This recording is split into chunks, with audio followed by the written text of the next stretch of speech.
Welcome back, ladies and gentlemen, to the final day of the Alliance Tournament 18 Minmatar Republic Trials, where we have 6 teams competing for just one slot available in Alliance Tournament 18. That's right, just one slot.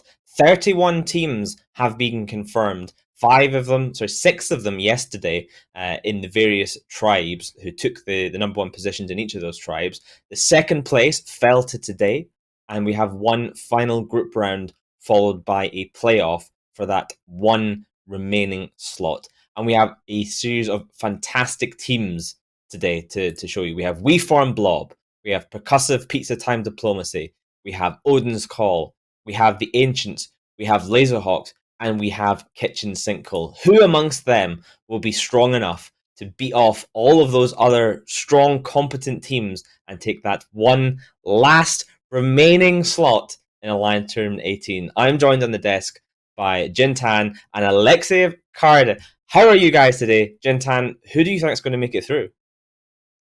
Oh man, that's a really hard call. There are some obvious candidates in here, but personally, I'm rooting for Pizza or Percussive Pizza Time Diplomacy, as their full, very much of a mouthful name is.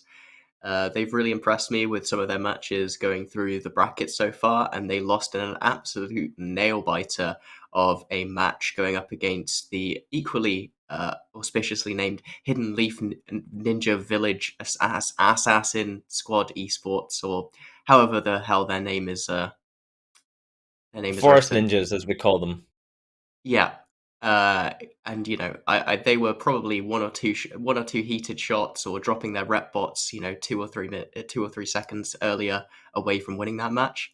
So it'll be really exciting to see if they can redeem themselves in this redemption bracket. Alex, nice to see you. Finally, we get to see your face. We've heard your sultry tones commentating some of the matches over the last 2 weekends. Who are you looking forward to seeing today? Well, I think Percussive Pizza Time Diplomacy is a great pick. There's also Odin's Call, which has a tremendous tournament pedigree. Somehow they're here in the redemption bracket instead of just sailing straight through. So I think every team in the redemption bracket has to be shaking a little bit looking at them, and they're on the other side of the field. But I've also said Kitchen Sinkhole could surprise us. Yeah, Odin's Call dropped yesterday to Bright Side of Death, who advanced to Alliance Tournament 18. Very much against what everyone seemed to expect. Twitch lost thousands of channel points on that one. Everyone betting on Odin's Call, a strong tournament favourite. We're about to go into match one, actually, where we will see Odin's Call once again. We Form Blob are the team that will take them on. They are banning out the Barghest and the Leshak, whereas Odin's Call banning the Sleipnir and the Loki. This is quite important. This was a group stage, so you want to have the best record to make sure you advance. 6 will become 4, will become 2, will become 1, and this is the first match to decide those medium 4. It's going to be We Form Blob versus Odin's Call. So let's head over to the arena with the casters Wingnut Cross and Ithaca Hawk.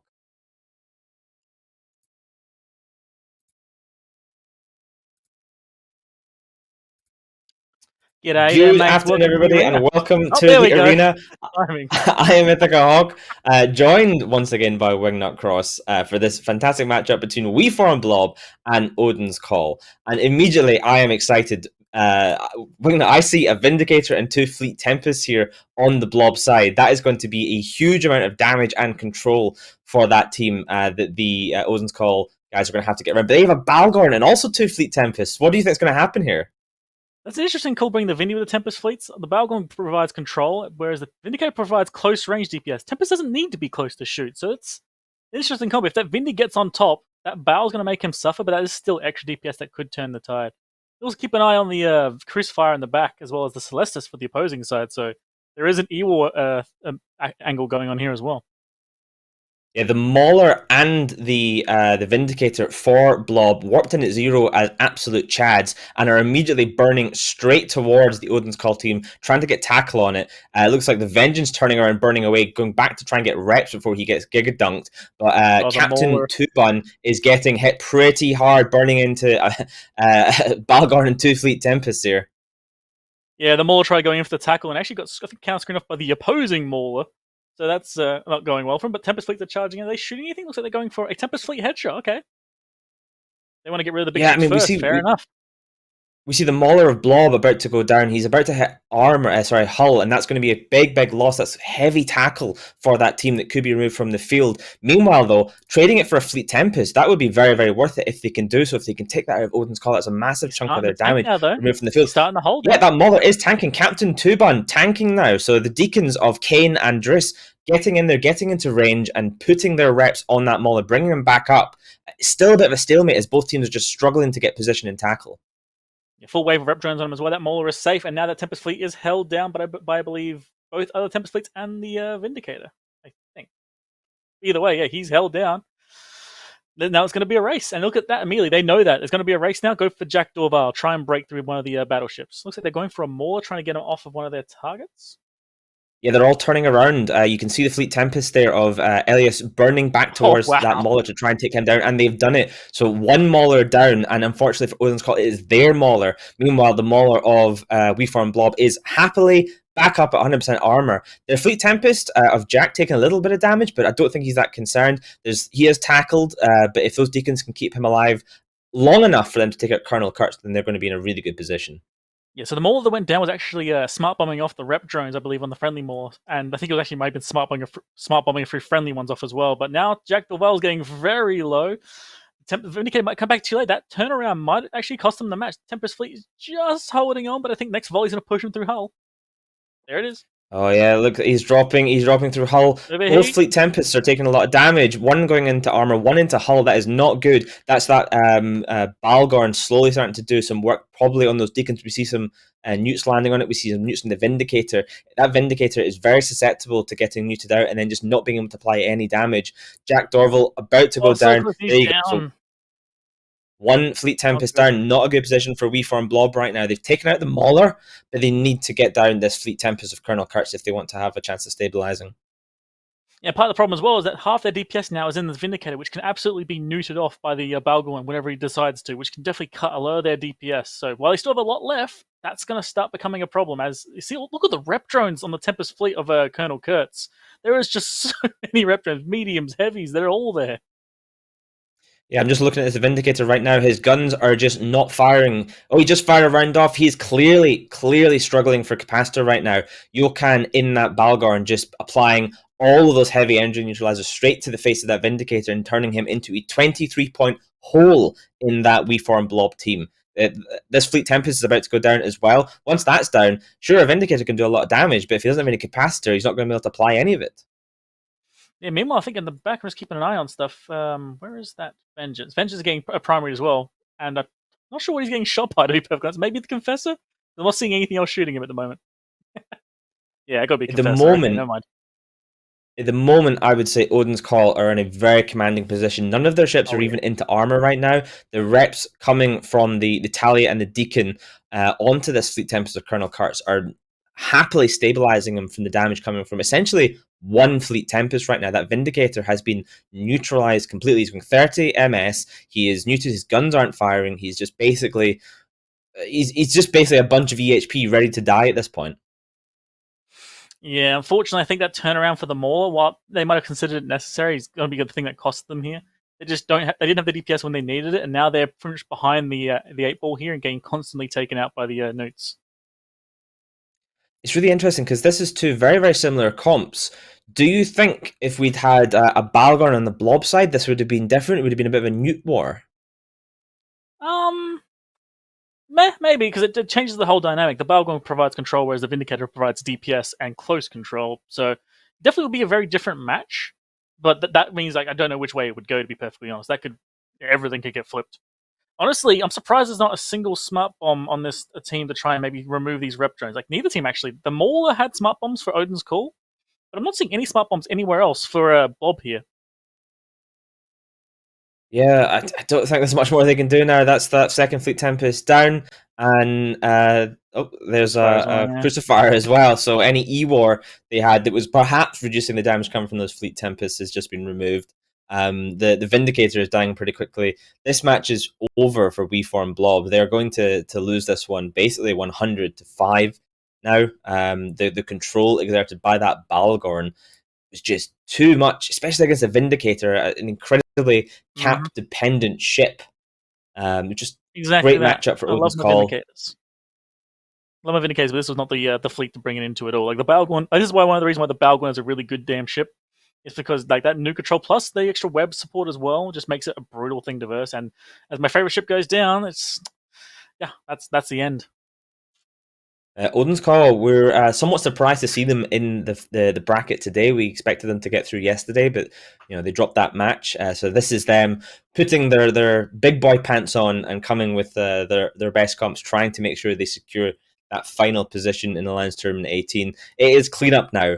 A couple of Deacons, Celestis. The only damage ship really left probably is that Vengeance. It's highly likely that Mauler's heavy tackle and Newt's maybe smart bombs.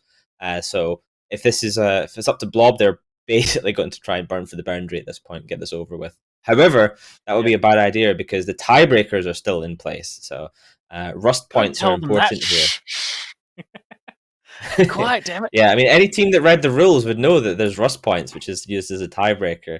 It looks like both these teams would have the same amount of rust points because they only brought 2 Fleet Tempests each, and that's it, which I believe would be 40 rust points for each of these teams. So they are tied in every way except the fact that Odin's Call dunked on WeForm Blob. I was actually just double checking, like, is there really not another Mimitar ship? Then it's not. This is just Fleet Tempest and nothing else. I mean, I'm a fan of the Tempest hull, but I'm surprised they didn't bring any other Mimitar ships. Oh. Yeah, Celestis, good choice to bring Damps, of course, but if you're going to brawl in with a ship like a Vindicator or Tempests, perhaps not the wisest. You can use them to force people to brawl in against your brawling ships, and if you've brought a Vindicator, that's clearly what you plan to do. But in this case, maybe not the most useful ship. Yeah, I'm curious to see what the analysts will say, but personally, I think they overcommitted a bit too much on the support there. The Celestis, the Crucifier, there's no backup DPS set for their core, whereas Odin's core has at least the Confessor and even drones from the Vexor if need be. Though I believe the Vexor is mostly using rep drones. I think they just went too hard on, like, we need to support our battleships, and went, oh, but we're going to charge in, but we've got a Crucifier. Right. Yeah, it was just a little bit unfortunate for them that they brought that Vindicator instead of a Balgorn. Same points and everything, and that Balgorn was just, the rock to the scissors here in this particular matchup. But that's it, 100-5 in the favor of Odin's Call. So with that, let's head back to the studio. Brought to you by Exodus. The weather calls for disintegration.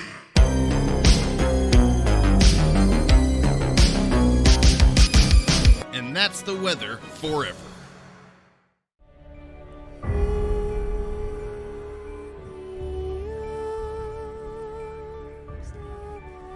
For just 10 million ISK a month, you can save the life of a high-sec miner.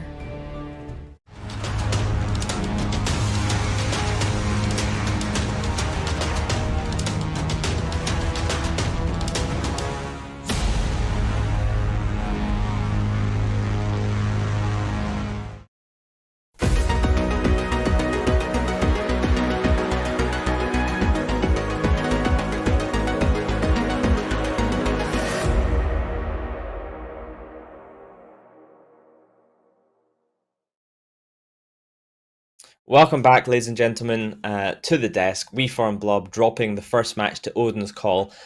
Odin's Call, a very strong team. Most of the casters expected them, as mentioned, to go through, not even make it to this stage. So, WeForm Blob having a lot to do in that first matchup here. But this is a group stage. They'll have another match later on.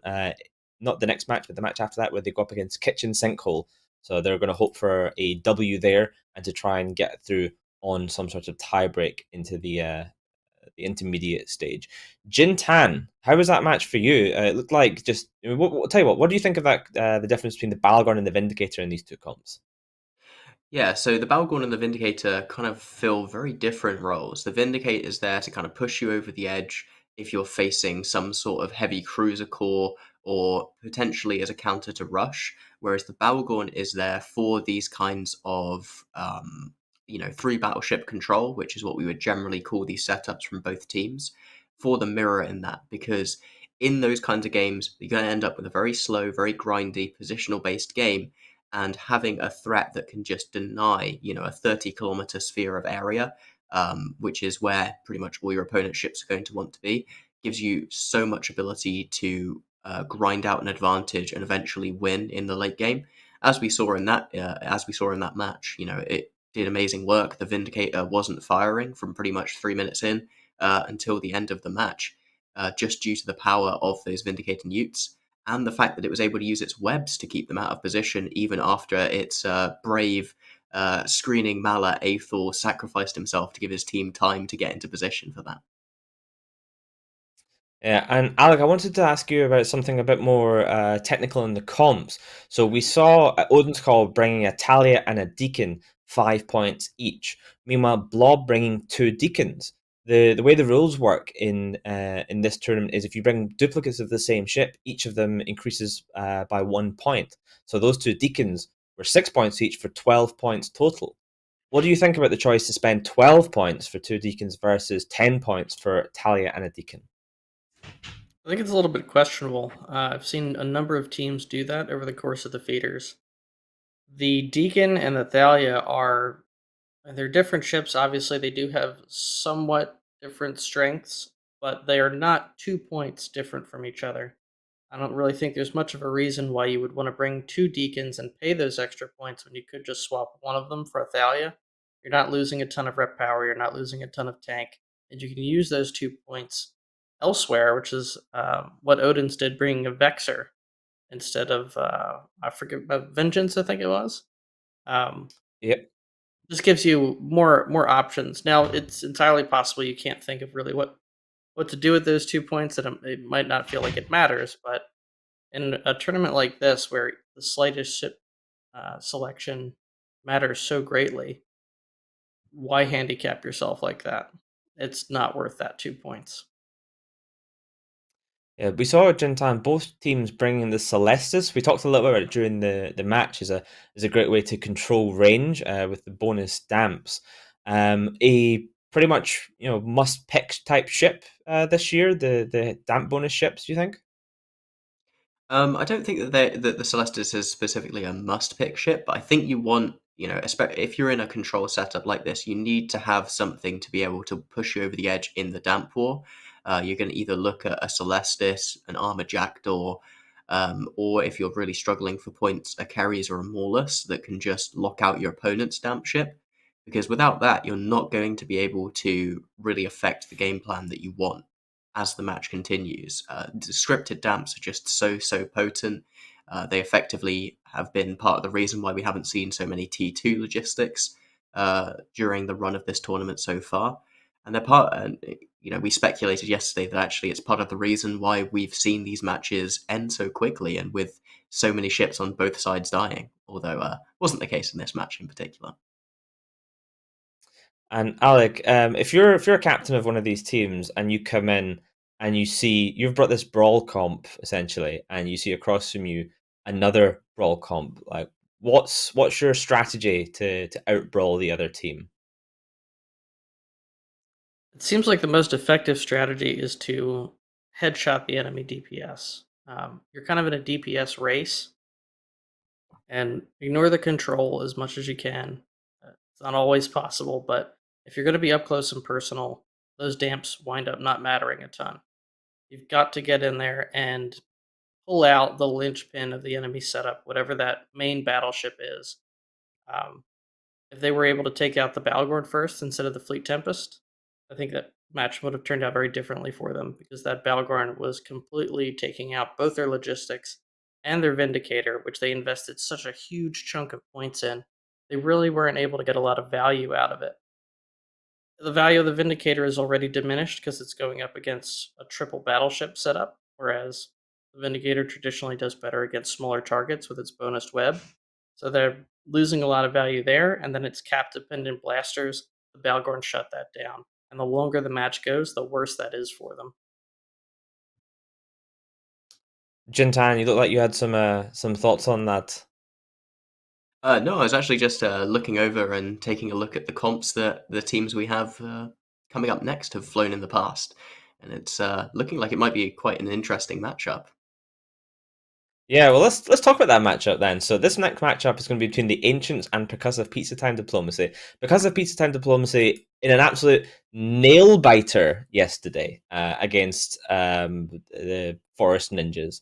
where they went down to just basically like a couple of cycles here or there. It was so close, it could have gone either way right to the end. It was one of those matches, 7 minutes in, you still don't know who's going to win. They are hoping to make their way through this stage today, and they're going to have to go through the Ancients. The Ancients, the NPSI group from Fun Inc. Again, did pretty well. They brought a couple of pretty solid comps in some of their previous matches, and they've made it all the way through to today. Can't remember exactly who they dropped their match to. Let me just check. They dropped to Rusty Hyena's clan, so another team that is very, very solid, and of course no shame to lose to. Ancients in this match choosing to ban out the Sleipnir and the Vindicator, so that strong web ship that we just saw get completely neutralized by the Balgorn is banned in this case, and Percussivve, Pizza Time Diplomacy banning out the Barghest and the Eos. Jintan, you said you were looking over some of the comps that previous teams have brought. The Ancients have been bringing some interesting comps. We saw torpedoes previously. We saw Ramar battleships with lasers. What kind of stuff do you expect from them here? I was actually expecting the Ancients to try and bait Percussive Pizza Time into bringing something similar to what we just saw both teams bring with a 3 battleship control setup. It's the only thing that Percussive Pizza Time Diplomacy actually have a win on. They've got 2 wins and 0 losses with a Bal, Vindi, and TFI core. Meanwhile, the Ancients have shown a really strong counter to that in a Torpedo Raven all-in, something completely unorthodox and that we don't see very often at all in the tournament. Normally supported by some bombers, something that can throw out about 6,000 DPS and just say wham bam and thank you ma'am to any sort of comp along those lines. But it looks like they're going for a little bit of a different strategy here. Maybe they have another comp that they want to use, like their Battleship Laser Rush all in. And they just want to put Pizza Time off of the only comp that they've really won with, and basically put them off balance as they come into this game. Awesome. Well, it is time to find out. Can Percussive Pizza Time Diplomacy take the W here and put themselves in a good position to advance into the Alliance Tournament? Or will the Ancients, they are on grid, will the Ancients take the W instead? Well, let's find out by going to the arena with your casters, the Basilisk and Blackbard Pirate. My computer's being weird. Hello everybody, and welcome to the grid. I'm the Basilisk. I think I finally just recovered from shaking from the stress of yesterday's match against Pizza, although I'm getting a little bit of PTSD from this comp I'm seeing here. I'm joined here by Blackbart Pirate, of course, to commentate this match. Coming up against the Ancients, I think the Ancients, having fielded a couple of sort of a little bit wonky comps in the past, but to me this one looks a little bit more sort of refined. Bart, how are you feeling about this one? Dude, I'm just chilling. I love watching you guys get all stressed out from playing spaceship games online, but I don't know if I agree with you about this one being that refined. It is definitely interesting. The Ancients are bringing, so these are Cruise Scorpion Navy issues. They are bringing the Stormbringer, which I think this is the first time we've seen one in these feeder matches. I'm a little concerned. They also have a Kitsune, which is pretty interesting. We got some ECM, but they're basically putting all of their damage into these 2 Navy Scorpions, and then they have a Stormbringer, which can do really good at sniping drones, do really good at sniping sort of just causing overall damage. But I am very worried because Percussive Pizza Time Diplomacy has brought this double Leshak Absolution core. So once those ships get in range, there's going to be absolutely massive amounts of damage, and I'm not sure if the Ancients are going to be able to take it. Yeah, when I said more refined, it's more refined than the triple Torp Raven that they brought yesterday. But yeah, these are, on this occasion, I believe they're Cruise Scorpion Navies. But yeah, it's going to come down to whether or not these guys can sort of kite around, keep range. I think they have the advantage in terms of trying to keep the Scimitar, keep the Scorpion Navies out of harm's way and away from these Leshaks. And immediately we're seeing damage spread across the field here. If they can take out, some of these heavy tacklers on the Pizza side, the Vexor, the Thorax, the Omen, those Tech 1 cruisers, obviously Tech 1 resist boats, they may be able to sort of elongate this match and slowly chip away at the Leshaks. Yeah, they are doing a lot of damage to these Leshaks right here. We did see the Ancients immediately kind of starburst out, and then looks like they're trying to sort of prepare themselves to counter screen. But interestingly enough, again, we have these Leshaks just barreling straight in. Chad Flame is taking a pretty decent chunk of damage off of this cruise missiles, and like I said, these drones are actually getting completely destroyed by the Stormbringer. So, as much as Twitch chat was saying that sniping drones, that's interesting. it is actually very, very effective. They're doing a fantastic job. All of the rep bots are almost dead already. The Leshak, though, has burned in and is in position to start doing DPS to what looks like it might be going for the Navy Scorpion. Yes, it has begun. Both Leshaks are ramping on Caranther Loon, so the timer has started for these Leshaks to hit peak damage and burst through Caranther, and the Ancients really need to figure something out here. Get some kind of damage going, maybe start working on jamming those Leshaks. Yeah, I mean, as you said, Chad Flame is starting to take some damage in this Leshak, but I wonder how much of that is just because of how they're posturing aggressively. Their whole team is moving across the grid, so these Deacons are not going to be in optimal range. But as you say, the Leshaks now have got on top of Carentha and the Scorpion Navy, which means they can get into position, they can start spooling up, and these Deacons can follow them in, park up on top of them, and start getting those reps out of their full effectiveness. So I wonder if Chad Flame might start recovering here. Obviously, they've only got those two Cruise Scorp Navies really for DPS, and it's not the biggest DPS boats, but Chad Flame does seem to still be going down somewhat. Yeah, unfortunately, the Ancients forgot that the Scimitar is not a good ship to be brawling with, and it has been caught directly on top of both of these Leshaks, who are now ramping up on it and blow it up And in he's about dead. Yeah, 10 I don't know seconds. what he's doing there. Yeah, it should be you don't said want to this ram is with your Simi. this is the final day of the feeders, as the guys on the desk have said. These are the final 6 teams, and presumably to get to this point, they have won some matches. They have ambitions of getting to the Alliance tournament, and obviously mistakes like that are, going to get punished by other competent teams. The Have-A-Go heroes have all gone home. These guys are all serious opponents here, so if you're going to fly your Scimitar into the middle of 2 Leshaks, you're asking for trouble. You're definitely right. And you know what's interesting? Chat Flame is actually still dropping pretty quickly here, relatively speaking. There's very little jams going out on the Leshaks, which is, there's a single jam, but they haven't really been jammed yet. I'm still seeing a lot of damage being applied. They are actually switching over and trying to kill the Kitsune. So I'm guessing that those jams from the Kitsune have been very effective on the Deacons. I'm not sure how the Leshak tracking is going to do against a Kitsune, but now that the Scimitar's down, they should be able to get it down eventually here. Kind of a bit of a race, though. And there, it does finally drop there, which means that now the Deacons and Leshak have no ability to have their damage stopped. So the Ancients kind of falling apart a little bit here. Percussive Pizza Time Diplomacy being very, very smart and with their target calling and recognizing opportunities as they fly in. And that Raptor goes down as well. But yeah, to my eye, I feel like those 2 Deacons should be able to hold. Well, I mean, they have held for quite a long period of time, the DPS from these 2 Scorpion Navies, but if that Kitsune was landing jams on those Deacons, then we would start to expect Chad Flame to start repping back up here, but he does seem to still ever so gradually be going through armor here, but I'm not sure if it's going to be fast enough because, I mean, the Ancients have already lost 3 ships here. They've lost their tackle, they've lost their jams, they've lost their logi. Yeah, I'm not really sure what the deal with that is. And also, right now the Leshaks are actually splitting damage. You can't quite see it, but the Leshak of Chad Flame is actually directly behind Caranthor. Like the ships are touching, tip to butt. So he's made a very smart call in actually going after the Cerberus with his ramping damage. But I do think that maybe instead of like approaching, he should not approach and finish off the Scorpion Navy because, like you said, Chad Flame is very, very slowly dropping here.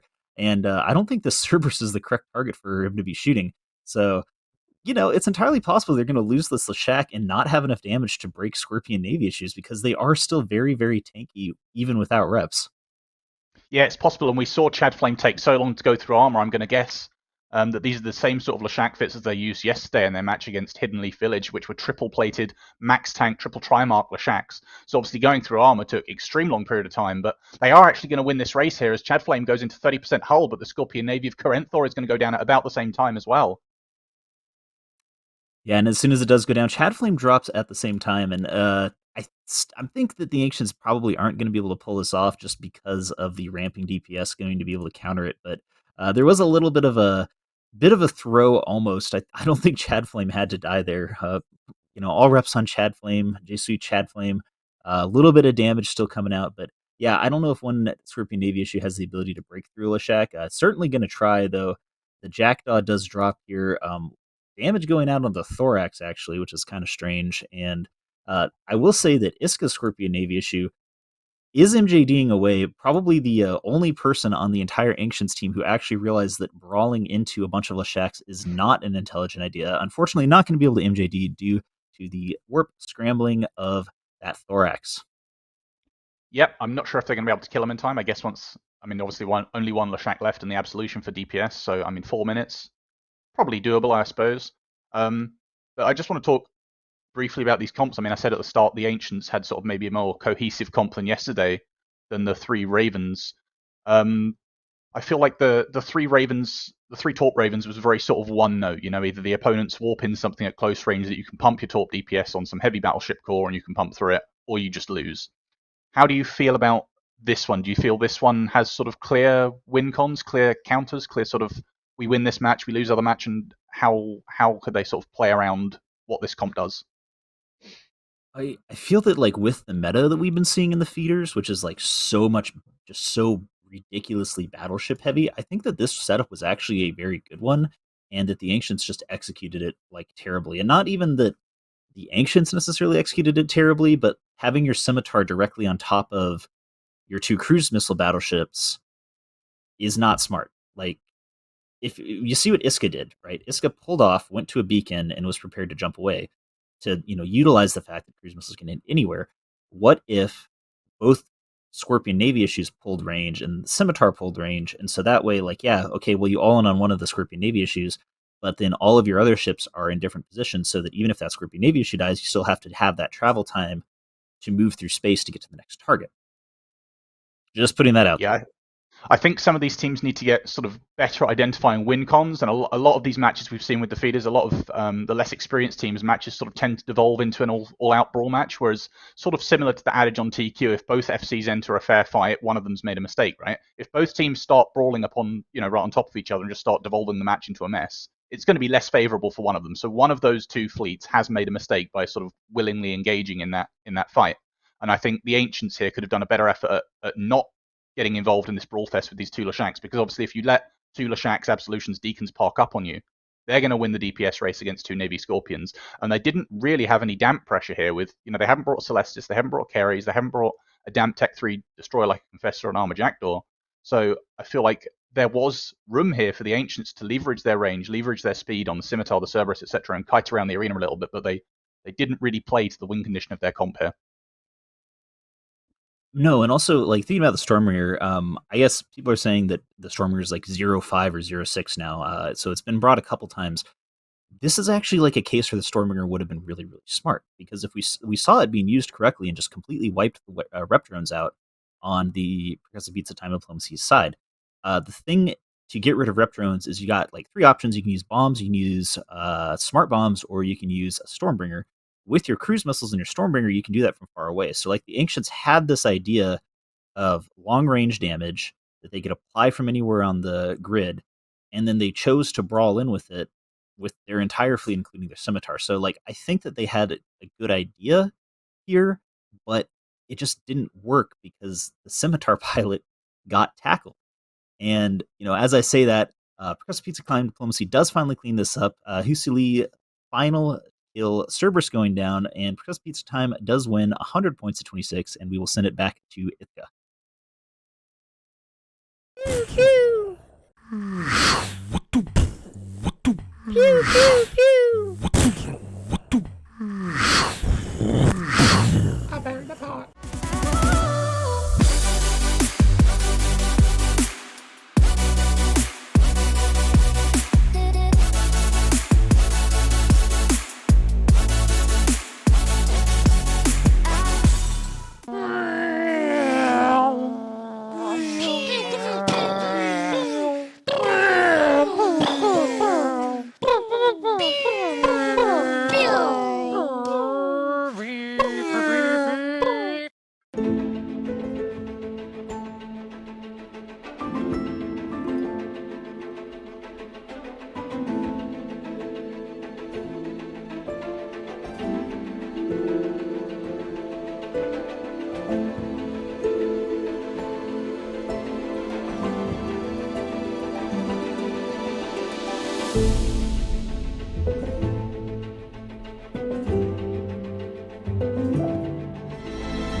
Percussive Pizza Time Diplomacy showing us once again that pineapple truly belongs on pizza as they dismantle the Ancients in a commanding victory there. It looked like, Alec, those two Lashaks, once they started getting spooled up upon those Navy Scorpions, especially assisted by that Scimitar, who rather unfortunately ended up right next to the two Leshaks.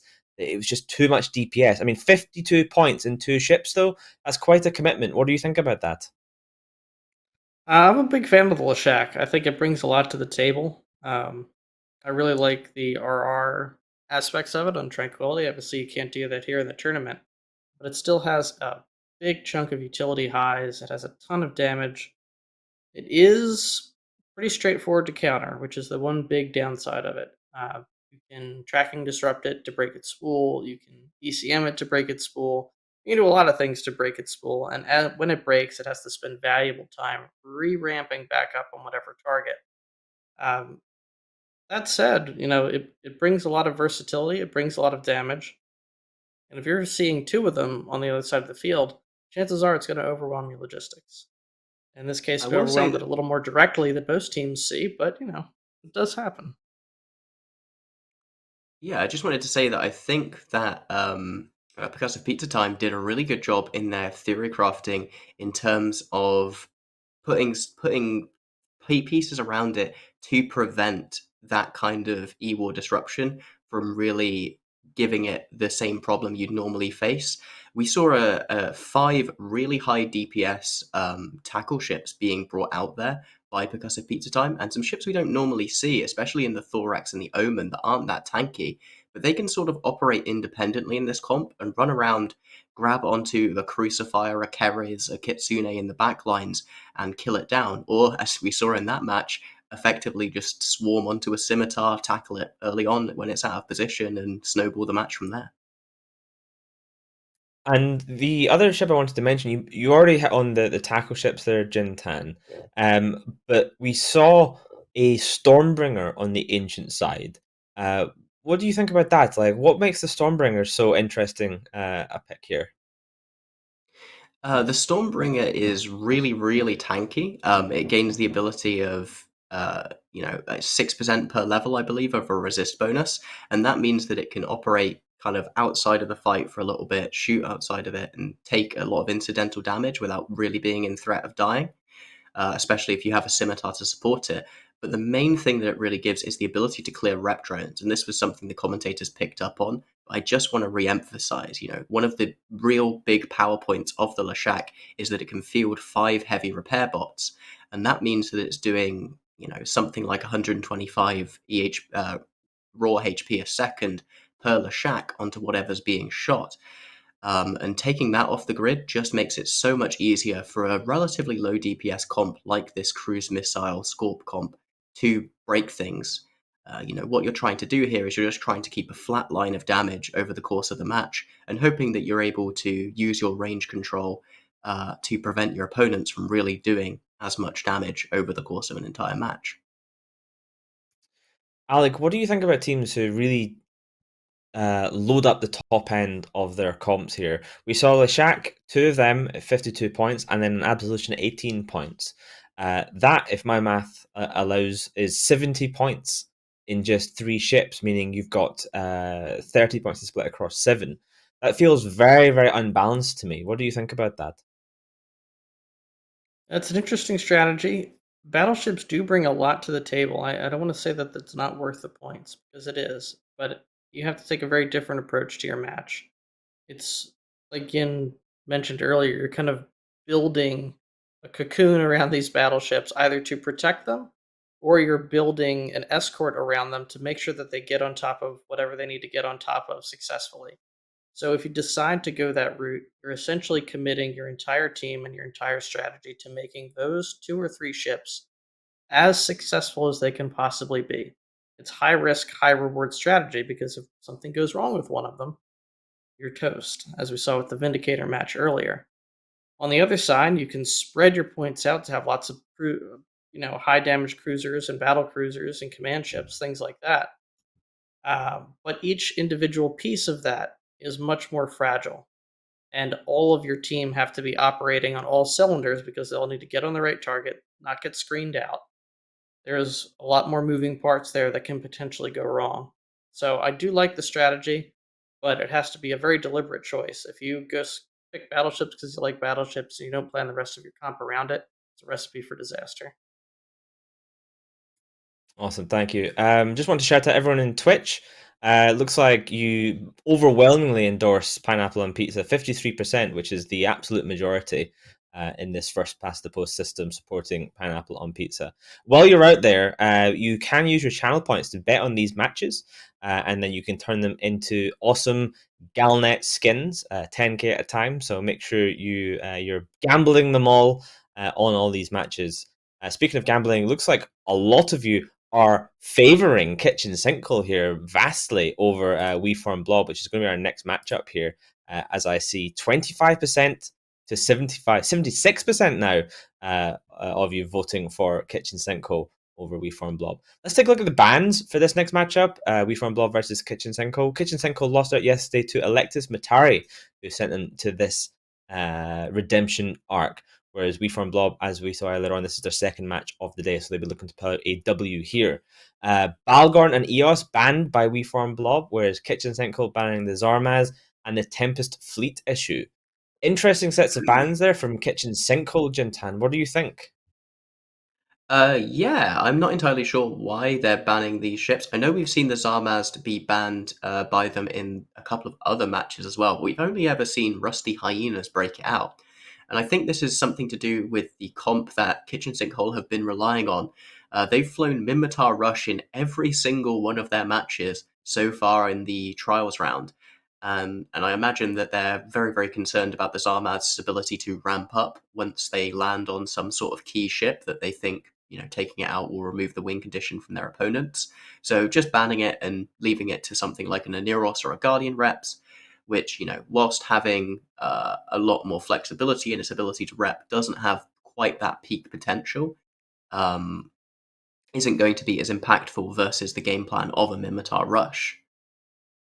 What this shows me is that because we haven't seen the Zarm that much, they have had a very negative experience scrimming against teams that have fielded it.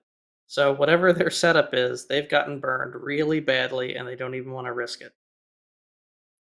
I mean, that's a solid logic for bans. If you think that it's a ship that has beaten you a bunch, then certainly just get rid of it. And maybe you're more comfortable facing Guardian or Oneros. It's time to find out. But before we go to the arena, interesting point of note: every single day of the trials thus far, days 1, 2, and 3, has started with undefeated matches from the red teams. Whereas today, blue is undefeated. Odin's calling Percussivve piece of time diplomacy, both the blue teams. So today is just turning everything on its head. Can Kitchen Sinkhole continue that streak by being the blue team and taking a W here, or will We Form Blob go 1-1 in this group stage? Well, let's find out as we go to the arena with the casters Wingnut Cross and Ithaca Hawk.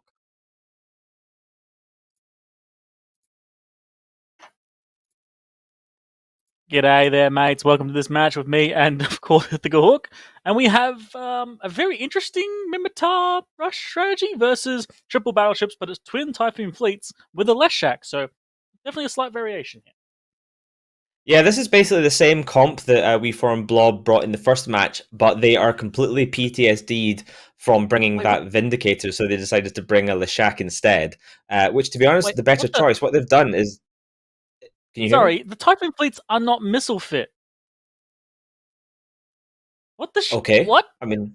They're gun fit? That's a bold choice by We Form Blob. That's correct. I've just zoomed in. They are indeed not missile fit.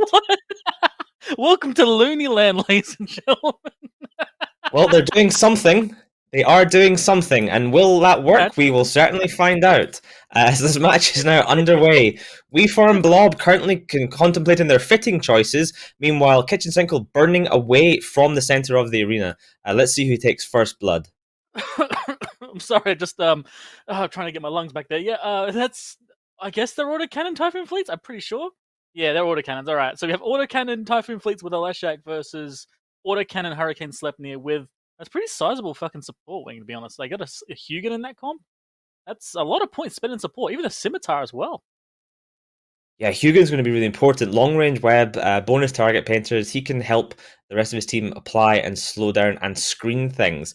At the moment, it's just that vengeance, though, of Arsonist on the Blob side that is taking a little bit of tickle damage. The Talia and the Deacon, they have learned. They've brought, rather than 2 Deacons, they've brought Talia and a Deacon. Saving those 2 points, potentially for that Leshak there, is keeping Arsonist very comfortably, even though that target painter from that Hugin is sitting on top of him. But the Mauler of Captain 2 Bun is now... Nope, he was webbed briefly, but he's fine. He's safe now. Yeah, Typhon Fleets are trying to move in. It looks like at the moment they were trying to go after the Hugin, but it could be them just trying to cut off the rest of this comp. That Hugin is going to be an absolute nightmare. These guys are going to get up to speed, then immediately get slowed back down. You can see the web cycling between the Typhoons every once in a while. That is not going to be a fun experience. They might need to try an MJD play at this point. Well, at the moment, these autocannon Fleet Typhoons have done precisely 0 damages in total to the opponent's side. Oh no, finally, the Fleet side takes a little bit of damage. Look, 87 just got a little bit right there. The Scimitar of Exclusive Man is going to be all over him, ripping him up. But, oh no, there we go. The Vengeance of Arsonist now down, removed. Yep. So tackle gone. And for brawling comps, losing your tackle early on, not good, not good.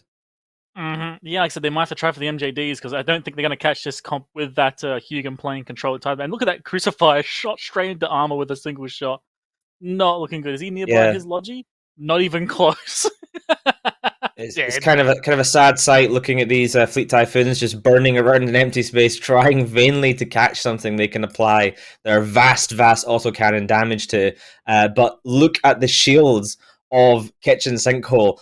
Everyone, not one of them has any damage right now. There's a tiny bit missing from the Fleet Scythe, but meanwhile, Blob just that's the one who killed losing. the Vengeance. Sorry, the Crucifier, sorry. That sci-fi went off and killed the Crucifier all on his own while being shot at and just did not care. Look, Deacon now going to die in seconds too. This is just... They're going to get pulled apart. I don't think they even had a chance for the Typhoon Fleet autocannons to suck. Because they've just been getting killed anyway. I don't know. Someone got too deep into the Bifa hole and was like, "Look at this! Look how much damage they don't need cap. They'll be great. The Balgorn can't hurt us now if we don't bring guns that need cap." Fortunately, many other things can hurt you if you bring autocannon Fleet Typhoons. Sci-fi is doing solo PvP. He's now going up to the Celestis all on his own. This guy is just like, nah, I'm not in a comp. I'm a solo pilot. I'm sure there's an arena. I'm sure there's friendlies nearby, but this is just me doing my own thing. This is We Form Blob just dropping the ball completely on this comp. They got outmatched, outpicked, and out-theory crafted on this one. I'm sure Fleet Typhoons worked in some practice scrims, but this is certainly a bold call here, Cotton.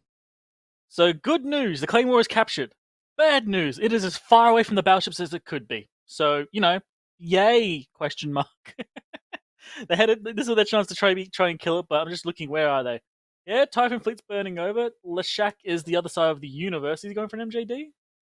I don't think so. Nope. Okay, so this is just you've got a target tackled and you're not even nearby it. This is just painful to watch.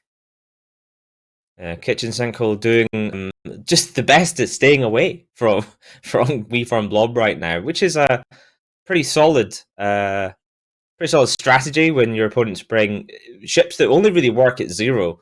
Of course, the Typhoon Fleet does get a bonus to large projectile rate of fire, which is cool, I guess, if that's what you like. But it also gets bonus to damage from missiles, heavy missile, cruise missile, and torpedo. That's usually why we see them fit with those, as damage is considered an important aspect in killing your opponent's ships in the Alliance tournament. Yeah, and maybe a mildly, what's the word? Crazy thing to say. I honestly think that missile is probably one of the best systems in the entire game. So hey, the Hurricane died. It's not a... Hey, what the hell? It's not a complete wipe. It's not a complete wipe. That's it. They're turning the tide now. Stand by. We Farm Blob has now activated. It's 23 points to 13. Like, this Fleet Typhoon is probably going to die. He's very low. There's no logistics left. But that Hurricane dying was a decent amount of DPS suddenly off the field. If they can take out something else, maybe the Leshak and the Fleet Typhoon can just go on some sort of solo roam here. He's gonna die, but the second Typhoon Fleet has now arrived. So even if he dies, second Typhoon Fleet is there to try and kill this Claymore off. And the Claymore might survive with Scimitar support. Where even is the Scimitar? Honestly, he's burning over now. Okay, so he's a little bit of a distance away, so he'll save him, I think. So they had a little moment in the sun. They did kill a ship, but nope.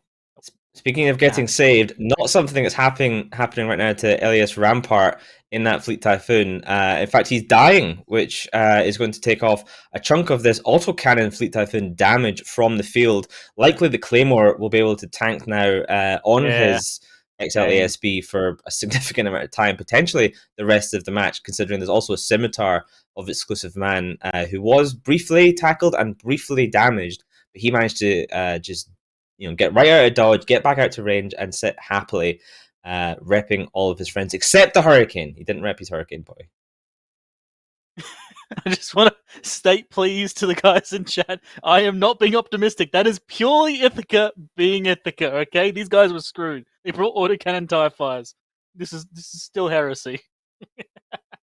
I'm always up Scimitar, for teams Yeah, they got turning the it around, Scimitar. and there was only 10 points of a difference. Like, if something had happened, they could certainly have turned this around. I mean, there's a lot of damage from that Leshak spilled up from that Fleet Typhoon. I mean, to be honest, 2 Fleet Typhoons and the Leshak can probably punch through the Sleipnir or the Scimitar. And speaking of that Scimitar, he is webbed, It's he tackled, is yeah. neuted. Mhm. Yeah, so let's see, can they finish off this Scimitar? Because, again, Fleet Typhoon, Leshak, that's a lot of damage, and they have a Mauler who can still tackle things down. They are only like 20-ish points behind. If they kill off the Scimitar, they're going to close that gap. But that Leshak of Jack Dorval not looking as healthy as he was at the start of this match. He's trying his best. Scimitar is doing quite well considering he's under attack by both ships. Then again, that's what happens when you bring autocannons instead of missiles. But, Under attack is a strong way of putting it. He's basically being missed right now.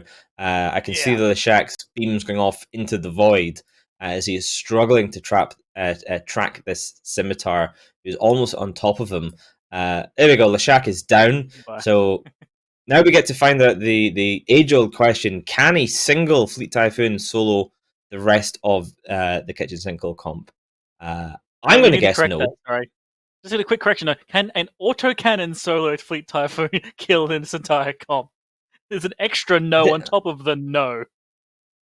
I honestly can't remember the last time I've seen an autocannon Fleet Typhoon in an Alliance tournament. I think that's I mean, Giga Chads for trying it. Well done, WeForm Blob. I like the creativity. That's a lot of close-up damage, and you're going to kill the Scimitar. So if you can hear, this is me clapping you for killing the Scimitar. Well done. We're all very proud of you. Unfortunately, it might be too little too late. Yeah. I mean, the Sleipnir's tackled. Oh, the Scimitar might survive now. He's boosting. Oh, excellent. XP reload. No. No, we clapped too early. Why did you do this? Oh, that was my fault for clapping. Kind of clap. I don't know, how do you clap backwards? All right. Well, the Fleet Typhoon is now dead. So this is it for WeForm Blob. The final stand. It's just a question of how long until they die. If they can survive for 1 minute and 4 seconds, there is a chance, albeit minute, that they could still get through in some sort of weird rust score tiebreaker. But there's no rusty ships left alive. I mean, it doesn't matter if they're left alive. They brought 2 Fleet Typhoons, which means another 40 points of rust points. So we did see a couple of teams advance into the group stages with 0 and 2 records based on tiebreakers. So mathematically, they're probably eliminated. But we can hope, maybe. They're gone. I'm being told they're definitely out. Yep, they're out. Goodbye. Volta doesn't teach maths. We don't teach maths at WeForm Volta. There we are. So WeForm Blob with an interesting comp, getting 100 to 13 by Kitchen Sinkhole. Quite something. Let's send that one back to the desk and break that one down a little bit. In the silence of the night, we will always hear the screams. So this is our story. Wolves amongst strangers. Did you know that anything can happen in Eltric fleets? I had a question time, but I couldn't jump. I'm jumping now. Are you still shaving your balls? Jesus. Wow, you must have some big balls, you. Yeah, literally anything.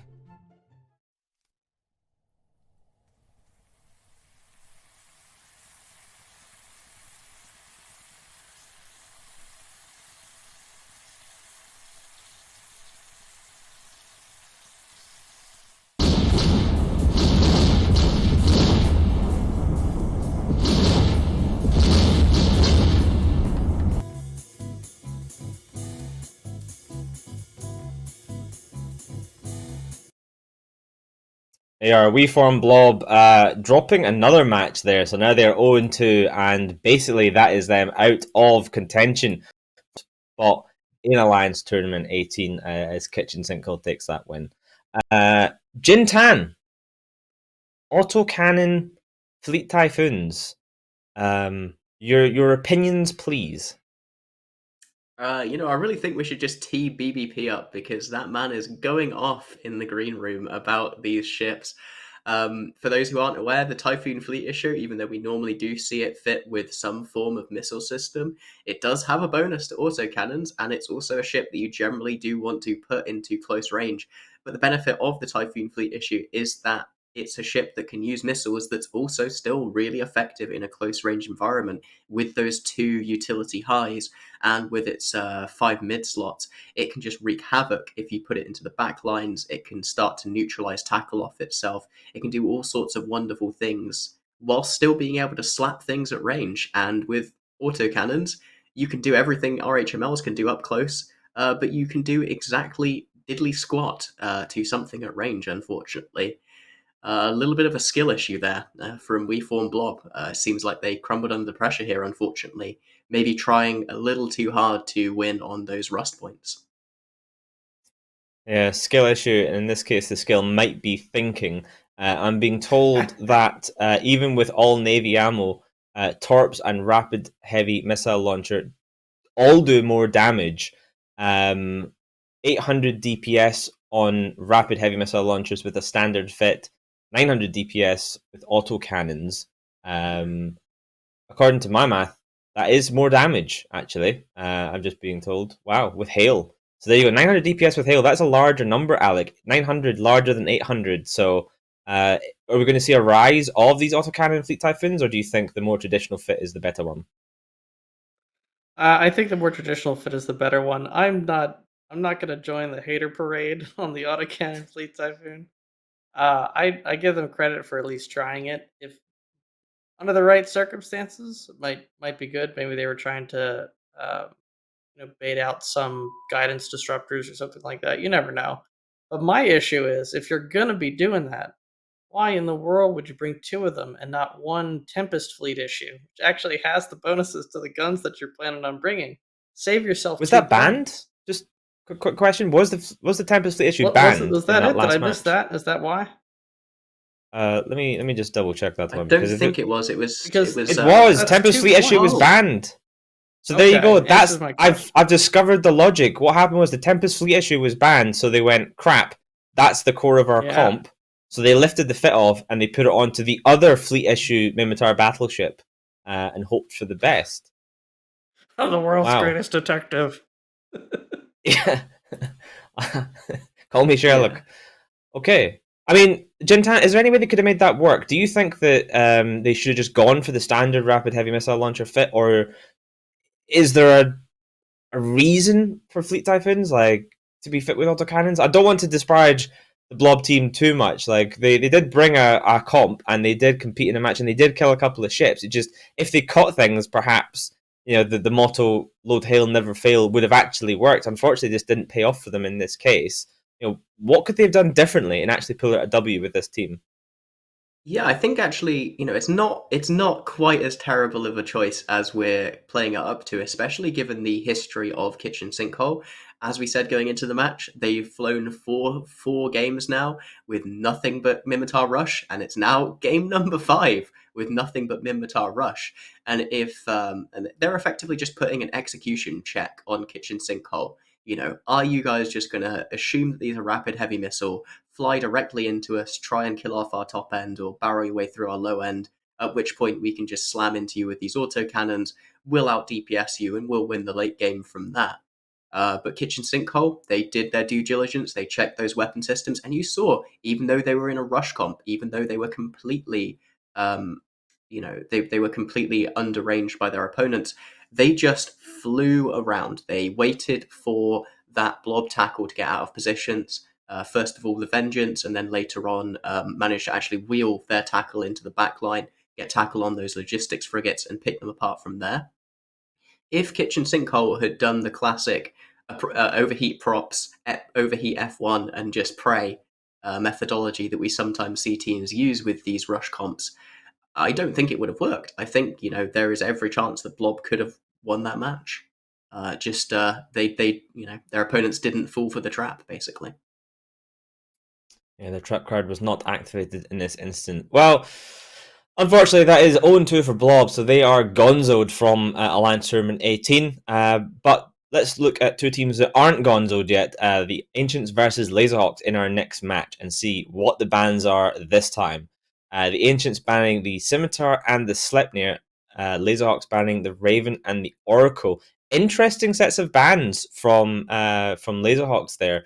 The Oracle we saw fielded with great effect by the Ancients in that Abaddon Oracle comp, which slayed basically, and the Raven as well. We saw them bring those torpedo Raven ships. So this is Laserhawks targeting comps that they have seen the Ancients already bring and force them to try and bring something completely different. Jin Tan, what kind of stuff do you think we might see them pull out of their bag? Is there any other comps you think? I think both teams are probably going to have a lot of comps. These are two of the teams that have shown kind of the widest diversity in things that they've brought to the field.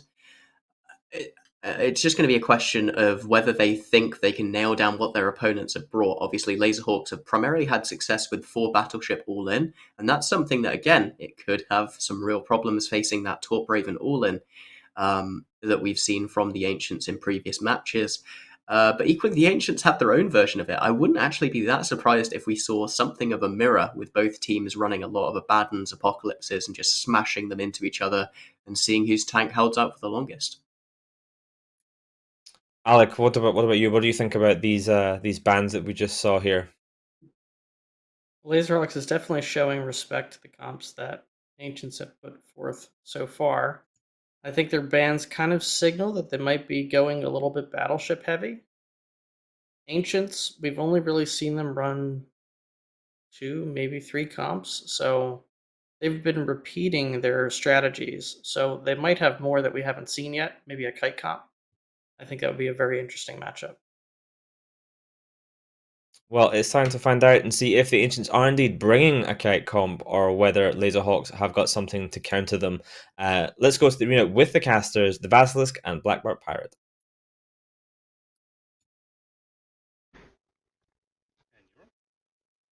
And welcome back to the arena where we have the Ancients versus Laserhawks. And unfortunately for the Ancients, their plan of banning out the Minmatar Rush got hard countered by Laserhawks, bringing the Nighthawks, the Lokis, the Fleet Scythes, the Scalpels, and the Sabers. So they basically have replaced their Sleipnir with a Nighthawk, which means that they still effectively have a Minmatar Rush. It's just a little tiny bit slower. Basilisk, how do you think the Ancients are going to handle this? I'll be honest with you. I mean, in the context as well, that if they lose this match, they are out of contention, having already lost, half an hour ago in their previous match. This, to me, looks like a very, very dire situation for the Ancients. I feel like these Nighthawks and Lokis are just going to absolutely ram in. Of course, they have the webs from the Lokis. These Scythe fleet issues are very fast. And on the Ancient side, it's 4 battlecruisers, Navy battlecruisers, 3 of them.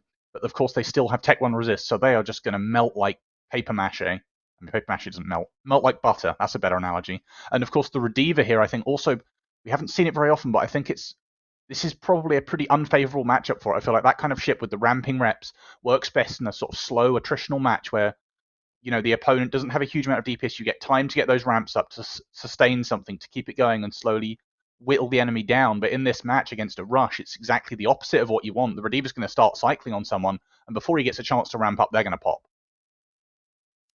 Yeah, I'm very concerned. We'll see if they do the correct thing. They're already being rushed, and unfortunately, the Ancients has decided to not move any of their ships, which is an interesting choice. Maybe trying to get that initial burst of damage, doing a lot of damage to Exalia right off the bat. But Laserhawks is already in so deep on top of them. Not any damage coming out from them quite yet. So I'm wondering what Laserhawks is playing here. It does look like they're going to be going after Alistone's Brutix Navy issue. If that Rediva maybe starts pre-repping, it might work out, but I don't see any reps landing at all yet. Rediva being a little bit slow on the call, and that Brutix Navy issue is, it's still alive. Okay, now it's gone. So, yeah. Yeah, this is it's not what Ancients wanted to see. And this is one of the strengths that we've seen from Minmatar Rush and these just sort of general Rush comps that so many teams have brought, is in this two-band format, they are so hard to get rid of. You've got to deal with Lokis and Nighthawks and Sleipnirs and Scimitars and Basilisks and Scythe Fleet issues and all these different ships that can all be sort of plugged and played into this comp very, very interchangeably.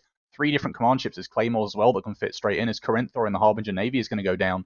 It's very, very difficult to stop a team from actually bringing this sort of comp. So you need to make sure that when you do bring a comp to the field, you need to sort of have a plan for dealing with what is a very, very likely comp that if you leave it open, or indeed if you try and ban out, the opponents may well just bring it anyway.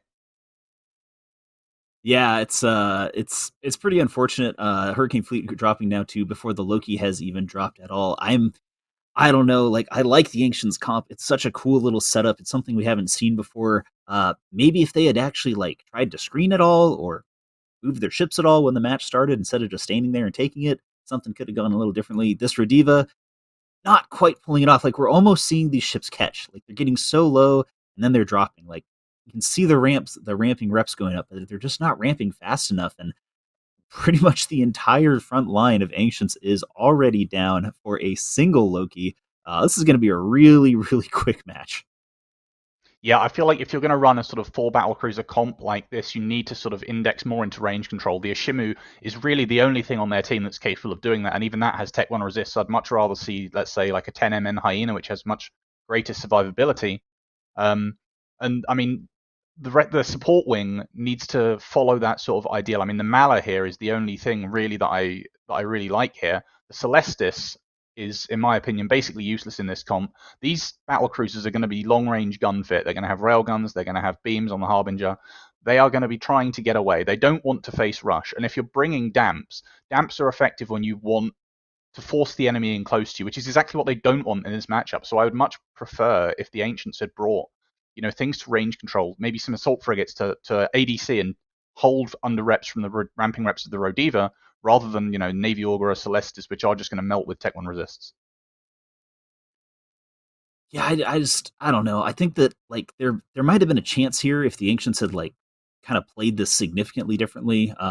Warping at 50, actually go away from the guys rushing you instead of just sitting there. They're like, I don't quite understand what their thought process here. I like the Ancients comp. It's a good setup. I think that, what they did is they thought, okay, well, we banned the Sleipnir, therefore we can't be Minmatar rushed, forgetting that there's like a ton of other ships in the Minmatar rush that you can use, including the not Minmatar Nighthawk. So yeah, it's really and I actually think unfortunate. the Nighthawk's even better for some teams because it's just so easy to execute as well. Like with Sleipnir, you have to think about all these pesky things like range and tracking, whereas the Nighthawk, which we use to great effect ourselves, you literally just heat your micro warp drive, you approach the enemy, and you fire your missiles, and then you can just sort of go AFK, go make a cup of tea or something, and you're going to keep pumping out that 1100 DPS and whatever you're shooting, and there's not much the opponent can really do about it. So it's very sort of execution agnostic is the term I think I would use, where there's not a huge amount of barrier of using it. The onus is on the other team to outpilot you. Yeah, which definitely did not happen from the Ancient side here. Very unfortunate. They're definitely going to be going down here quite soon. I think this is just a good reminder to everybody, because even though Laserhawks wins this, they're still going to have to play at least 2 or 3 more matches today, that you need to move away from Minmatar Rush and be aware of it. It's still very strong, but with that, Laserhawks does win 100-17, and we're going to send it right back to the desk with Ithaca and the boys.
Laserhawks taking that win over the Ancients there in a pretty commanding victory. Looked like they predicted almost what was going to happen there from the Ancients. Ancients, as Blackbird Pirates saying, probably banning out that Sleipnir, anticipating that the Rush would be banned out as well, but just getting outpicked with that Nighthawk choice there.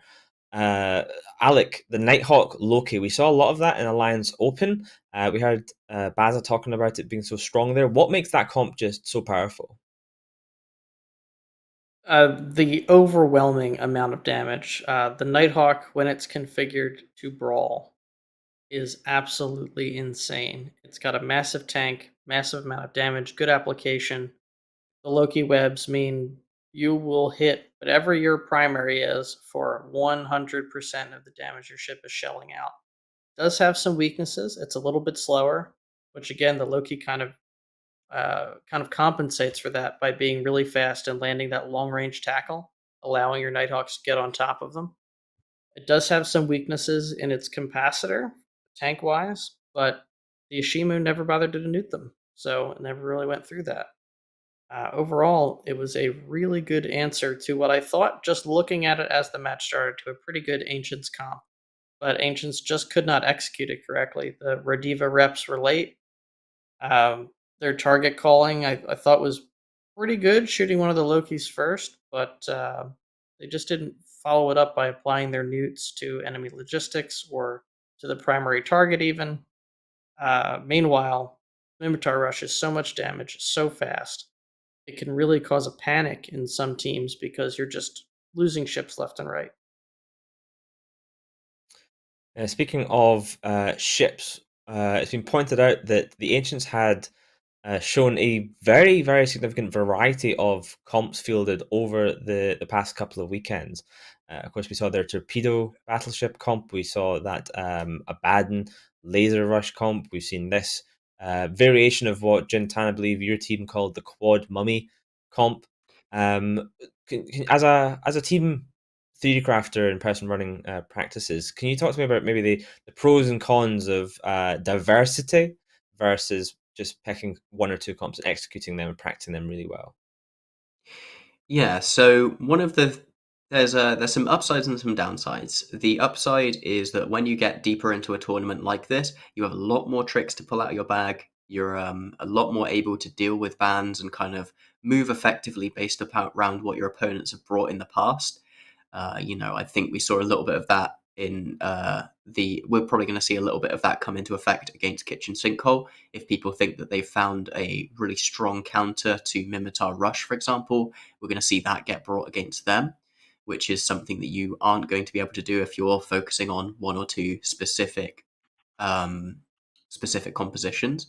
But flying the same composition over and over again, or compositions that work in the same sort of manner, allows your team to get really, really used to understanding the wind conditions. It lets people get really used to flying individual ships that they might not fly a lot on TQ. For example, we see a lot of ships get used, for example, like the Ashimu and the Absolution, and even to a degree the Typhoon Fleet issue in a tournament setting that aren't heavily used in Tranquility PvP.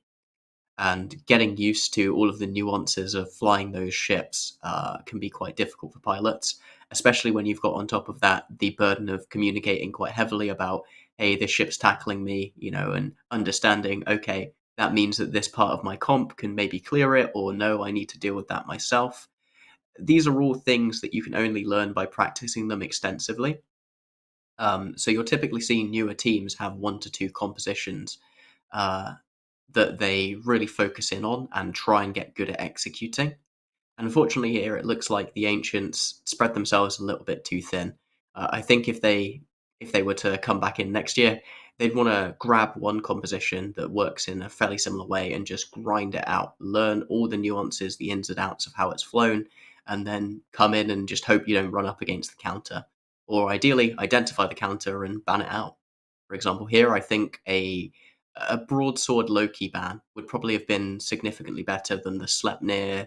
I can't remember what the other thing they banned was, which are, because those are the two heavy tackle ships that can really get on top of you and just slow you down and tackle you up. as The a quarter member scimitar, competition. the Sleipnir ban. Oh, the scimitar. Okay, that's an interesting one. I suppose that's fairly good. But, you can deal with Jaguars, you can deal with Zwippals, broadswords and Lokis coming at you in battle cruisers. They're going to outspeed you, and they're going to be so tanky that you can't kill them quickly enough to get away. I think what might have All been of way more interesting for the ancients is if their battle cruisers were fit for brawl as well and not fit to shoot at long range, because the Celestis kind of suggest that that's maybe what they were hoping for. But they really didn't have the rest of the low end to support that. No tackle, putting all your eggs in one damp basket, not great. The Simi, I think, was a good band for what they had to counter Logi, the Ishimu. The Ishimu's newts are not very long range. So if you were counting on logistics frigates coming in close, that would have been a great answer. If maybe you were thought there might be like a Basilisk at range, the Celestis might have been a great answer. But having both of them just didn't agree with each other. And I think that's sort of emblematic of their comp. There's a lot of good parts that didn't all fit well together, and certainly weren't a good setup for what I think they were hoping to fight. So, Alec, in terms of building a comp, you talk about this one being a little bit disjointed. How does a team go about building a comp? Like, where do you start? I think you need to start with your core, and that is kind of informed by what you want a general concept to be. Do you want to be at range? Do you want to be in close? Do you want to focus on a ton of damage up front? Do you want to focus on more of a long, grindy control match? Once you figure out the answers to those questions, then there are certain ships that kind of lend themselves to that strategy as a good starting point. If you want a massive amount of damage up front, you're probably looking for either ships with a lot of alpha and good projection, in which case you'll then need to build some kind of tracking or control low end around that, or you're looking for insane DPS up close and personal, in which case you're probably looking to put other short range tackle in there with it, maybe uh, bring in some additional low end DPS to try to make sure that whatever you're getting, you can grind through whatever logistic support they're going to get. You've seen different teams apply different strategies pretty effectively. I think, was it Anger Games or last year's Alliance tournament, the Abaddon big pile of hit points, big pile of damage comp. That was really effective. It was something we hadn't really seen before, but in its core, it was really just a high upfront projected damage comp with everything else built around that idea. So you've got to come up with your core concept. And then there are some variations you can play with. Minmatar Rush, I think, being one of the most versatile for all the reasons we touched on here. It's really difficult to ban out. Even if you do ban out some of the key Minmatar ships, there are some Caldari ships which can be swapped in, and it is very difficult for certain comps to counter. It absolutely does have its counters, but if you haven't brought them, then it does either very well or about on par with most of the other comps you can find in the Alliance tournament. And Jintan, so you've taken Alex's advice, you've come up with a concept, and you've refined that into this comp that you've created. You've got all the fits, and it's time to practice. What are you looking for in practice? Are you just doing match after match after match, or is it something perhaps more organized? Generally, it depends on how practiced your team is, like, and how much experience they have within a tournament setting. What I tend to focus on is communication. I try and give people a direction of, like, this is what I want you to be talking to me about. Go through all the pilots, sort of explain their roles, and then afterwards, after the match is actually completed, what you'll probably do is you'll have all of your pilots record their point of view during the match, and then you'll be able to, after the end of the scrims, go through a couple of key matches where you felt things didn't work as well as they should have, or you felt that there might have been some execution issues, and you go through them and you ask people to show them the VODs, and you sort of coach them and you point out, okay, at this point, this happened. What were you thinking at this moment? Let's try and maybe help you to understand what the win conditions of this comp are, where you need to be in this specific instance, or how you need to react to this certain threat. Or even sometimes, like, hey, You got scrammed here. Did you just not notice it? No, I didn't notice it. It happens. Next time we'll get, next time just make sure you're keeping an eye on it and communicating that as soon as you can. It's always a learning process. I don't think anyone has flown a single EVE Online tournament match without making a mistake. It is, EVE is such a complex game that I don't think it's possible to do that. It's just about minimizing your mistakes and making sure that the mistakes you make aren't going to lose your team the match. Cool. Well, let's before we move on to our next match, we've had 4 matches in this group stage here in the redemption bracket. 2 more still to go. Let's take a look at the standings for the Nefantar tribe here in this redemption bracket. We don't have the standings ready. Well, let's not take a look at them. Let's instead just take a look at the bans for Odin's Call versus Kitchen Sinkhole instead. And we'll look at the standings a little bit later. So Odin's Call choosing to ban out the Loki and the Sleipnir. So perhaps targeting against that Loki Sleipnir rush very directly here, saying we don't want to see that at all. Kitchen Sinkhole banning the Zarmaz and the Balgorn. Alec, what are you making of these bans here from these 2 teams? Well, I think Odin's Call is quite rightly trying to take away as much of Mimitar Rush as they can from Kitchen Sinkhole. Kitchen Sinkhole banning the Balgorn tells me they might be replacing Sleipnirs with Nighthawks. I think Awesome. the Bal is not very scary to Mimitar command ships, but could be very scary for Kaldari command ships. And Jintan, the Loki Sleipnir ban, extremely targeted, or do you think there's multiple comps this is going to ban out here that Odin's Call might be afraid of? This is actually some bans that we've seen Odin's Call use a couple of times so far in this tournament. I think they just don't like the optimal version of Mimitar Rush, or at least the double Sleipnir 1 Loki or double Sleipnir double Loki version that we've seen a couple of other good teams bring. But equally, it's an amazing targeted ban. This is just something this match is only going to be played for seeding though. So if there is any if there's any point that Kitchen Sinkhole can bring out something that isn't Mimitar Rush, they've got basically a game in hand here. They can lose this and still progress through to the main tournament, as We Form Blob have gone 0-2 in the bracket. So the worst result that they can have is 1-1, which would still put them through into the playoffs. Maybe they can prove that these bans, whilst they are targeted, might be wasted. I think it might be a good idea for them to do that, because it... Oh, sorry, Ithaca. Nope, that's quite all right. I was just going to say, speaking of that bracket, we can now look at the standings in this group here. So we can see Kitchen Sinkhole and Odin's Call both currently tied on 1 win apiece in Group A.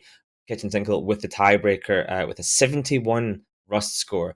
We Form Blob sitting at the bottom with 0. They are eliminated. Group B, also Laserhawks 1 and Pizza... because of Peacetime Diplomacy on 1, with the Ancients being eliminated on 0. Laserhawks breaking the tie with the Rust score of 57 to Percussive Pizza times 2. At this point, all those 4 teams at the top of the brackets here are through to the next stage. However, they are playing for seeding position now, as the Group A winner will face Group B runner-up, and Group A runner-up will face the Group B winner. So these matches are still important to decide who you're playing next. But it's pretty much time to go to the arena and find out, are Odin's Call going to take this victory over Kitchen Sinkhole and go 2-0, or are Kitchen Sinkhole going to be the team that's going 2-0 in Group A? Well, let's hand over and find out with the casters Wingnut Cross and Ithaca Hawk.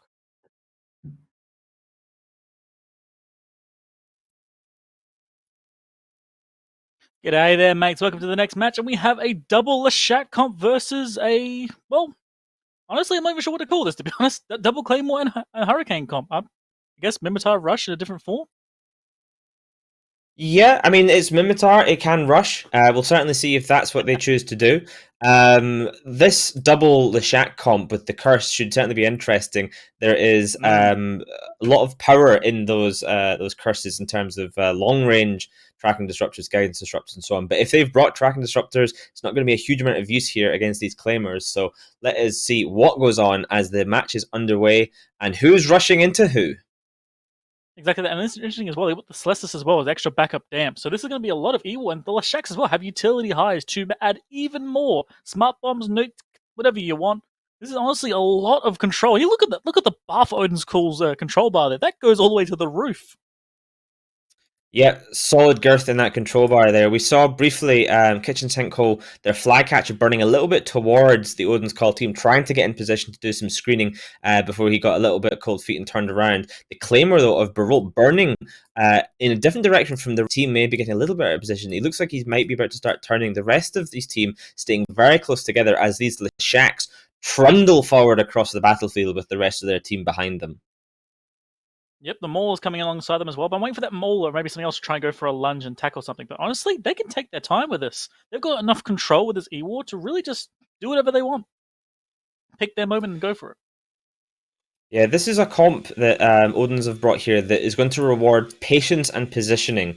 They're going to want to grab something, get in, and just punch it in the face. But if they do it too quickly, they could be caught out of position. You can see right now the Leshaks are the ones that are leading the way.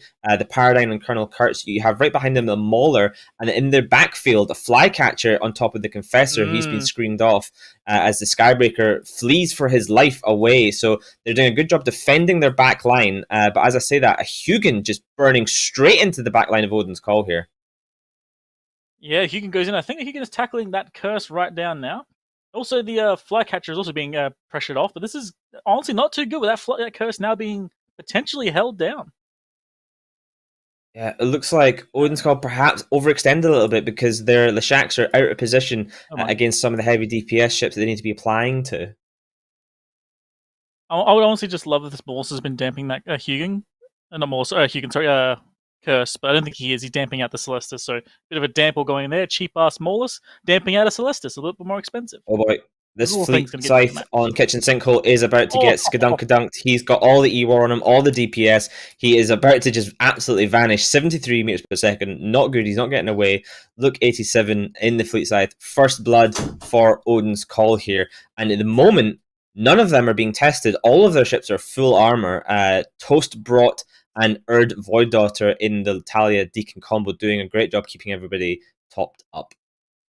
Yeah, interesting little note as well is the Skybreaker of Alpha Chalk has currently been blasting off rep drones off of that curse. And you can see there's a massive ball of rep drones in the middle as well. So there's just a lot of drones being deleted by this Skybreaker. Is going to definitely be worth his points. And that curse is holding now, but I'm curious to see what they're going to do. But I think at this point, he's pretty much safe as the Claymore has now been hard tackled. He's going to go down. Yeah, but this is the patience that we talked about here. Odin's Call trying to keep the team together and well positioned.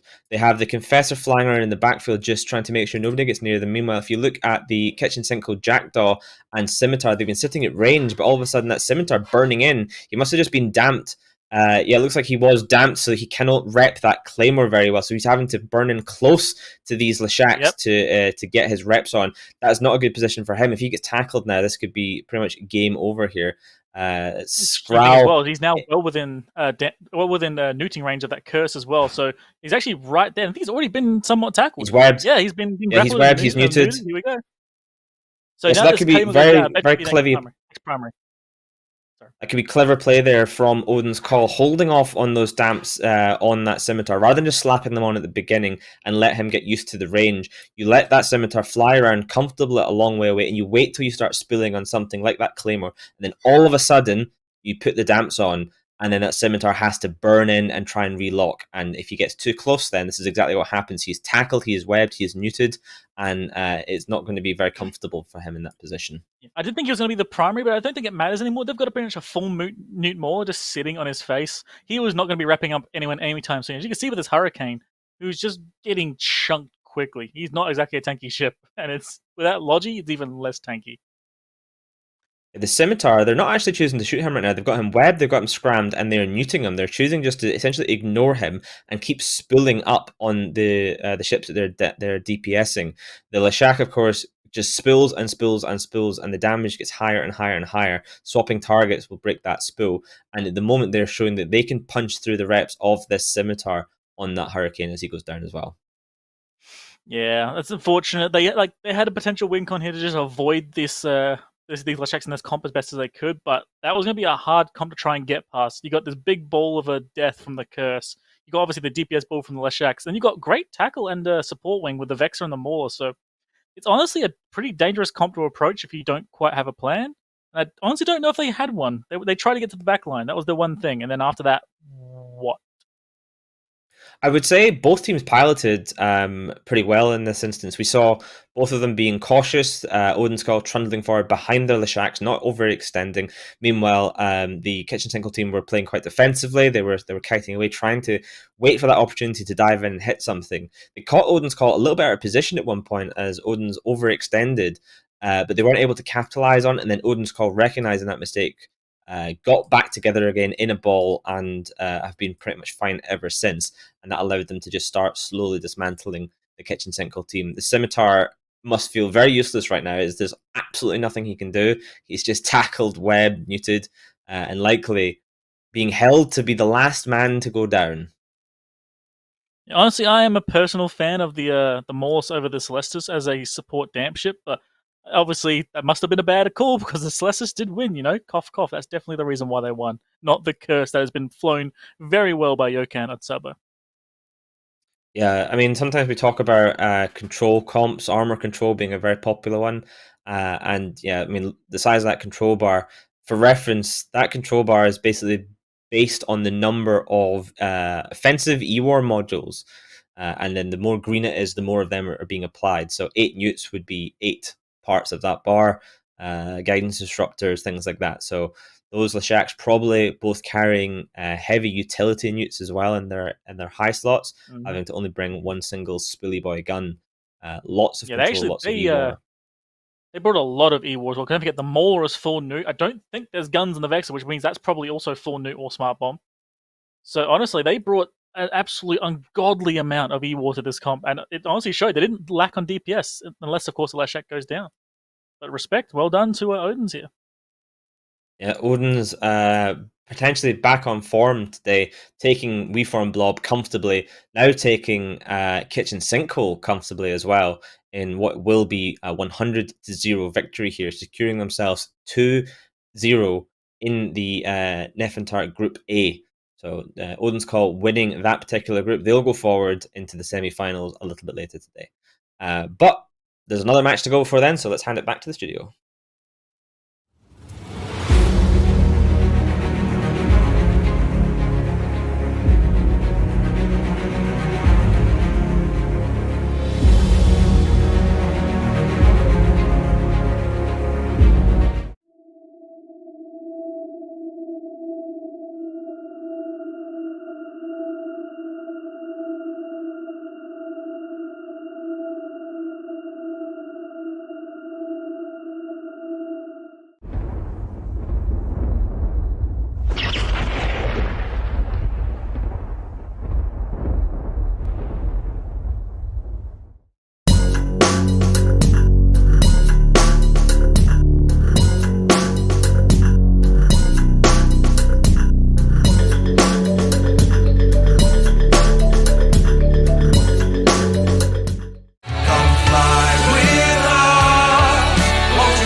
Odin's Call there, taking the W over Kitchen Sinkhole and securing themselves the top spot in the Nefertari A group there. One more match before a short break to find out who will take the top spot in the Nefertari Group B in Percussive Pizza Time Diplomacy versus Laserhawks. But Jintan, what did you make of the piloting in that last matchup? It looked like it was pretty solid from both sides, to be honest. Yeah, I think that just goes to show what I talked about in the time we had to fill before the match began, about the team that will win is not the team that makes no mistakes, it's the team that makes the least mistakes.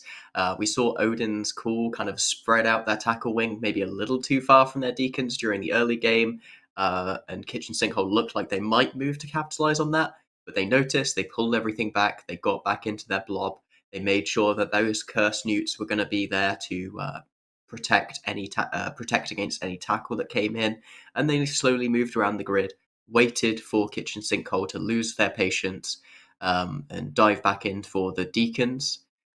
Which, there's some debate about what you really want to primary in that comp. It's a really hard matchup for Mimitar Rush to win anyway. But going on the Deacons when you have heavy assault missiles as opposed to the power that you normally have to control your own tracking with the Sleipnirs, it seems like a rough call. You're going to apply so much better to that curse, especially if you can get right on top of it. And yeah, from that point, after Kitchen Sinkhole got engaged and they didn't really clear anything off within the first couple of seconds of that engage, that was kind of game for them. It was going to be so difficult for them to claw it back after that point. And Alec, do you think Kitchen Sinkhole could have done much different there, or was that match always going to be an uphill battle for them? I think it was going to be an uphill battle. They had a great sphere of control, Odin's called it. Kitchen Sinkhole did what they did the previous couple matches. They showed a lot of restraint. They positioned well. They spread their fleet out, looking for a hole, trying to get their opponent to overextend and then dive into the back line. That's been their MO consistently. And they've done it very well. But unfortunately, they ran into a comp which had a good deal of projection with those long-range curse newts, with the Lashak newts. So there was only so close they could get without essentially being stuck committing because they couldn't escape. And I don't know if it was a mistake that they realized or maybe it was even intentional bait, but they spread their line out just a little bit. And Kitchen Sink was like, ooh, just like the last match, let's go in and get them. And then as they dived in, they realized it was just a little too late. They got caught by the newts.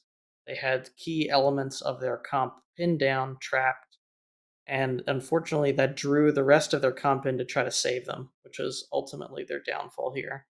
But it really would have been an uphill battle. I don't know what exactly they could have done differently to get a different outcome. Going up against two Lashaks and a curse with a competent logistics wing was always going to be a challenge. So Odin's Call advancing to the next stage, hoping to secure themselves that final spot into Alliance Tournament 18. Of course, we will find out in a little bit if they can actually secure that. To get there, we are going to have a series of matches. So after this next one, we will have the group standing sorted. Odin's Call, as you can see, top of Group A, and we're just waiting to find out who will be top of Group B. The Group A winner will play Group B runner-up and vice versa, and that will decide the two teams that advance into the final. The final, in this case, will be a best of 3. So the teams will play 3 matches back to back to back, and the winner being the one that either goes 2-0 or 2-1 in these particular matchups. This will also be the first time for many of these teams that they have faced something in Alliance Tournament that we call Conquest Bans. Jin Tan, explain Conquest Bans to me. Conquest bans, it's pretty simple. If you win with a ship, you can't bring it again in the future. This kind of forces teams to have quite a wide depth of compositions ready to go if they want to actually win a best of 3 or a best of 5, as we sometimes see in the grand finals of the tournaments. And it also gives your opponents a bit of a leg up, as they know that you can't bring certain compositions. So, for example, if your opponents bring Mimitar Rush, you don't even have to spend your bans sort of making sure that your opponents can't bring it in the next game.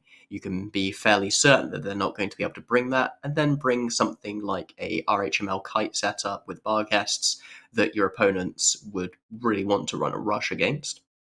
And you leave yourself free to use your bans to take out other parts of comps that your opponents might be particularly strong at that you're worried about.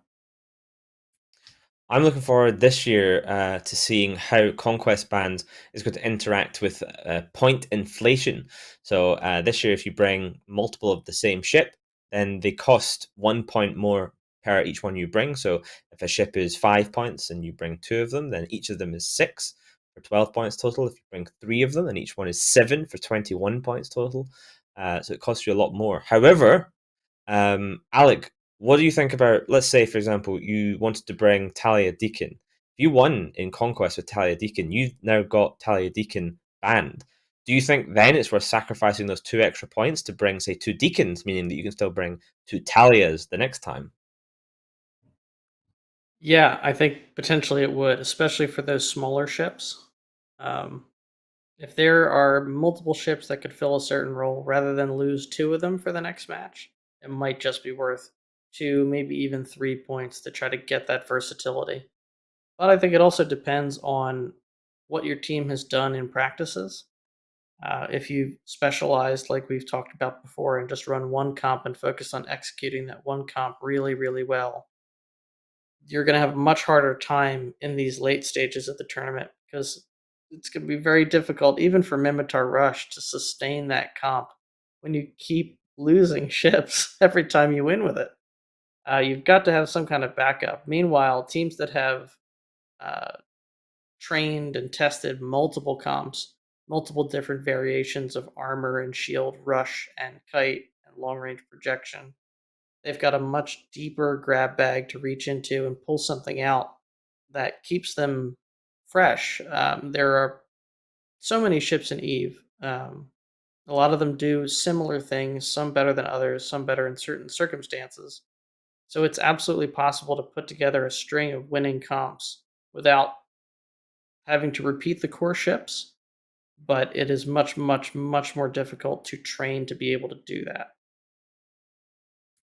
Conquest bans usually something reserved for the semi-finals or the grand finals in the main alliance tournament. So a lot of the teams that we're seeing here in these Mimitar trials will never have experienced or had any practice with these conquest bans. It's a completely different ball game to try and get through.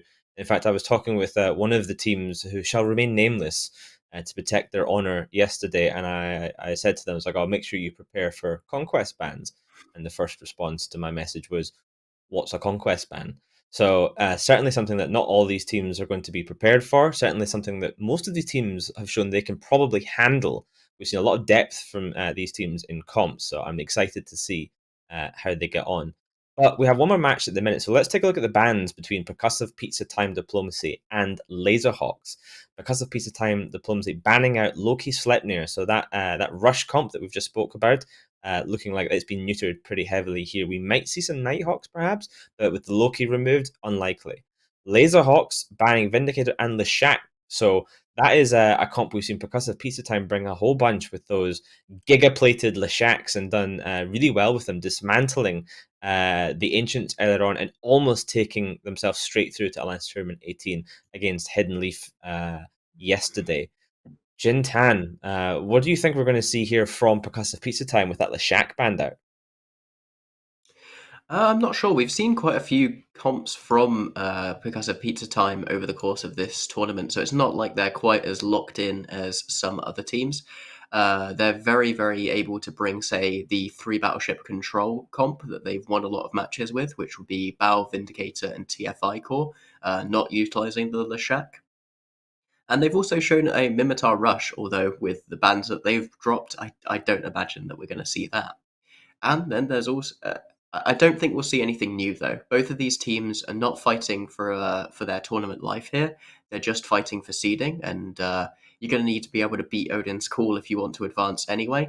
So I think we'll just see a nice, gentle match of both teams bringing something that they brought before and seeing who's better at executing it. Well, I see the countdown has just started, so let's head over to the arena right now between Percussive Pizza Time Diplomacy and Laserhawks with your casters, the Basilisk and Blackbird Pirate. Go!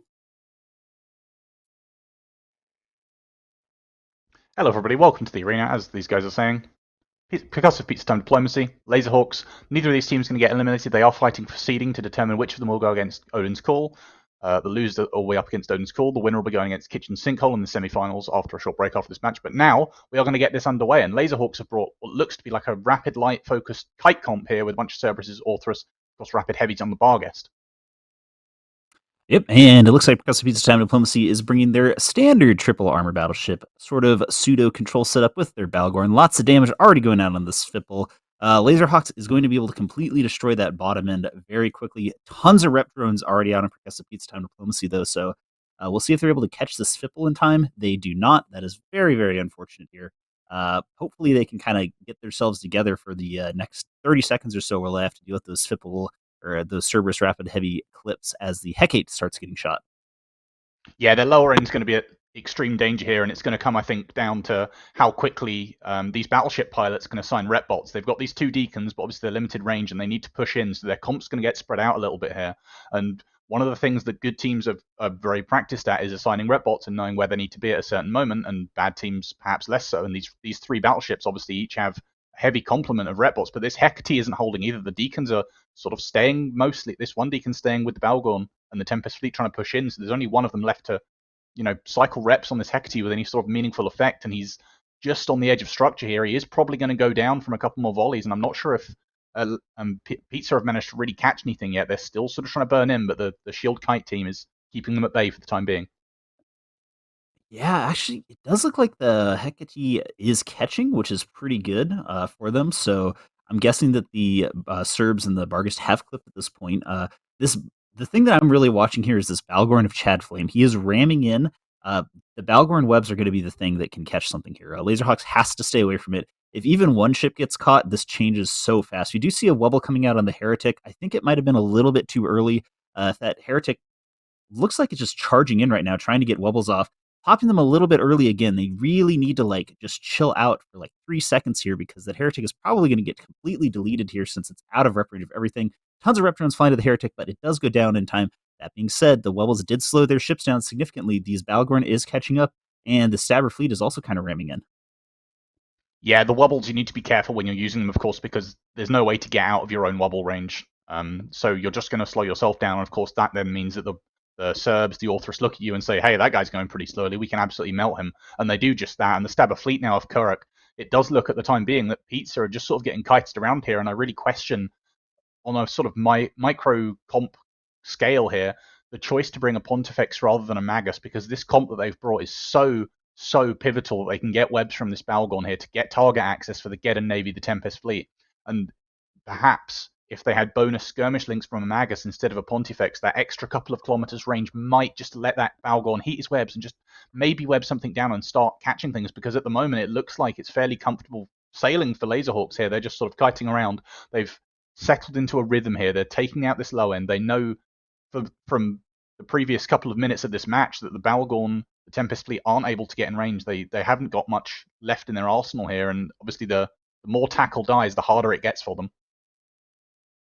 Yeah, and honestly, you hate to see it, but I'm not really seeing particularly great piloting from, especially this Balgorn. It does look like the Tempest Fleet issue, or the Armageddon Navy issue of all ships of Can, is actually doing a very good job at cutting off, but it really feels like this Balgorn is basically right-clicked approached and has its MWD on and is trying to catch off.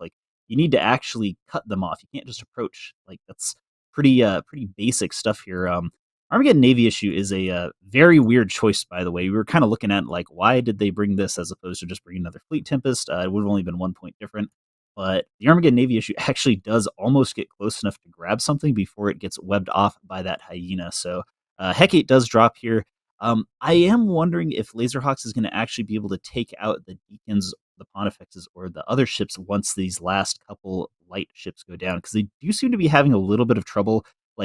Obviously, they're breaking through reps, but they don't seem to be doing it as well as I feel like they should.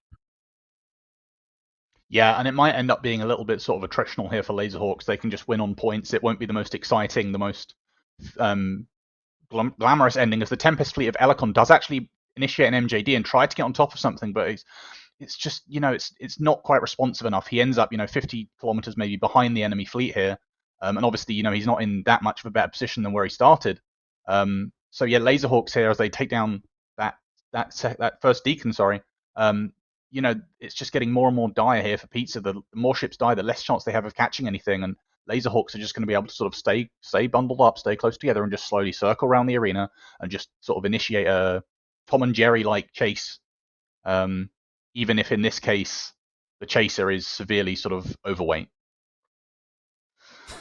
Yeah, that is a way to put it. I mean, not the nimblest ships on the Pizza side. Let's put it that way. Definitely not. The only one that's even going remotely fast is that Tempest Fleet issue. I do think that MJD, that is the plan here. Unfortunately, it's probably gotten a little bit too late here. They are trying to take down this other Stavrid fleet issue. I think they're just using up the clip while they're ready to hit the next Deacon. But like, why hasn't the Balgorn MJD'd? That's what I'm sitting here. It's actually just flying around doing effectively nothing. Like, the Tempest fleet had a great idea. They need to like take that idea and apply it to all their battleships. Like, just get all your battleships together on top of the MJD and just start eating yourselves at them. Maybe you'll eventually catch them. I don't know. I completely agree. I mean, the Tempest fleet's your mainline DPS ship here, right? Like, you want it to get into position, but it's not the thing that's going to facilitate the rest of your comp, whereas the Balgorn's a lot more forgiving for getting on top of things, with, 40-kilometer webs. If you MJD something, you don't have to be particularly precise. If you just get in sort of the vague range of where they are, you can probably web something down, maybe web on that Barghest, get your battleships on top of him, and start pumping him, and then maybe that then would put the onus on Laserhawks to sort of play more aggressively, and then, they might be behind on points when the timer ticks down, but as it is, the Pizza Time team are just sort of slowly hemorrhaging ships, and now they're just down to 4, these 3 battleships and the Stabber fleet, and it is going to be Pizza Time going up against, I believe, Odin's in the next round, which will be very, very difficult for them. And Laserhawks are going to face off against Kitchen Sinkhole as well after the break.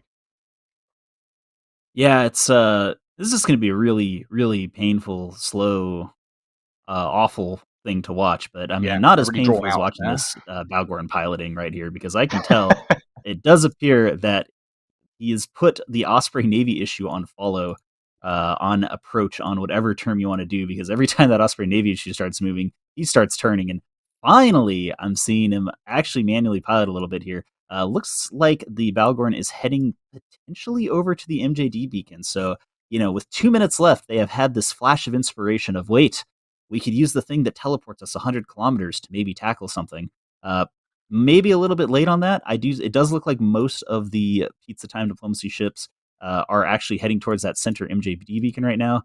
Maybe it's just the Balgorn, but I mean, it might actually not be too little too late. It's a little bit of a sort of disappointing lack of inspiration from Pizza, because they performed so well yesterday in that absolutely nail-biting match against us, and of course winning their earlier match today. So Chad Flame maybe perhaps a little bit sort of hard of learning in this match, spending 8 minutes now chasing around in this Balgorn. It's not getting any better, buddy. You need to change something up before the whole of your comp dies. So, maybe if Percussive Pizza Time Diplomacy had sort of abandoned this chase strategy and sort of tried to initiate this micro jump, spear fishing as it were, with the Balgorn maybe a little bit earlier into the match before they hemorrhaged all their lower end, it might have turned out a little bit differently, but I feel like they were just a little bit slow of coming up with that sort of idea of how to turn this around rather than trying the same thing. Yeah, it definitely correct. Looks like he's actually at a really good spot to MJD. Oh, he does it a little bit too early. Now he's going to catch something. I can tell just to look at it. No, absolutely not. I don't know. He might be kind of close to that Cerberus of Carl. They are burning upwards. Nah, dude, I'm zoomed in on this. He's way off. I think they might be in web range. I think something might be in web range.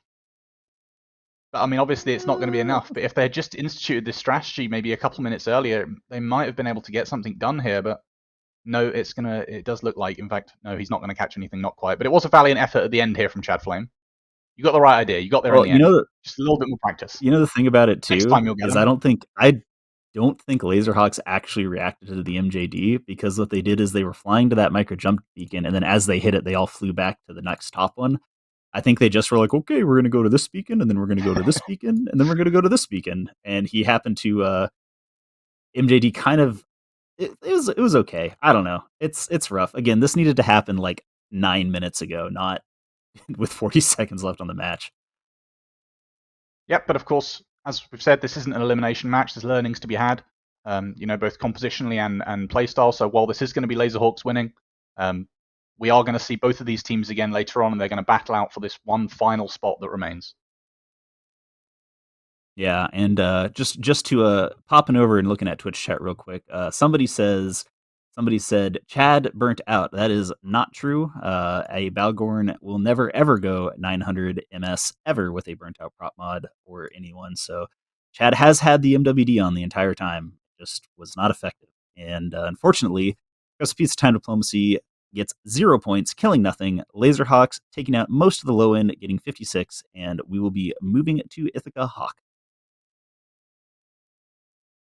Now for the Triglavian Weather Report, brought to you by Exodus. The weather calls for disintegration.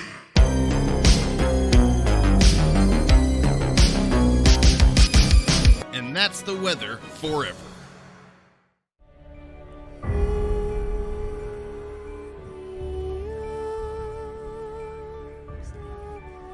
For just 10 million ISK a month, you can save the life of a high-sec miner.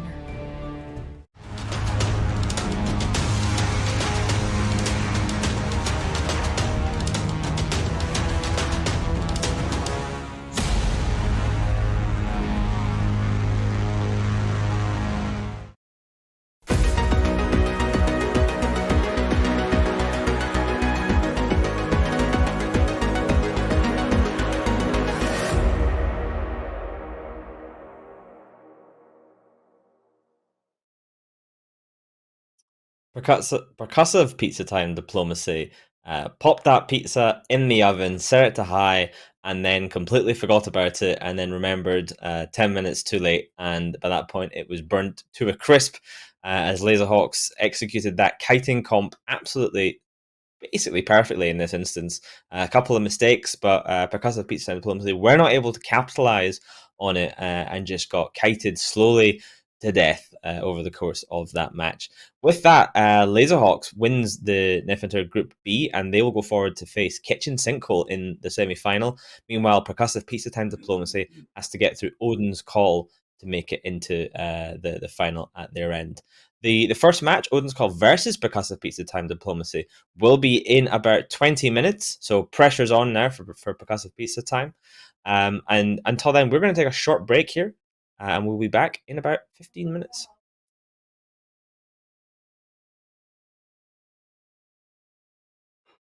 Welcome back, ladies and gentlemen, to the final day of Alliance Tournament 18 Minotaur Trials. I am joined on the desk once again by Blackbird Pirate and Mystical Might. Blackbird Pirate, how are you today? I'm doing great. I've got my nice little vocal warm up. Got to watch a bunch of like really interesting piloting choices in the morning. So yeah, I'm here. Let's do it. Yeah, we've got a match coming up, and then there'll be a longer break between that and the next match, just the way the schedule works out. So perhaps during that break, we can do a little learning how to pilot battleships with Blackbird Pirate. But before that, we have got a exciting match coming up. So now we're into elimination matches again. So we said goodbye to the Ancients. We said goodbye to We Four and Blob. 6 became 4, and in the next 2 matches, 4 will become 2.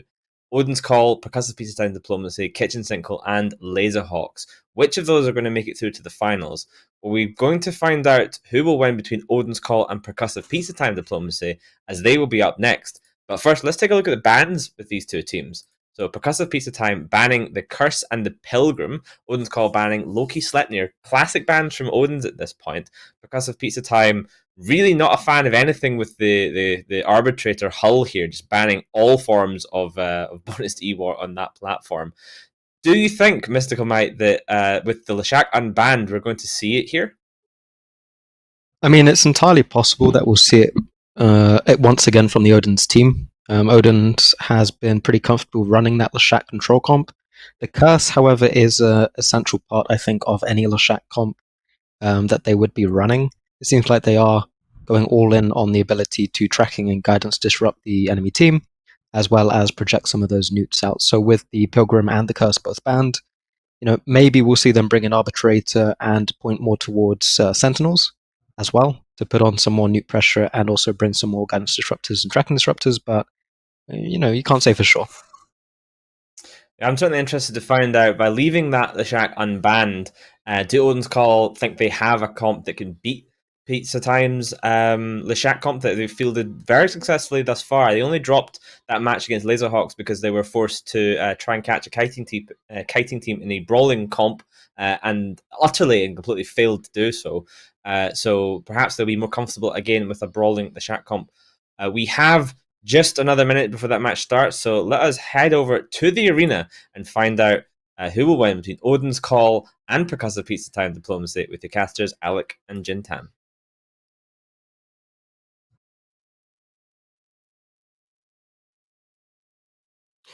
Hello everyone and welcome back to the arena here. It looks like we have a little bit of a mirror with both teams having brought an armor control setup to the grid here. The question really is going to be how those Leshaks match up against that Balgorn. Alec, how do you think this is going to play out as both teams start to engage as the countdown winds up?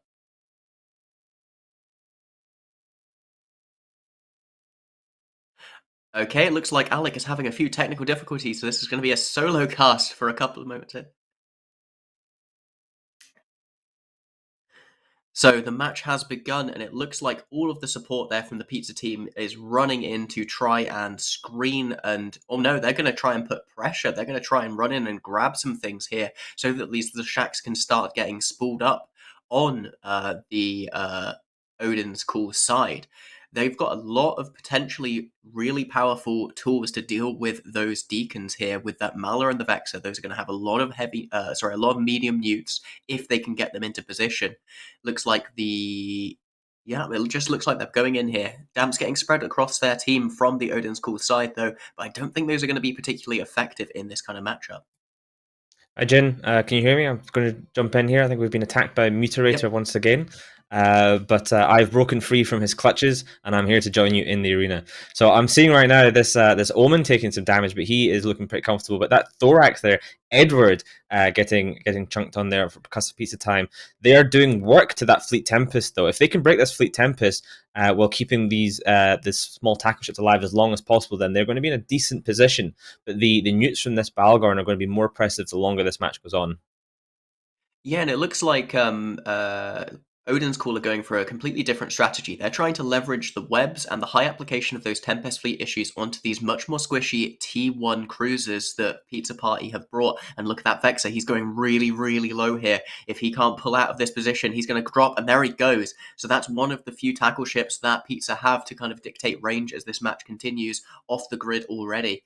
They're going to need to make progress on this Tempest Fleet issue soon, and it doesn't even look like he's tackled right now. He's just... Actually, no, he's got a scram on him, but he's not webbed down, and there's every chance that he will be able to clear his own tackle off with some newts. Yeah, the Leshak, though, is sitting right on top of him and now starting to spool. So he will be hopefully having some heavy newts to slap around the place as well. But he's taking a lot of damage. He is counter-tackled. He is counter-neuted. He is receiving reps from the two deacons here, but he is struggling to keep alive. Meanwhile, not much damage seems to be applying to this Fleet Tempest from this Leshak here. Is it possible he's been neuted out completely? I'm not entirely sure. I don't know. Maybe this is a bit of a bait. We've been talking all evening about the 3-plate Leshak fit that pizzas have been doing. Maybe they skimped a little bit on the tank here, just hoping that they'd get away with it. But that said, they are putting some DPS down on the Mallow. They're trying to free Chad Flame. That's what's got him tackled here. If they can kill Aethel and Kura in the Mallow and get him free, that's going to potentially let him survive. Although with how low he's going, I don't think this is. This is a win con here for Odin's. If they can take out this Leshak, that's pretty much game from an early position. Yeah, I'm looking at the Leshak. He is not firing whatsoever, so he is definitely capped out by the Fleet Tempest with their utility newts. And there you go, he is down. So not a good position for Percussive Pizza Time Diplomacy. This might have been a gigabrain move by Odin's Call, expecting this Leshak to come and bringing a counter to that, which, as it happens, just seems to be as many newts as you possibly can. They might still break this Mauler from under the Talia Deacon reps, but it's going to be too little too late, I think, as that second Leshak is now being muted as well, so he's going to be shut down very, very quickly. Yeah, something to note, though, is that this is taking place right on the very edge of the arena. The match is not over yet. There is a huge risk of a team potentially boundering here if they start getting pushed in one direction. That said, the absolution here of Cayenne is dropping really, really quickly. Oh, this is a terrible position now for pizzas.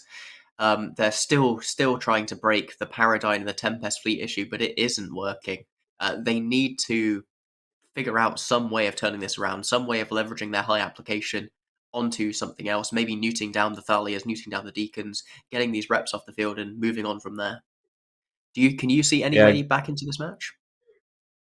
Honestly, at this point, no. I think they've just been out executed by Odin's Call, not just in the piloting, but in what they've brought. So Pizza have clearly favoured this comp. Odin's clearly left it wide open for them, saying, "Hey, we see you bringing this this double Leshak comp. You know, feel free to bring it, and we'll bring something which we can beat it with." And they have done so. The newts coming from the Balgorn and the two Fleet Tempests were able to shut down Chad Flame first, and then once that Leshak gun was no longer spooling, they were able to tank. The Maul got a little bit low. The Confessor is getting a little bit low now, but that's not going to make much difference with the Absolution gone. This is just mop-up time for Odin's Call. Fantastic theory crafting from them, fantastic piloting, splitting those two Leshaks and bringing something in that pick ban phase that can just absolutely win here. What do you think about the choice from Pizzas to go really aggressive at the opening couple of seconds of this match, burning everything in, both their Leshaks and all of their tackle, right into the newts and web range of these of that heavy battleship core from Odin's? We've seen them be really patient in previous matches, and here it feels like the pressure sort of got to them. Yeah, I think the Odin's team just has a bit too much screening ability here. The Fleet Tempests themselves are fast. They're able to screen pretty well for small ships with those heavy neutralizers, so that the Vigil Fleet issued the Vexor would have struggled to get on top of them. I think the best thing for them was potentially just to try and brawl in and then chunk something down as fast as possible before those newts did the job. As newts, the longer a match goes on, become more and more powerful, because once you hit cap dry, if you don't have an injector, I mean, you're done. Like you cannot regenerate that with a Balgorn sitting on top of you just with one newt still running. Yeah, and there we go, another omen falling. Probably an omen of Pizza's demise here in this match. I feel like there's a lot they could have done though with these Leshaks. They actually have a surprising amount of range when you load them with, I can't remember what the long range ammo is on the Leshak from the top of my head, but it has around 60 kilometers, 70 kilometers of range. You could have spooled up on one of these cruisers without those tracking disruptors from the Curse and the Pilgrim that they banned, and just slowly apply it down. But maybe these damps had more of an impact than we thought, stopping Pizza from executing any sort of kite away and jockeying for position in that respect, and then being forced to run in aggressively. Yeah, this is the second time we've seen Odin's Call bring a heavy control comp and just execute it really well and slowly dismantle their opponents. And this is a bit of a change from some of the fast-paced rush comps where the matches can be over in just a couple of minutes. Here we're seeing patience, strategy, piloting decisions, and just all-around good execution from Odin's Call, showing why they were predicted as one of the top teams in the trials overall. And if they keep this kind of this level up, then I think they'll do quite well in the finals, and they will definitely be the team to beat. Yeah, we finally see a little bit of a desperation play as Pizzas go on the Thalia. I've got to say that Erd Void Daughter and Toast Bro played really well in those logistics frigates, managing to slip by all of the tackle of Pizzas as they did do that engage, although you've got to give credit to the screening from Odin's side for preventing the tackle from getting on top of them. All it would have taken maybe is one of those Thalias or Deacons to get caught and a couple of, lucky wrecking shots from the Leshaks for those things to pop. And from there, Odin's wouldn't have had the sustain to deal with the ramping DPS of this really powerful Pizza core. But it wasn't to be, and we're just going to watch here as the last few ships from Pizza get dismantled. Yeah, it just makes you think what could have been if Pizza had been able to just eke out that win over Hidden Leaf yesterday. They came so achingly close to doing it as well. It was just a few rounds here or there, and they would have been in Alliance Tournament 18 right now. Instead, we see them just being dismantled by Odin's Call, and they will exit from this. There's no coming back from this. This is the last we will see of Percussive Pizza Time Diplomacy in Alliance Tournament 18. This could have been Hidden Leaf Village Ninja Assassin Esports Squad right now, but it wasn't. And Percussive Pizza Time, they got close. They tasted Alliance Tournament 18, but then just put out right now by Odin's Call. So with that, let's go back to the desk. Pew, pew, pew, pew. Pew, pew, pew. I buried the pot.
Percussivve Pizza Time Diplomacy 07, but they are out of Alliance Tournament 18. They couldn't pull it off.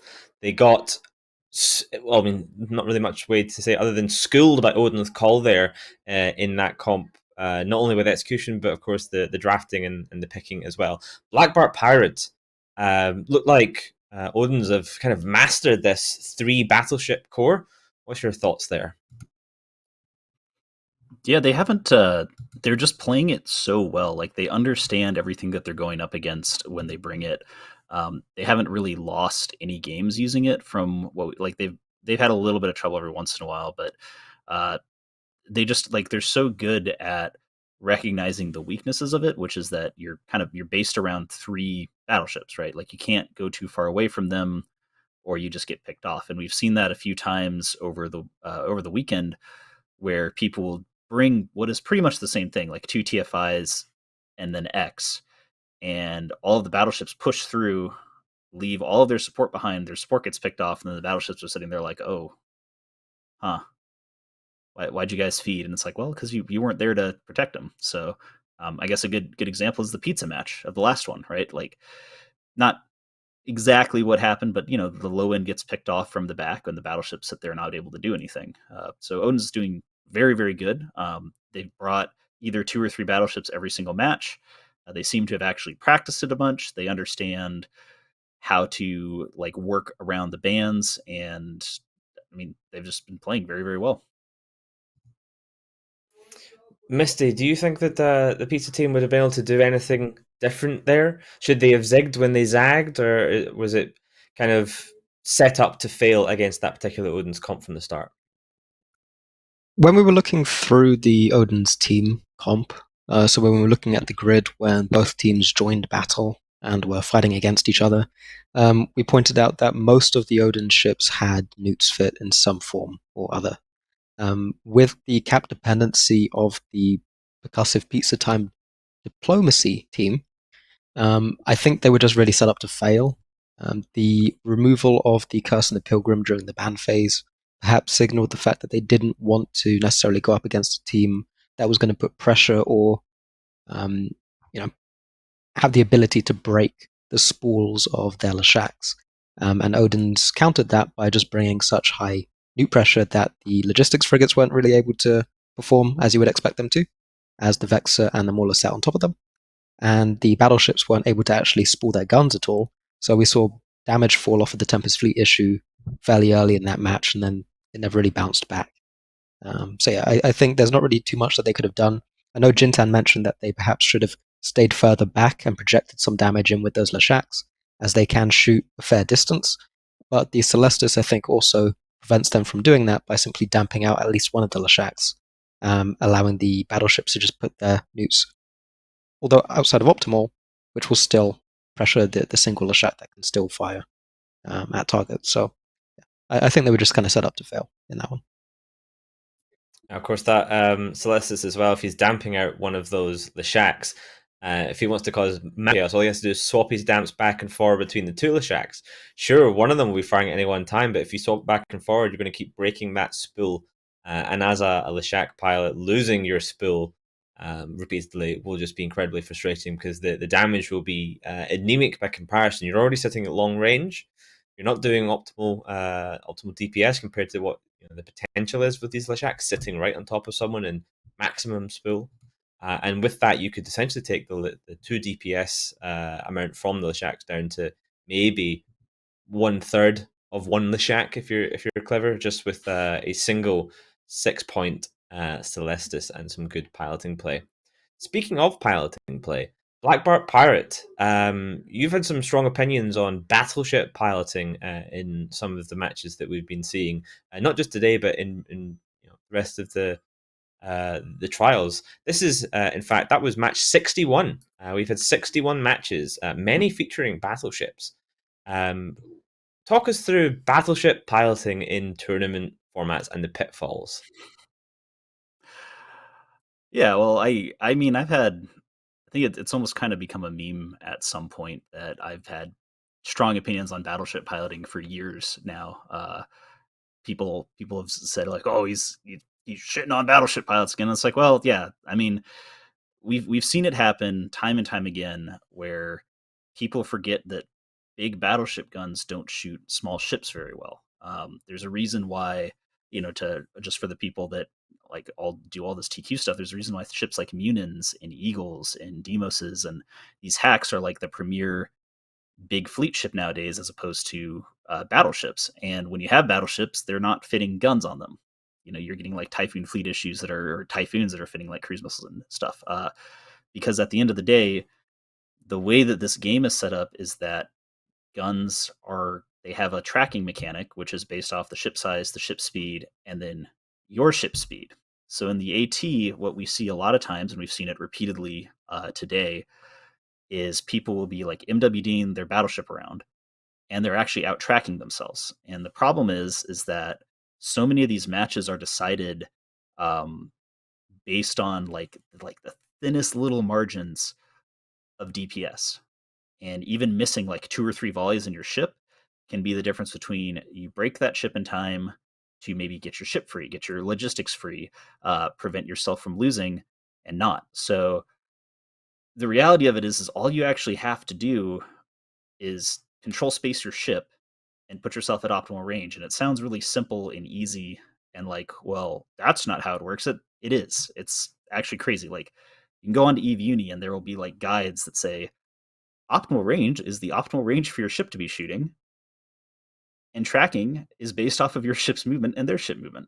So once the ship's tackled, you control space, keep it ranged at your optimal range, and you press F1. That's all you got to do. Yeah, that's all you got to do. Mystical Might. Luckily, in EVE Online, if you're flying a battleship and you want to get into brawling range with someone, there's a great button labeled Approach. And this is surely the best way to get into that range. And then you can hit that control space, stop that ship, and follow Black Bart Pirate's advice there. Is that right? Just we hit Approach and we wait to win? Yeah, that's correct. I think it was 2 matches ago now we saw one of the teams employ this approach where they hit Approach with their Balgorn, their Navy Geddon, and they ended up trailing the hostile team around the arena for about 10 minutes. Approaching is great in some situations, like Rush, perhaps, where you just want to approach a single target, get on top of them, and do as much damage as possible. When you are the slower of the 2 ships, approach isn't always necessarily the best approach to take. Cutting the enemy team off by double-clicking in space ahead of where they're going can actually shorten the distance more than approaching the enemy ship, because you end up, when you use the approach command, kind of curving behind wherever they're going to try and catch up. So it's not actually an effective way of limiting distance. And also, as mentioned in previous segments, screening is a thing. So if you just hit approach and you take no measure to try and avoid the enemy team's tackle on your burn-in, then you're likely to get screened away, which is what we saw with one of the Lashaks in that previous match.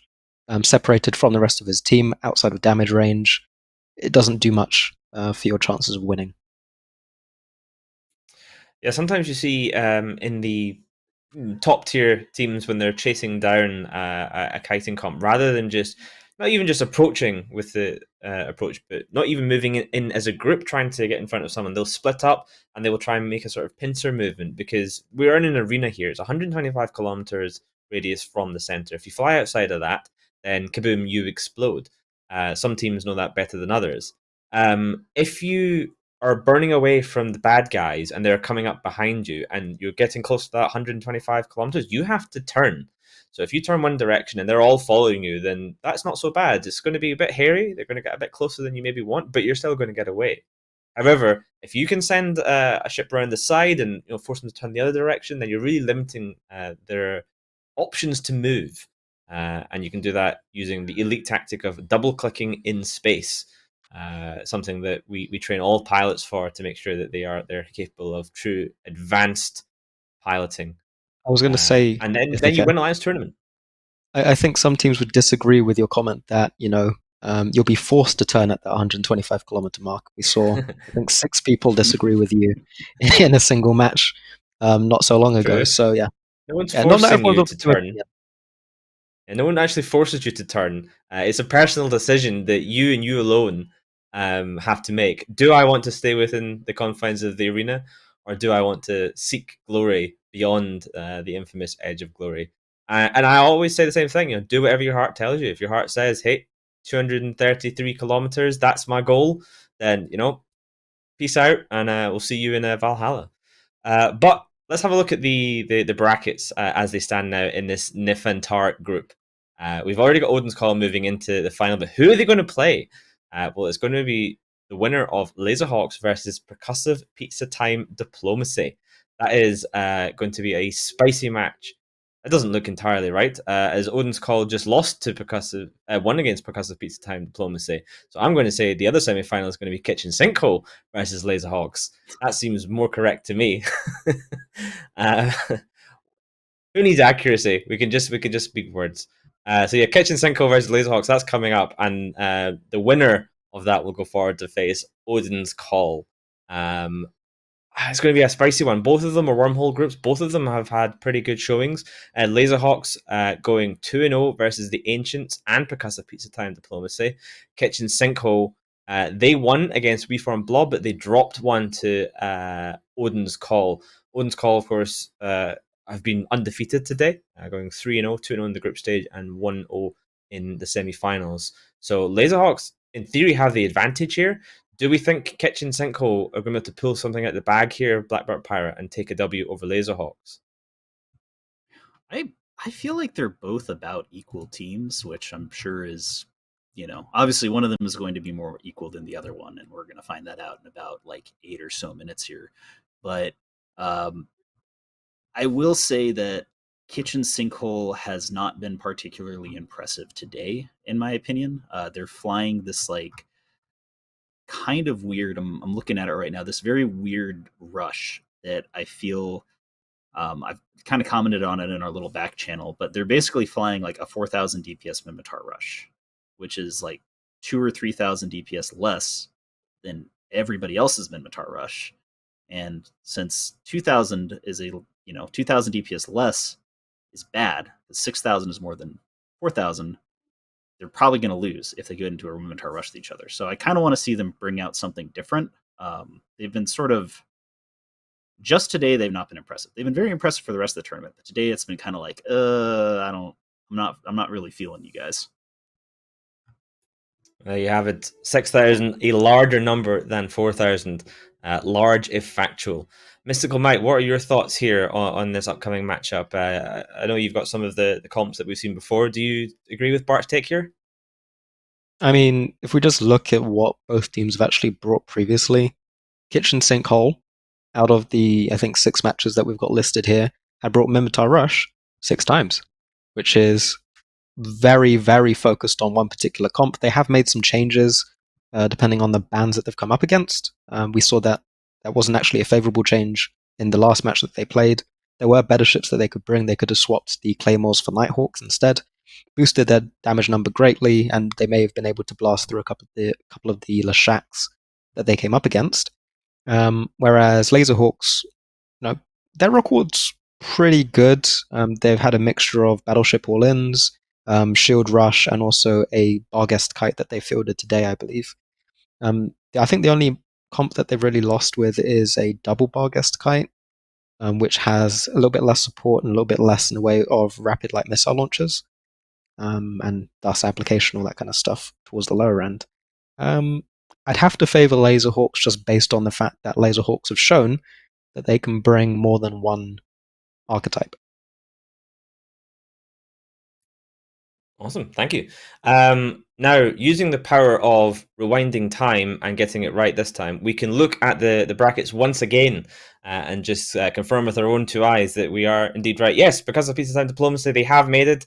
Their name is somewhat long, which is good for our brackets. They're no longer in the tournament, so they're gone. And there we go. We're doing it live, ladies and gentlemen. Odin's Call took the W there, and they are moving forward into the final. It will be up against the winner of Kitchen Sinkhole versus Laserhawks. Laserhawks looking a bit small there. Can we make them a little bit bigger? Maybe fill them up a little bit more? I mean, Kitchen Sinkhole's got a bigger font. I don't think that's particularly fair for Kitchen Sinkhole versus Laserhawks. No, if I can't get that edit, that's there we go. Laserhawks, there we go. Ooh. Laserhawks growing. Oh Oh, yeah. that's dear. That's not good. They've boundaried. That's not a good sign. Okay, they're back in. We're good. Speaking of this matchup, let's look at the bans for Kitchen Sinkhole versus Laserhawk and see what these teams are saying. No, you shall not bring. Any moment. Now here we are. So Kitchen Sinkhole banning out the Zarmazad and the Barghest. Laserhawks banning out the Vindicator and the Curse. Blackbird Pirate, what are you thinking here? I don't really get the Zarmad's ban. I don't think Laserhawks has brought it at all, but Kitchen Sinkhole really likes to ban it. The Barghest ban, though, I mean, we just saw Laserhawks win very convincingly with their little Barghest kite. So I think that Kitchen Sinkhole is kind of looking at that and saying, "Ooh, we really don't want to fight that." Laserhawks, the Vindicator Curse ban, very, very standard, very solid, very good at stopping a Minmatar rush. So, we've seen Laserhawks actually do spectacularly well with their version of Minmatar rush. I think that that might be what they're trying to bring here, and if so, I'm a little worried for Kitchen Sinkhole. Interesting. Misty, why is that Barghest so powerful? We saw it fielded to great effect in a match earlier on today, but why did people love it so much? Yeah, I mean, the Barghest is a really flexible ship. It's one of the stronger faction pirate battleships that you can field on TQ in general. One of the bonuses of the Barghest is to its tackle range. So if you fit a Warp Disruptor, which is fairly useless in the AT, or a Scram, which is incredibly useful in the AT, you'll be able to tackle out to increased ranges. So that could be about 20 kilometers on the Barghest, which allows you to slow down or prevent ships from getting on top of you and your team. Alongside that, some of the downsides of missile launches is that there is an extended flight time. So if you're 100 kilometers away from a target and you fire your missiles at a target, it will take 9 to 10 seconds for that missile to hit. And in that time, if, for example, they need to reposition to get their logistics frigates closer, they'll be able to do that, and it will take some of the initial damage you could be doing away. With the Barghest, their missiles zip across the grid in the space of like 2 or 3 seconds. It's basically like a gun in EVE Online. It's very quick to apply. They're just really good ships, and like I said before, they're fairly flexible, so they can be armor or shield fit, depending on the comp that you're bringing. We have seen some armor Barghests so far in the tournament. I don't think they've necessarily performed too well, but perhaps it's just a matter of piloting and some of the theory crafting that goes into that.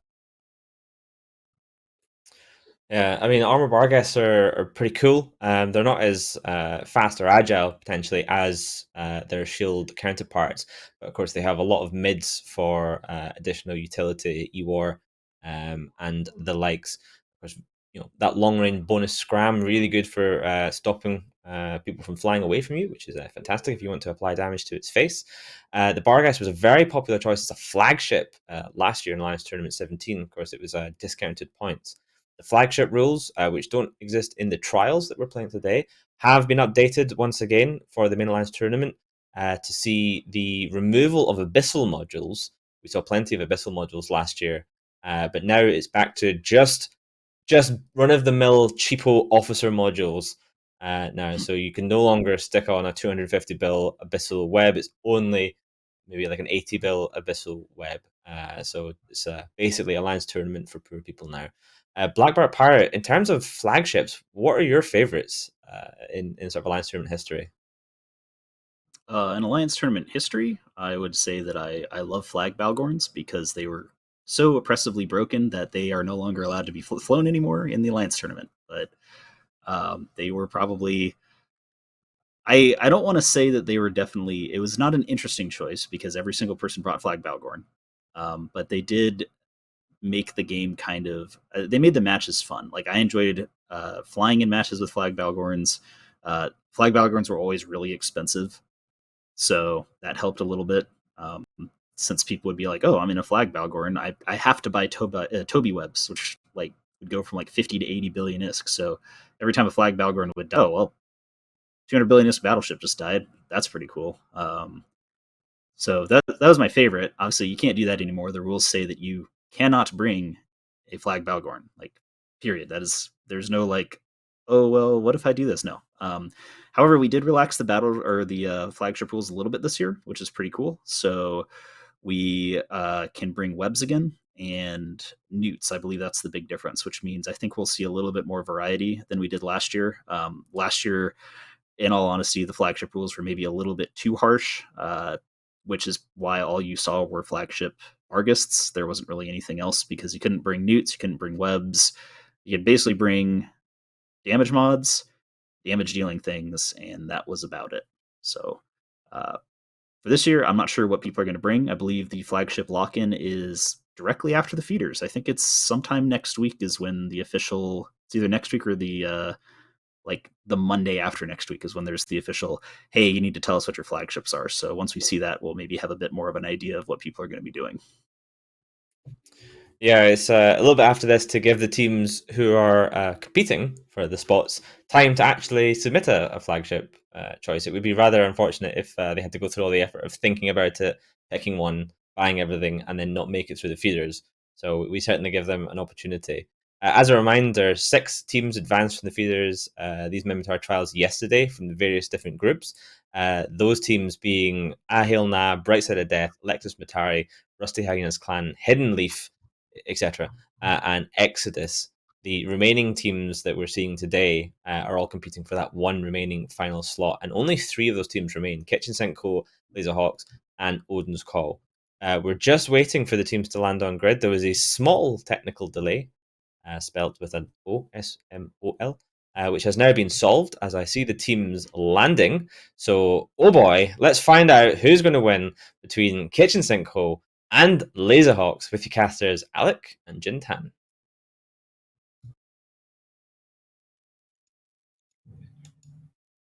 Hello, everyone. This is hopefully the newly audible Alexeyev card, and we are here with Kitchen Sinkhole and Laserhawks. Kitchen Sinkhole finally bringing something different. They've got a Balgorn Absolution Ashimo high-end with a Scythe Fleet issue, which looks like a holdover from one of their previous comps.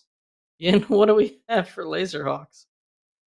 You know, when I saw both of these ships on D-Scan, I was certain which team was going to be flying what, because Laserhawks have brought a Minmatar Rush comp, and not just any Minmatar Rush comp, it's pretty much the same one that Kitchen Sinkhole ran through their group stages earlier in the day. So this is going to be a really interesting matchup. Kitchen Sinkhole, they're going to be looking to try and slow this match down, spread out the attack from this Laserhawks team, and meanwhile, Laserhawk's just going to be looking to get on top of something and just blow it up. I imagine the Ashamu, the Scythe Fleet issue, or maybe the Thalia Deacon are going to be their primary targets here. And those Lokis can just reach out and grab things, so they've got to be careful here. Yep, Laserhawks diving in, as you might expect, trying to get screened by the Heretic and the... He's now in a cloud of drones. Looks like a Deacon may have got caught here. They're not going for him right now, but he is in a very bad position. If they turn and tackle him, that could be lights out for their logistics. But so far, it seems like they're going for the Leshak.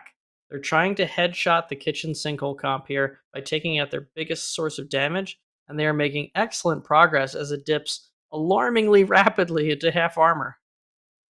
Yeah, you can see a couple of rep bots dropping out from this Kitchen Sinkhole team trying to keep him up, but that Leshak is dropping dangerously fast, and so little damage is getting spread across the other side of the team. Look at how girthy that Laserhawk's attack bar is. It is absolutely dwarfing what Kitchen Sinkhole are putting out as that Leshak goes into structure and goes down.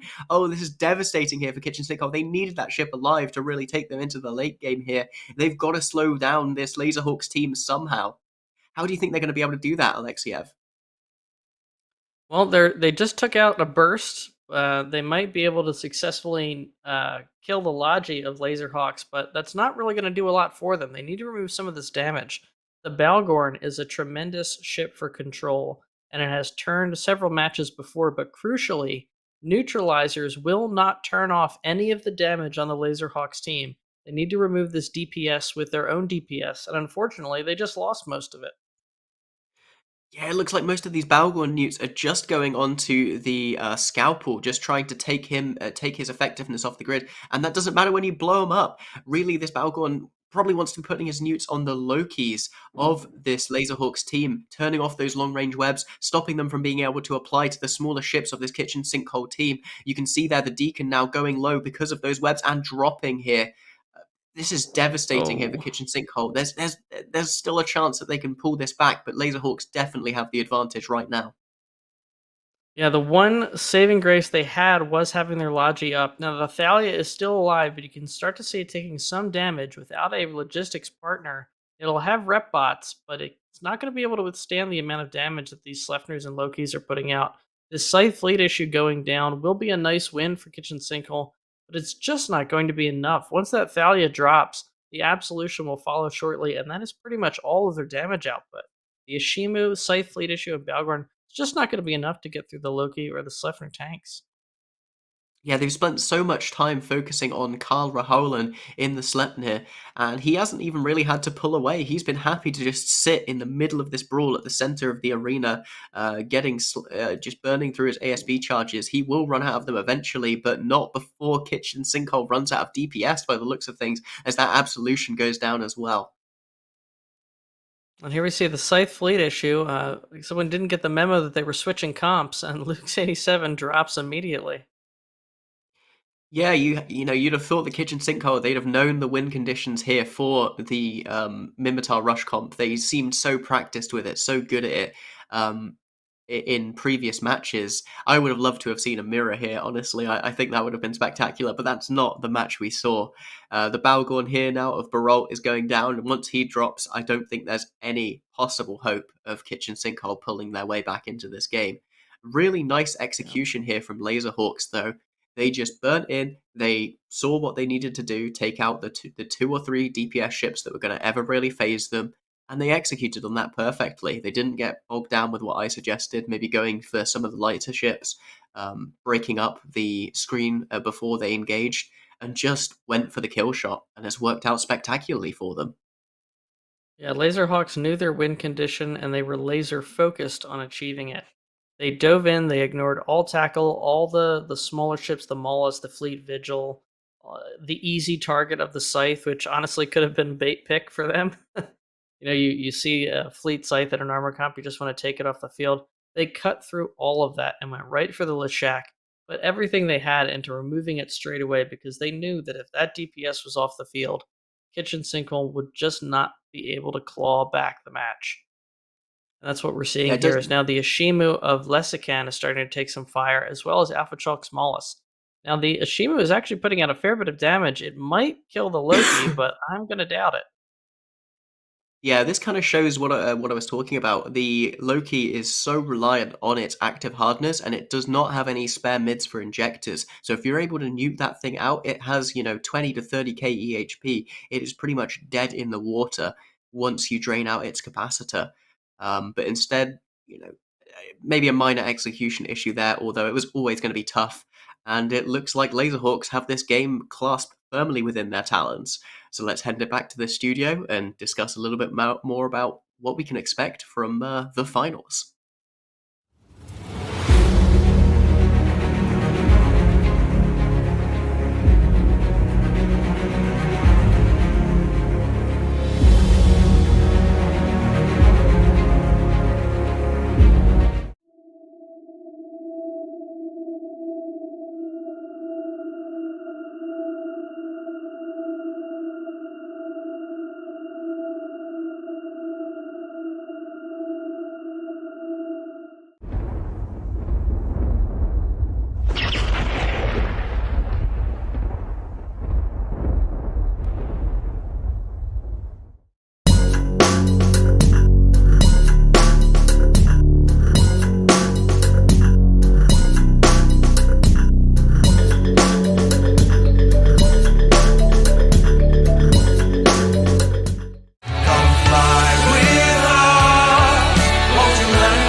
Well, there you have it. It took us 62 matches, but 35 teams have become just 2.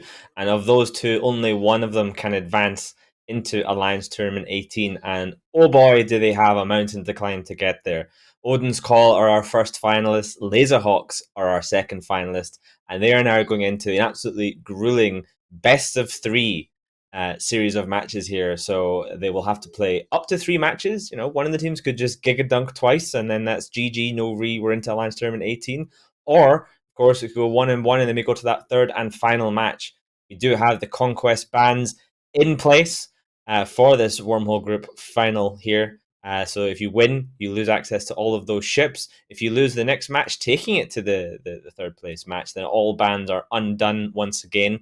So we could see one team win, then lose, everything is unbanned, and then we're into the final match where winner takes all. By all, I mean access to Alliance Tournament 18 in just over a month. But until then, we have a short break, so we'll be back in about 15 minutes to talk about that first match. See you then.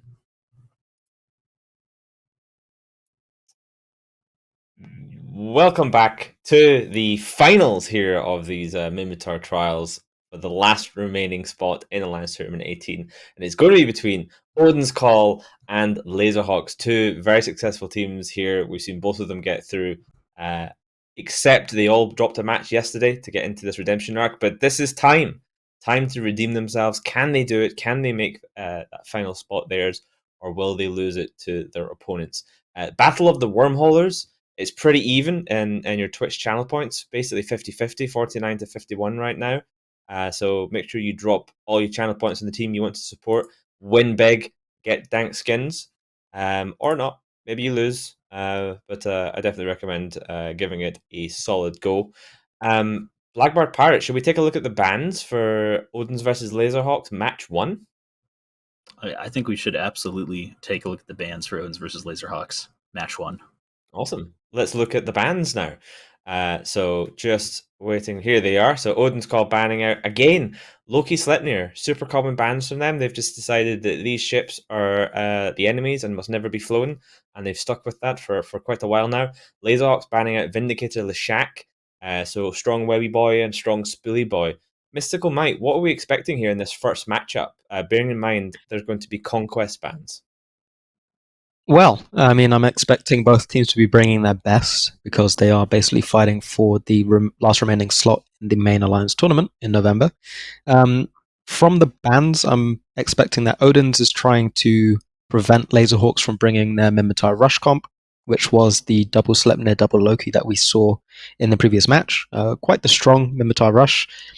So perhaps looking to limit the amount of damage coming in from the Laserhawks team, whereas Laserhawks knows that Odin's has done fairly well with their double Leshak control comp.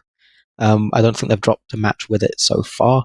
And they're pretty experienced when it comes to the 3 battleship control as well. But that utilizes 2 TFIs and a Balgorn, so I'm not sure how the Vindicator ban really fits into the scheme that Laserhawks has going here. Well, I guess there's one way to find out, and that is by going to the match. So let's head over there now to see Odin's Call take on Laserhawks with the casters The Basilisk and Moderator.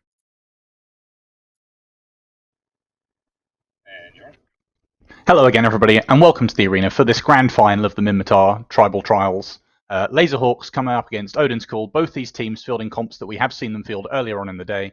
We did just have a look at those bans. I'm a little bit uncertain about the Vindicator ban from the Laserhawks side because Odin's Call, as they did earlier, have brought a Balgorn, which I'm expecting will be able to effectively control these Nighthawks. They have the execution, they have the understanding of wind conditions and how they want to fly this out, and I'd expect Yokan to be able to keep these short-range Nighthawks away from the rest of his comp. Maud, what are your thoughts, sir? Yeah, I like the choice of coming in at 50 kilometers from the side of Odin, deciding that that they're going to have to do that in order to try to control range, as you alluded to. The win condition for Odin's here is going to, in fact, be using their Balgorn and as well as their Mauler and their Vexter to try to spread out the Nighthawk, spread out the Claymore, to make sure that no, critical mass of ships gets on top of any one of these Tempest fleet issues or the Balgorn and just nukes it. You're going to try to want to spread things and string them along. We see that the Balgorn is a pretty standard 4-gun fit, so using the rest of his high slots for those bonus effective nukes. And already off the start, we're seeing that the Scythe Fleet issue of Bjorn is going to be the first ship in here. Yeah, so I'm expecting totally Odin's to try and string them out here. The Malas of Aethel is heading in to try and get first tackle on whatever's burning in, and they're just going to want to try and string them out here and maybe burn down these Scythe fleets first, hope that they get ahead of the rest of the fleet. Maybe the long-range webs on the Nighthawks or the Claymores holding them back, and the Scythe fleet issue is then sort of alone, exposed to the combined guns of these Tempest fleets. And this first Scythe fleet issue of Bjorn is taking some chunks of damage, as is the second one of Marie. But in exchange, the Mala that's tackling one of them down of Aethel is in fact getting melted by this DPS, and they're just going to plow through him and then move on. So it's going to be, it's that Mala does go down. So it's going to Odin's need to have gained something from that, and they've gained range, but not a huge amount of control being expressed so far. They still haven't applied any of those long range webs from the Balgon. They may have been a little bit too far away from the Mala and made his sacrifice in vain. Yeah, that seems to be the case, just as you were describing. We see that critically, most of the Odin's Call team is on top of their micro jump drive beacon at Zera, and now we see that the Tempest Fleet issues are pretty close together. The Balgorn's pulling range, and we're seeing the entire Odin's Call team, trying to pull away as much as they can on top of that MJD beacon. Laserhawks collapsing on top of them, getting another kill on the Vexor, but not really getting a kill on these Scythe Fleet issues. You would hope that you would have one or possibly two of them dead as they get one, but now Colonel Kurtz will be the primary. Yeah, they do get that first Scythe Fleet issue down, and in AC configuration, they do pump a significant amount of damage when they get on top of you. But yeah, Colonel Kurtz now in the Tempest Fleet, they've all piled on top of him, these Nighthawks, these Claymore, Drake Navy, they're just pumping missiles into him. And they finally, after clearing those two cruisers, been able to get onto this priority target of the battleship here, and Colonel Kurtz just simply cannot withstand this incoming DPS. Yeah, I can't help but feel like Odin's Call more or less fed their Vexor and their model way too early, and didn't really trade anything for it. Now that they have no screening ships, the entire core of Laserhawks is on top of Colonel Kurtz is going to kill him. Meanwhile, Mick Fightmaster is into relatively low shield, but the Paradigm appears to be the next primary for this. And looking at the attack bars, Odin's Call is applying some damage, but look at the bar of Laserhawks. It's so much larger. Paradigm is probably not going to stabilize once Mick drops here in short order. I'm not sure. I mean, it may depend on the fits here on these grids. I would expect both of these armored battleships to have reactives fitted, and of course the Nighthawks, both heavily kinetic bonus. So I'd expect both those Nighthawks to be firing kinetic rage into the Paradigm. And if they can clear off, as they have cleared off this one Scythe fleet, they've cleared off the Drake Navy. Now they're looking at the second Scythe fleet to sort of, as quickly as possible, get rid of as much DPS in as little time as possible, clear off the ships that have the highest ratio of damage to HP. They may find that actually the Paradigm may be able to hold. If it's only kinetic damage coming in and his reactive gets fully spooled, and he's got the reps of the Deacon and the Thalia and all the rep bots from all the other ships in his comp, but he is still sort of going down, and it's going to be a bit of a race against time here. But yeah, as you said, I feel like Odin's at the start burned off a little bit too far. They had the right idea of using those heavy cruisers to tackle down the incoming DPS and buy a bit of space, but perhaps a little bit too much space. Yeah, I mean, they do get the Scythe Fleet issue killed, but their Tempest Fleet issue is down into 20%. Armor. The reactive will be fully, shifted, but you've also got Claymores that can fire whatever damage they want. You've got Spiples that can fire whatever damage they want, and you're not going to get a perfect split like it would be if it was, say, all Amar damage. That would be, EM Therm. It's going to be a wide profile of damage. They're going to break the Spipal and probably the Burst here. Paradigm is getting into low armor. I mean, if he doesn't stabilize, it's over, because one Balgorn is not going to be Claymore and a pair of Nighthawks. Yeah, if Paradigm goes down here, this is going to be pretty much signaling the end of the match here for Odin's, and he's just on the teetering on the edge of holding there, but he does just about go down, and Odin's Call, I mean, this is one of the closest matches we've had today. If Paradigm had held there, if they maybe had, another 30 seconds, maybe slightly different target prioritization, maybe they had those tackle cruisers a little bit longer, and maybe managed to delay the Nighthawk arriving on the scene, they could have held him just long enough, and maybe he would rep up from those Thalia and Deacon both being alive. But as it is, Odin's now are going to find themselves suffering from acute lack of damage, and it's very difficult to win from that position.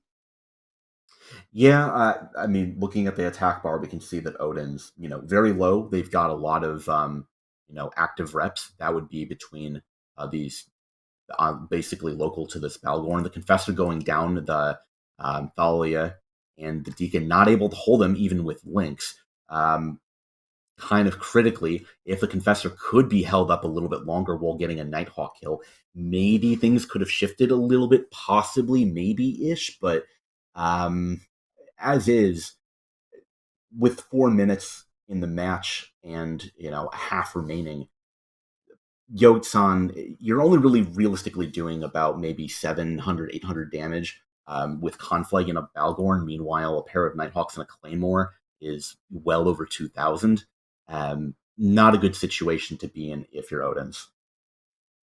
Yeah, their only hope here is that the nuke pressure is so overwhelming that he's completely shut off Hardener's prop mod, everything on Artanis, and that he's able to just melt right through him, but that doesn't really seem to be the case.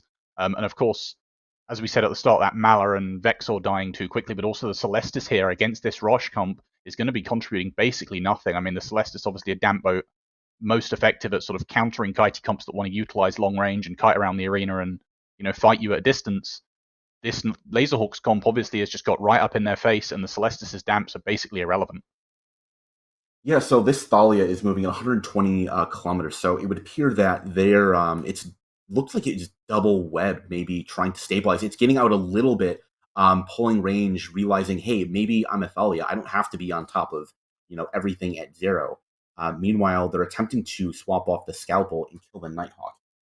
If they do actually kill the Scalpel and Nighthawk, they would be in the lead if the Thalia can survive. The Deacon needs to be closer. He's possibly not within optimal of those reps. Needs to close just a little bit. The Thalia is still webbed, still scrammed, but this appears to be an afterburning ship. This is going to be the Hyena being an absolute Giga Chad.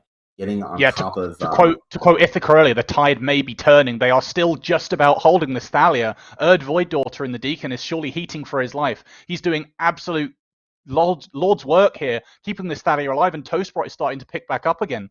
And Yokan, they've stopped pumping DPS into Yokan. He is actually regenerating shield now because they were putting all their aggro onto Thalia.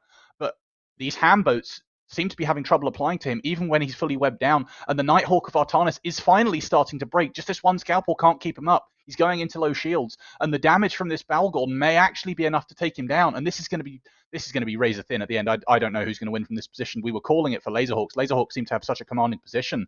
But Odin's, the Nighthawk of Artanis is going into half armor now.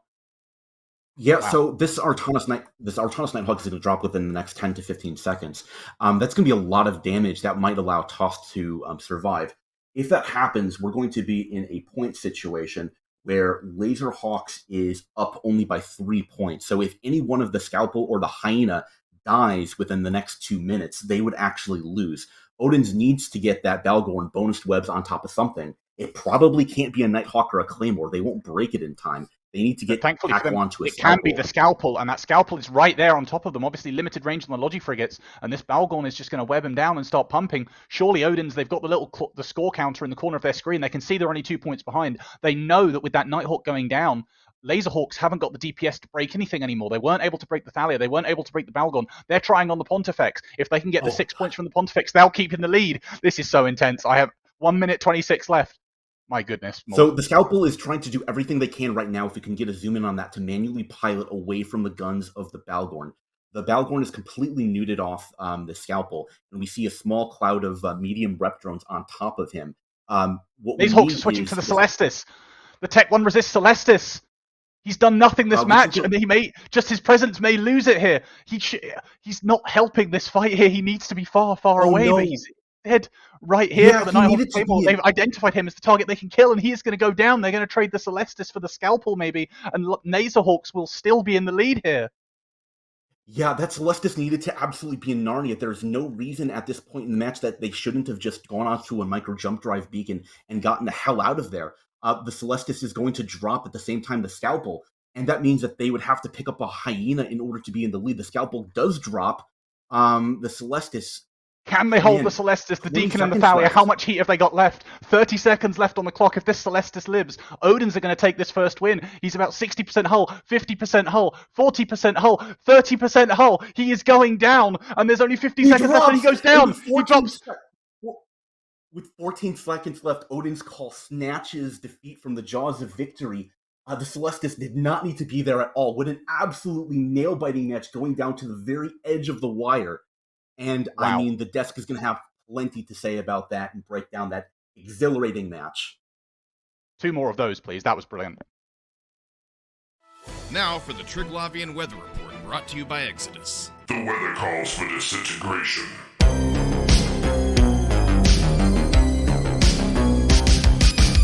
And that's the weather forever.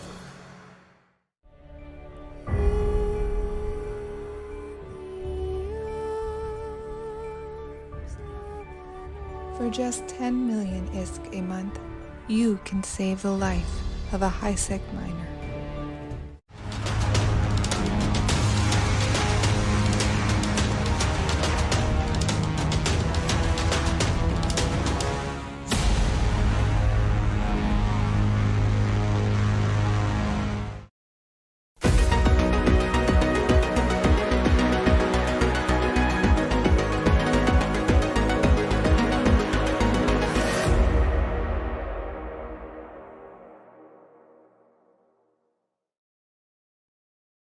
Wow, what a nail biter! Laserhawks taking that one, just taking that one in the last couple of seconds. They were able to remove that Celestis. Martin Conrad in the Celestis, he was caught out of position. Laserhawks saw that. They capitalized on it. They grabbed him and they dunked him 10 seconds before the end of the match to secure themselves the first win in this best of 3 series. Wow, what a hype match! That was incredible. The piloting on both sides was fantastic. There was some mistakes on both sides as well. The Balgorn looked like he seemed to forget that he had webs for a very long time. We just didn't see a single web effect onto the Laserhawks team for a long time. And spoiler alert: the Balgorn good at webbing things. Black Bart Pirate, like, where to start with that one? I mean, I will start from the beginning. The beginning of the match. The Warpins was a great idea. So, Odin's call was very, very smart. They predicted that there might be a 0 KM Warpin, so they warped in at 50. Laserhawks warped their entire fleet in at 0. So, like right off the bat, that is so huge just to protect yourself from immediately getting dunked on. And we actually saw Odin's call survive for there was almost no damage on them for a good minute because they kind of kited back. I think that I'm not sure if it was Bazza or Maud or both of them or neither of them. It could have been the voices in my head. But somebody made a comment that they might have kited back a little bit too far. And I don't know, like just that initial first minute or so, there was some opportunities for that Balgorn to like web down both of those fleet sites, and the Balgorn kind of kept kiting back. The Paradigm went like off at a right angle into a different area, which again, I get it, like you're spreading out, and Colonel Kurtz got caught. And as soon as that happened, they kind of needed to reclapse in because it's like, all right, well, at that point, it's like, all right, we get it. We're getting shit on, like, get Paradigm back in. Like, we saw him shooting from like 25 kilometers away. And the thing with autocannons is their damage fall off is huge. So like when you're 25 away, even with large autocannons, even with a Tempest fleet issue, you really want to be at about like 5 to 10. And I think that like that alone, like that was the first big error that I saw, was that once the blob started, the Paradigm was a bit too far away and the Balgorn was kind of kited way too back. Like, you have these giant webs, you can use them to screen. And the screening pilots on Odin's Call did fantastic. Like, but they died really fast, which you're going to against Minotaur Rush. So there's just some like really weird positioning stuff that really screwed up the start for Odin's that I think if they had adjusted, that would have been like a clean sweep for them almost. Yeah, I mean, big shout out to Yokan in that Balgorn, doing an amazing job carrying his team to just the edge of victory there, all by himself in a gun bal, notoriously not the most DPS-y of ships. But I mean, he couldn't have done that without Toastbrot 995 and Erd Void Daughter in the Talia Deacon combo. They also doing a fantastic job moving around the field, keeping everybody alive as long as they could. They kept that Balgorn alive under a lot of DPS coming in from the Nighthawks and the Claymores for way longer than they really had any right to. Mystical Might, Laserhawks obviously managed to pull this one out of the bag. What was it they did so well that allowed them to do that? So I'm thinking at the very beginning, we saw the Scythe fleet issues burning in, and then they started taking an incredible amount of damage. What some other teams may have done is fully committed, burned in, tried to get tackle on the battleships, and then seen those Scythe fleet issues die early on. What Laserhawks did is pull back when they began to take damage, and instead collapsed in on that mauler that was tackled in the middle of their battlecruiser blob, which ensured that the Scythe fleet issues actually survived a little bit longer, allowed them to put their damage into the first Tempest fleet issue that went down, and it basically swung the match into a state where we weren't actually sure what was going to happen until the last 5 seconds of the match. Because, I mean, the back channel that we have where we were discussing what's happening in the match is basically just a bunch of reaction gifs and caps locks at this point.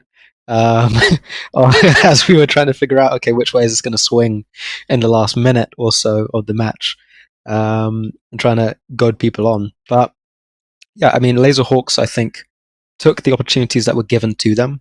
They realized that they had to actually kill the Celestis because they weren't going to be able to kill anything else after they failed to kill the Thalia towards the middle of the match, and that ensured that they were actually able to take this match away. Otherwise, they would have lost based on the point differences when that Nighthawk and that Scalper went down.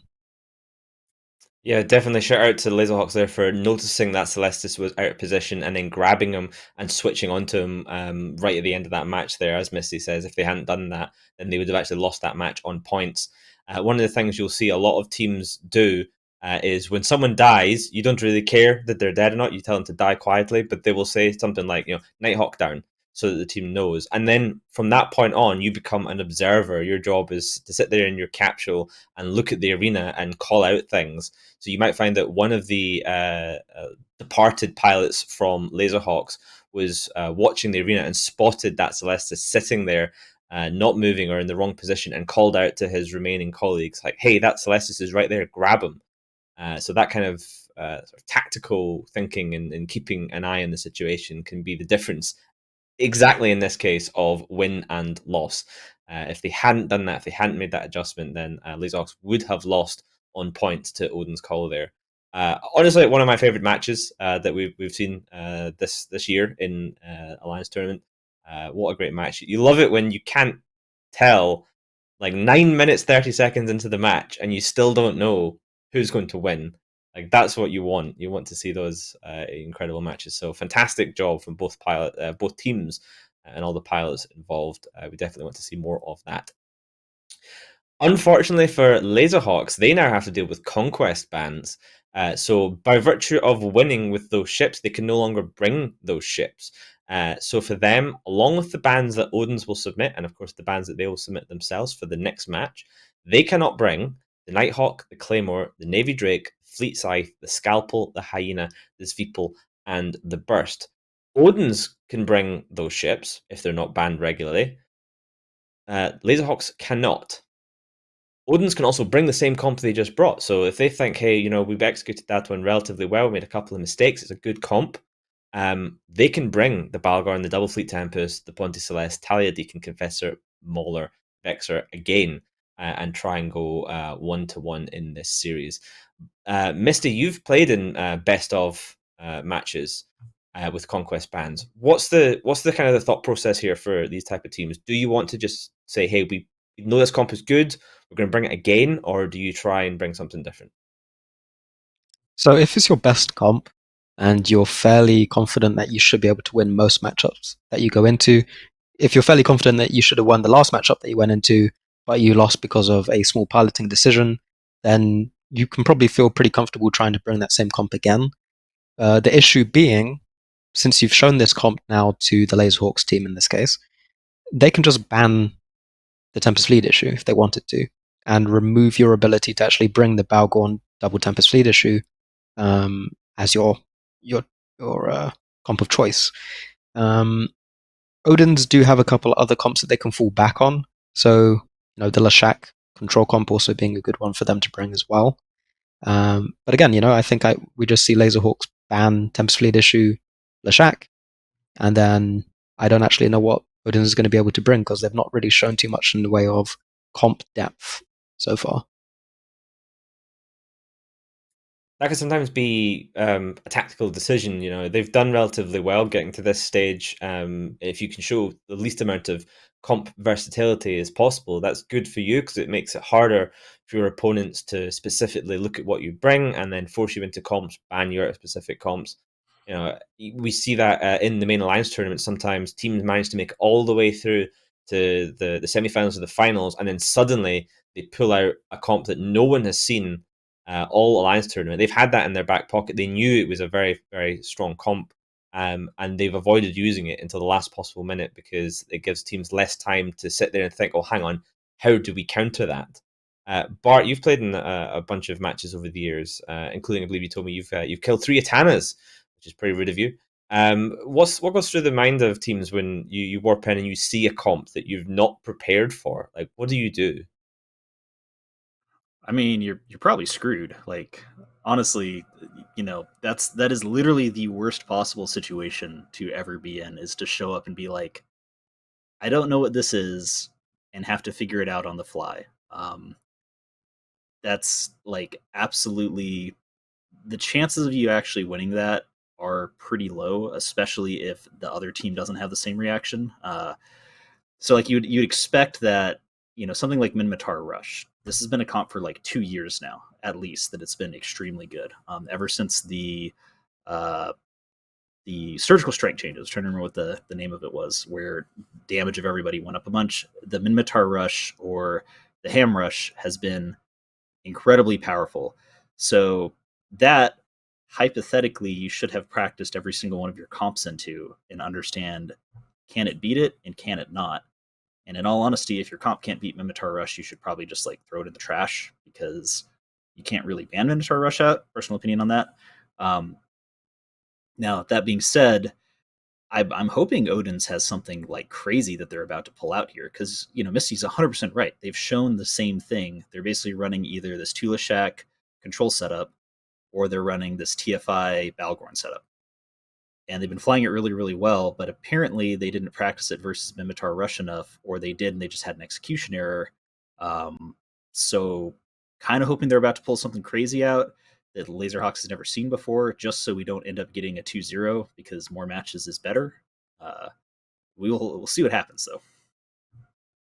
Yeah, I'm looking forward to more matches. I mean, to be honest, shout out to all the teams that we've seen playing, not just today, but over the entire 2 weekends of these trials. We saw some absolutely stupendous matches yesterday, in fact, between a bunch of the teams that secured themselves spots by virtue of not losing, basically, which is a solid strategy, and I definitely recommend it. The Hidden Leaf Village Ninja Assassin esports squad team versus Percussive Pizza Time Diplomacy was a great match. It really went down to the wire, just like that one we just saw. And I believe Right Side of Death versus Odin's Call was also a really, really good match. We saw a whole bunch yesterday, and that last one in our first of these 3 potentially 3 best of 3 finals was, to be honest, not just a great one for these feeders, but a great one in Alliance tournament in general, in my opinion. That just Misty, you said it pretty much right. Just looking through our sort of back channel discussion, it is literally just emojis, reaction gifs in caps lock. And everyone knows caps lock is cruise control for awesome. So everyone just like venting emotions watching that match for a full 10 minutes. Now, you mentioned that if they wanted to, Laserhawks, they could ban out that comp by banning the Fleet Tempest. They chose last time to ban the Vindicator and the Leshak. So which of those bans do you think they would want to drop, perhaps, in order to ban out that Fleet Tempest if they so choose? I mean, just looking back at some of the other comps that Laserhawks has flown, they've used their version of the Rush comp, I suppose. The Sleipnir and the Loki was actually banned out, so it's not something that we saw in this last match. If it's not banned this time, it's maybe something that we will see this time, replacing the Scythe Fleet issues with Stabber Fleet issues if they wanted to. So there is a bit of flexibility that they have on their side there. But besides that, they've used Battleship All-In and Barghest Kite. So I'm expecting that they may switch the Vindicator ban for either a Balgorn ban or a Tempest Fleet issue ban, and then they can just bring their Kite comp, hope that Odin's doesn't really have anything that they can bring to accurately counter that, and they should be in a pretty good spot, or they can leave the bans as they are and let them bring the Balgorn double Tempest Fleet issue again, and just assume that they'll be able to counter what Odin's can bring. Yeah, I'm seeing that the bans are starting to trickle in now, so we'll get them up for you as soon as possible. But you have to remember as well that the pressure for these teams in these best of three scenarios is immense. Normally, when you have a match, you start the process of being in a match about 45 minutes to an hour before, when the referees convoy you and start asking for bans between the two teams.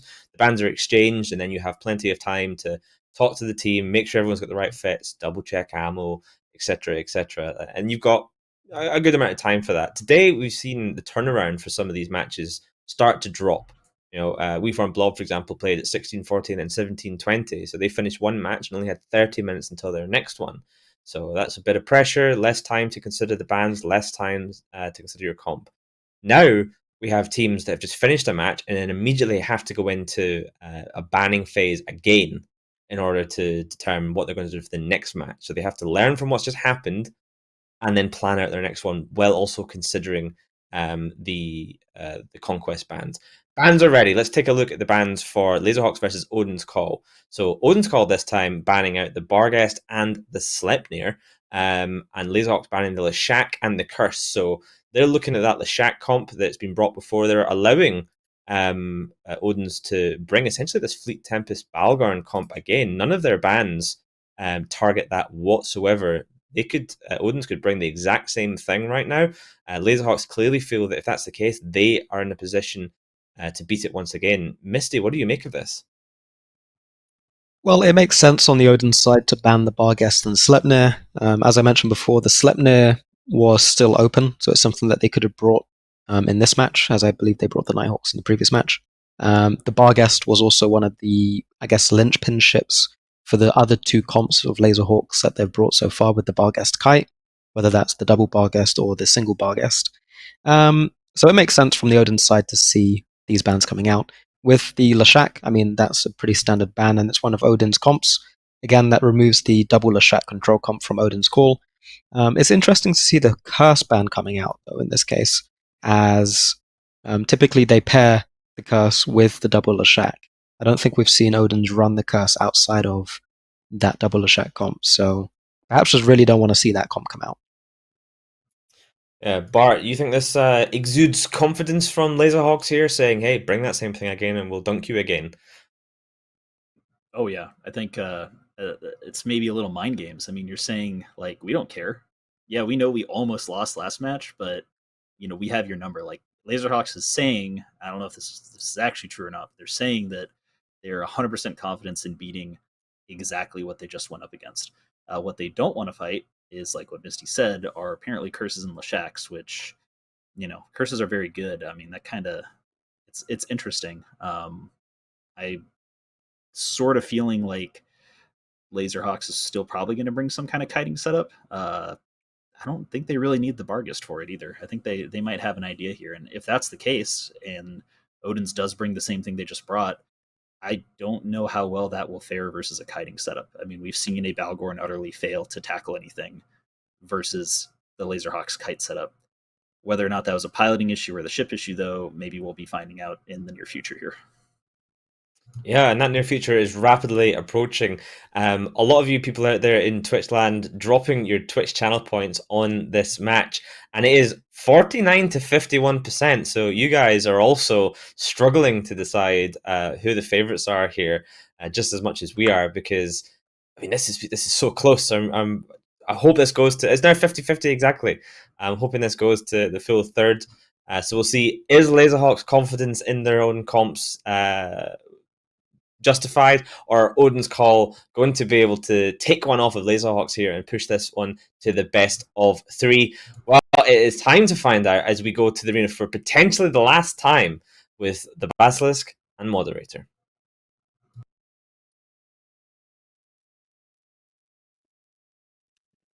Hello, I am Moderator, joined by the Basilisk for round 2 of a potential best out of 3. We see that Odin's Call has decided to bring essentially exactly the same setup they had last time, but with,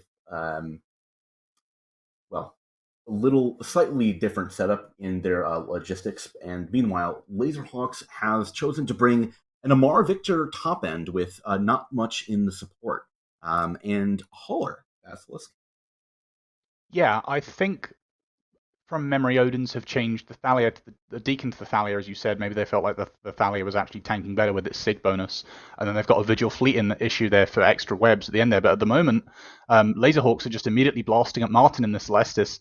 These Armor battleships that Laserhawks have brought are actually going to be quite effective at range. So in this scenario, they are going to want to clear those damps ASAP and stop those damps from landing and limiting their targeting range. Meanwhile, the Badger, I'm assuming, as Jintan was pointing out, I think earlier today or maybe yesterday, the Badger just brings a load of mid slots and just is an E-War boat for 2 points. But on the other hand, the downside of that ship is there's not really much hope of keeping it alive. You can't really fit a particularly solid tank to the Badger, so I'm certain that it is going to go down in short order here.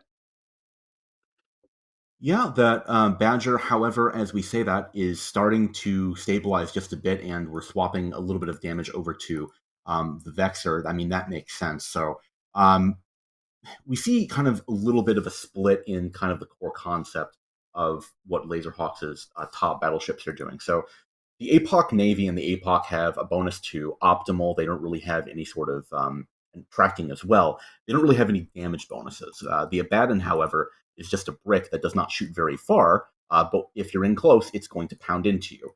The Armageddon is just, again, a big newt boat, and so far it is currently engaged in a newt war with the Balgorn. The Balgorn does more overall newting pressure, but it doesn't have the long range, and if I'm a Balgorn, I don't like being in that position of getting neuted and not trading. However, speaking of things not trading, that Pontifex is going dangerously low into armor. Yeah, and if they lose links, that's going to be really, really dangerous. And that is a topic of this match that I think we haven't really touched on yet, is going to be the newt war that's going on here between the Balgorn and the Armageddon here, because obviously these 4 Armar battleships are going to be very, very cap hungry.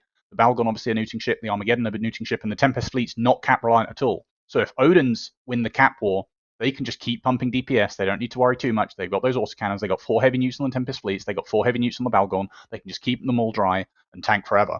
But the Laserhawks side, it's imperative for them that they win the cap war, because otherwise their guns are all going to turn off, and from that point they're just done. So the sort of newt war here between the Balgorn and the APOC is going the Armageddon, is going to be absolutely critical to how this match turns out. And the Pontifex does start holding, but they switch back onto the Celestis again, and at the same time Odin switched back onto the Badger again. I think they switched off him at the start. Maybe they saw that actually he's not tracking disrupting, he's not damping, he's not an E-War Badger per se. He's more sort of, I think, buffing the battleships, maybe a Recebo, maybe a tracking computer for each of them. But this Badger does look like he's going to go down, unless I cast Curse him again and he picks back up again.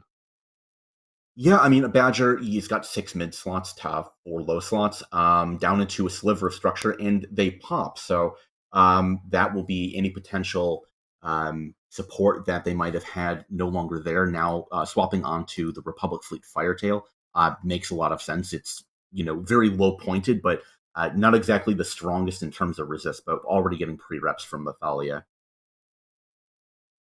Yeah, I'm noticing also that the Odin's called battleships are just, they're slow boating in. They're not making a fast concerted rush. They are actually, I believe, turning around now, sort of move away a little bit, but I'm not sure this sort of range is where they particularly want to be. I mean, the Amar battleships on the other side are going to have presumably better optimal, better range projection from these lasers, and also the newt range bonus on the Geddon is going to make him more effective if the Balgon isn't at range to newt him back, and it doesn't look like he is. So from this sort of angle at the moment, it looks like, based on the positioning, that I would imagine Laserhawks are sort of winning this newt war for the time being. And as I say that now, Odin's are turning around and Laserhawks battleships are actually pushing in towards them here. Yeah, we see newts going onto the Firetail. That looks like it's from the Balgorn. Kind of an interesting call. Right now, we see that there are Republic Fleet Berserkers that will be from the Armageddon that are getting on top of the Pontifex. However, this Apocalypse is now on top of the Balgorn at basically 0. The Tempest Fleet issues are closing range, trying to go for him. I think we're going to see a snap call, and it looks like now the Armageddon is getting in close. Yeah, 2 sides are basically merging. We're going to see an all-out brawl in the next few seconds. Yeah, both these teams have decided they want to opt into this. They both feel like they've got the upper hand here in this scenario. And to be honest with you, I don't know who's got the upper hand. But yeah, I mean, it's going to come down to how... I mean, the Balgorn, he needs to think about where he's going to use his newts. He can use them on the Armageddon to win the newt war and stop the Armageddon newting him. But of course, then he's not neuting the primary, and the primary is going to keep its resists up. They do lose the resist from the Pontifex there, but this APOC of Zalia is going into low armor now. I'm not sure if he's going to hold here. Yeah, I'm losing a Pontifex is going to hurt the longer this match goes, but I think I'm willing to trade it for a single Apocalypse right now. No real damage going on to any of the battleships from Odin. It looks like Laserhawks is choosing to go for the low side, trying to pick up the Celestis now. I'm really not sure how much the Celestis is actually doing, though, given that all sides are pretty close in at this point in the match. Yeah, at the start we said, maybe the Celestis damps are maybe a little bit sort of debilitating for the battleships. Maybe they didn't have any effect at all. Maybe there was receivers on the Badger. But at this point, when you've got all these battleships sort of bunched up on top of each other within, 20, 30 kilometers, the damps from the Celestis, it feels like they're killing it just because it's sort of an easy kill, not because it's their path to victory here. So in that situation, maybe they sort of think, they've tried the Mala, they can't break the Mala, they don't want to try and kill the Tempest fleets, they're going to be tanky, they can't kill the Balgorn, they found out last match, he's got really nice resist, he's going to tank. So maybe it's sort of desperation, they killed the Celestis, but now they're sort of stuck thinking, well, we've got all of these targets in range, we can shoot anything, but none of them are looking particularly appealing. And on the other side, meanwhile, Odin's are starting to plow through this second battleship now. The APOC Navy of Artemis is going to go down here into low armor. They have switched onto the Thalia of Toastbrot, but I imagine he's going to hold. If Erd can get the reps on just in time, he goes down to 30% armor, 20% armor, into 80% structure. This Thalia, I think, is going to go down. He does go down, but they are going to trade it for this APOC. That is definitely a misplay from the Thalia of Erd Voidaughter. A little bit earlier, they were out of rep range of that Celestis. And now the Thalia, his partner, goes down, but at the same time, the APOC goes down. And, even with a little bit of misplaying from the Thalias, I still have to pretty heavily favor Odin's call at this point, just because it's basically all Amar damage left. And, those reactive hardeners are eventually going to shift. They gave up on the Mauler because they couldn't even break through it because it had already shifted to EM Therm. So they're going to go after the Thalia, who no longer has a rep buddy, while the Abaddon is getting plumbed. And with only these two battleships left now, the nuke pressure is surely going to be overwhelming. It's just the Geddon, just the Abaddon versus the Balgorn, and the 4 heavy nukes from the Tempest fleets combined. Those guns are going to be shutting off pretty shortly, and obviously that's the only DPS that Laserhawks have got here. So this does look, at this stage, I'm going to say that it's going to go to 1-1, and then hopefully Laserhawks will somehow miraculously bring it back, and we'll get another nail-biting finish. But from this position, I feel like it's solidly in the control of Odin's here. And I wonder a little bit why Laserhawks didn't sort of... they have more firepower, I think, from the range they started at, from the positions in the first couple minutes of the match. They had those laser boats, with more optimal than these Tempest fleets. They had the nuke bonus from the Armageddon. I think they were winning the nuke war when they were at distance, and I'm sort of surprised a little bit that they didn't try and pump through one of the battleships and win the DPS war, because as soon as it devolved into a brawl, I felt like Odin's were going to win the nuke war with the 2 Tempest fleets. They were going to win the DPS war with the just massive HP of the Tempest fleets and the Balgorn. And as soon as you start losing battleships on the Laserhawk side, you lose all potential to kill anything. And as we said in the last match, killing things is a pretty integral part of winning matches. Yeah, unfortunately, I feel like the critical moment in this match was when the Balgorn was able to dictate range with his webs, but also getting nuke pressure on top of the Armageddon. You do really win that nuke war if you're a Balgorn trading with an Armageddon. And again, you're trying to use the optimal bonus on the Armageddon to never be in that situation, because you don't have any other bonuses. It's just your optimal. If the Balgorn closes on top of you, you've completely given up the advantage in the tempo there. I have to feel, though, like part of the reason that Laserhawks chose to go for the support core, not the top end, is I'm sure they've ran against the Tempest Fleet issue and Balgorn setup, and they probably are aware that they have difficulty breaking any of these Tempest Fleet issues or Balgorn once we swap to full reactive, just like we saw in the last match where a pair of Nighthawks and their kinetic damage had trouble breaking through the Balgorn of Yoken. Yeah, of course, EM not great against armor anyway on a good day. And with these reactives, which are almost certainly fit for the Tempest Fleet and Balgorn, they have a very difficult time with 4 laser boats. And that's the difficult part of building these comps around the Conquest bands. As we can see on the left-hand side, they've got all these bands to deal with. And they said, okay, well, we're just going to bring a full heavy MR comp. But then if you come up into an armor comp on the other side, and Odin's, as they did, they just ran it back. They said, okay, we're going to bring basically the same thing again. You can find yourself in a tricky position where it's actually very difficult to clear any of the DPS and sort of make headway in the match. So I don't want to necessarily call Odin's a one trick, right? But we've seen essentially really like 2 to 3 comps out of them. We've seen Odin's call bring a similar setup in the low end, but on the top end, they'll bring essentially 2 Leshaks, and then maybe a command ship as well, or a battle cruiser for their third main core DPS ship. We've also seen Minmatar rush out of them. I'm kind of wondering, now that your armor comps are basically largely banned out, and part of the reason you might bring double Thalias right in this match is you say, okay, if we win, I want to make sure in round 3 I can bring double Beacon. But that's going to be it for us as we send it back to the desk as Odin's Call takes it over Laserhawks in this second match. Who have seen war will never stop seeing it. In the silence of the night, we will always hear the screams. So this is our story. Wolves amongst strangers. Did you know that anything can happen in Altric fleets? I had a question time, but I couldn't jump. I'm jumping now. Are you still shaving your balls? Jesus. Wow, you must have some big balls, you. Yeah, literally anything.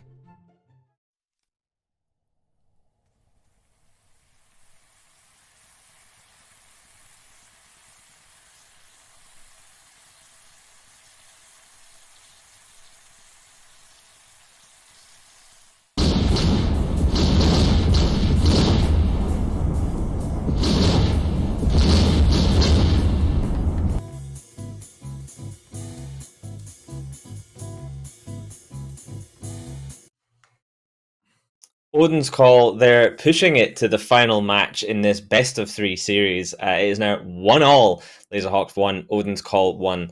Mystical Might, take me through what happened there for the Laserhawks team. Well, where to begin? Laserhawks lost their Badger at the beginning, I believe. And I was convinced that Odins were just going to spend the rest of their match kiting, controlling with the Balgorn webs and newts to prevent the Laserhawks team from getting into range. Instead, both teams decided that now was the optimal time to butt heads, now that the Badger was dead.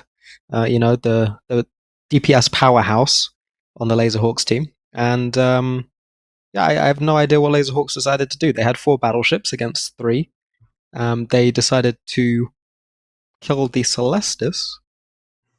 I know, 4 is bigger than 3. They decided to kill the Celestis, despite the fact that the battleships were all on top of each other, so lock range and lock time wasn't really an issue. I don't know. I feel like Laserhawks could have perhaps won that if they decided to all in the 2 Tempest Fleet issues with the damage with the battleships that they had. I think deciding to shoot the Celestis and then go through the lower end of the Odin's team, and that they effectively threw away their chance at potentially winning that matchup. But they were beginning from a position where they were perhaps a man down and in a weaker position than they would have liked against the Odin's team, I think. So, Bart, a lot of questions during that match and even now in Twitch chat. Why bring a Badger, a Tech 1 industrial ship, to an Alliance tournament match? So the Badger is a very, very, very powerful, extremely dangerous ship in regards to literally nothing. It's so basically they've got 6 mid slots on a Badger, right? It is the cheapest ship in the game that has 6 mid slots that you can fit a very, very okay, not a good tank, but like enough that it's not going to just get like sold by a Spipple somewhere, while also having the ability to fill your mid slots with some kind of either E-War or what this specific one was doing. We're like 95% sure remote assistance modules. So what we're pretty sure was going on, we'd have to actually see the fit of it, is that the Badger was filled with remote sensor boosters and remote tracking enhancers.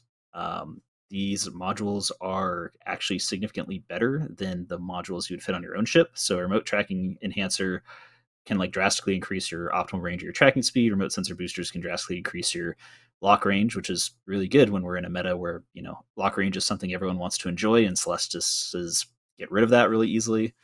So I think the Badger was there pretty much to counter the Celestises and possibly Curses, Pilgrims, Crucifier, Sentinels, etc., etc., etc. I don't necessarily think it was a good idea, but that's okay. It did its job. Well, that's all you can ask for it to do. So the plucky little Badger, flown by Marie Beldriff there to great effect.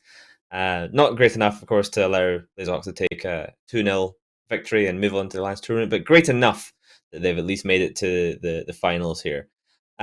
Mystical Mike, one of the things we heard Moderator talk about right at the end there was an interesting little tidbit. In the first match, Odin's Call brought that comp, but they brought a Talia and a Deacon, whereas in the second comp, they brought 2 Talias. Now, with the point inflation, bringing 2 Talias costs 12 points versus a Deacon and Talia costing 10 points.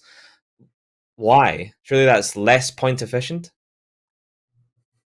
So now that we're into a best of 3 and we have the conquest bans in play, if they were to continue bringing the Thalia Deacon, it effectively removes all armor logistics frigates from their selection pool, right? So if they'd won the first match, they would not have been able to bring either Thalia or Deacon in the second match. Thankfully, they won, I guess, for them, because it means that they can now choose to bring 2 of the same logistics frigate, in this case Thalia's, which now allows them to bring the Deacons in the third match if they wanted to. So it's about ensuring that they're not limiting their own choices. In the first match, perhaps they wanted to bring the strongest form of the setup that they had, which involved the Deacon and the Thalia, so making the best use of their points, because they knew that that first match was going to be fairly difficult. They were going up against the best comp that Laserhawks had to field. In the second match, they can be fairly confident that the Laserhawks comp is banned out, because they won that match, so due to the conquest bans, they're not able to field those same ships again, which means that they can perhaps weaken their own setup a little bit.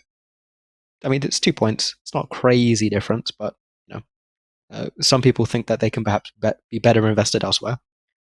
But it ensures that they won't be in a difficult position for their third match. Whether they actually decide to bring Deacons in their third match remains to be seen.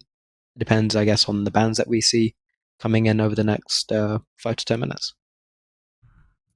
Yeah, we will keep you all posted with those bans as soon as they come in. We're just getting confirmation on the exact list of ships banned out for the final match in terms of conquest bans. What I can tell you is Laserhawks, by virtue of losing, have now unbanned all of their conquest bans again. So they can bring once more Nighthawk, a Claymore, a Navy Drake, a Fleet Scythe, Scalpel, a Hyena, a Swiftle, and a Burst. So the only ships they cannot bring in the third and final match will be the ships that are banned in the actual banning phase of this particular round. Now, one of the things that we sometimes see is the Talia Deacon, which we just spoke about, but a lot of people tend to favor double Deacon over double Talia. Like, I think it maybe was one of the first times we've seen double Talia. Usually when people are bringing the double logistics armor frigates, it is almost exclusively the Deacon. Why the Deacon over the Talia usually? That's a really good question. I'm not at 100% on this. I'm like 85 to 90. There's a couple major reasons. Is the resist profile of a Deacon is way better. Like the Amar Tech 2 armored resist profile is just traditional good at everything. Like it's really easy to make sure it doesn't have any glaring holes on it. Also a lot easier to fit a Tenemin Deacon than a Tenemin Thalia. You totally can. I mean, you can fit any ship any way you want to. Doesn't necessarily mean it's going to be good or not. I mean, we've seen autocannons on Typhoon Fleet issues today, so there's a lot of that going around.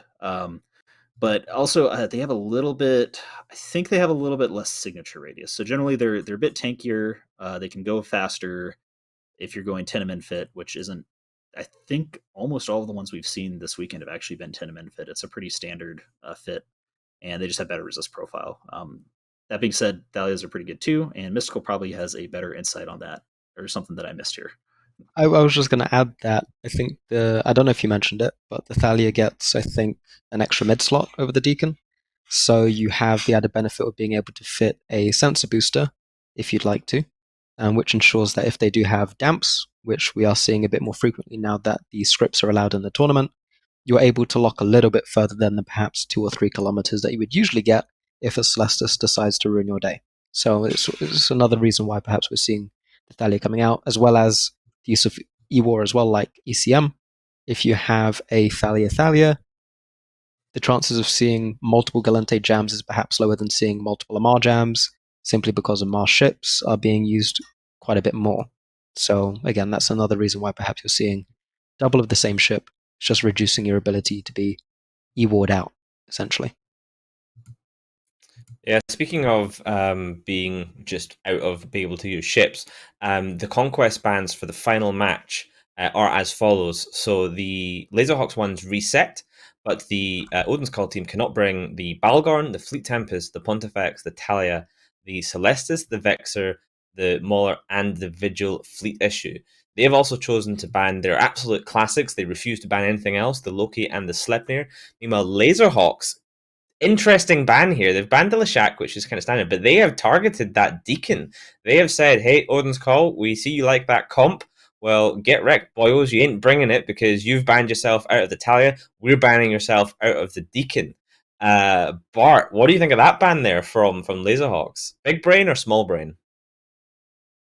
I would say that there are definitely a large amount of ridges, but there may actually be a wormhole in that brain. Laserhawks is basically going into this assuming that Odin's Call has not prepared in any way, shape, or form to fly anything without logistics frigates, and that I think is not a good way to look at this. Just because 2 logistics frigates of the same type, which we've seen, is 12 points, which is not that much less than a Tech 2 logistics cruiser, and honestly, not really. You can also use Tech 1 logistics cruisers, like a Augurer is actually a very good ship as long as you can keep it from getting tackled. It does turn into piloting, which we've seen some questionable piloting all throughout the day here. But yeah, I honestly think the Deacon might be a wasted ban. Like they're making the assumption that Odin's Call only has 2 comps, which hopefully, since Odin's Call is a relatively veteran team, they got, I believe, either top 8 or top 6 last year in the Alliance tournament. They've probably done some degree of preparing for a situation like this where there is conquest bans in play. So this might be that thing we talked about, I think, before the first match, where maybe Odin's is about to surprise us and bring something that Laserhawks is going to have that, oh shit, we didn't prepare for this moment. Or they're going to feed to Minotaur Rush. We don't know. Those are the 2 options I'm predicting, either feeding to Minotaur Rush or surprising everybody. Mystical, you were looking awfully pensive there when we came back from those bans. What do you think? Are they wrinkly brained, or is this perhaps, as Bart says, a wasted ban? I was just looking through the Odin's Call setups that they've shown so far, looking at the double Lashak control comp that they brought, which was the double Lashak and the Curse. I think 5 of the ships that they would bring in a typical Lashak Curse setup are actually just banned due to the Conquest walls anyway. So Mauler, Vexer, Thalia, Celestis, and Pontifex are all ships that they can't field, but are ships that are perhaps essential for their Lashak control setup. So I think they're being pushed more towards fielding their Barghest Kite that they flew before, which may be slightly weaker to a rush setup that's able to get on top of them quickly, since the Sci-Flit issues are now open to pick on the Laserhawk side. It gives them the ability to zip across the grid at like 4.5 kilometers a second and snag those Barghests and Navy battle cruisers. I think it would be more interesting to see Odin's bring a mirror of a rush. We haven't actually seen Odin's bring rush much at all in this Feeders tournament. They've favored armor control quite a bit, with the Barghest Heavy Missile Launcher Kite being the only real attempt at a shield comp anyway, as far as I can see from this little document that we have here. So yeah, I think mirroring the shield setup and trying to outbrawl Laserhawks could be a fairly interesting match. Yeah, we saw Odin's field that kitey comp earlier on against Percussivve Pizza Time Diplomacy, and they just flew away from them for basically 10 minutes. It was 10 minutes of running around in a circle with almost comical music playing in the background. If Laserhawks chooses to bring a really fast rush with those Scythe fleet issues, as you mentioned, those are speedy boys. It's going to be really difficult to kite away and to screen.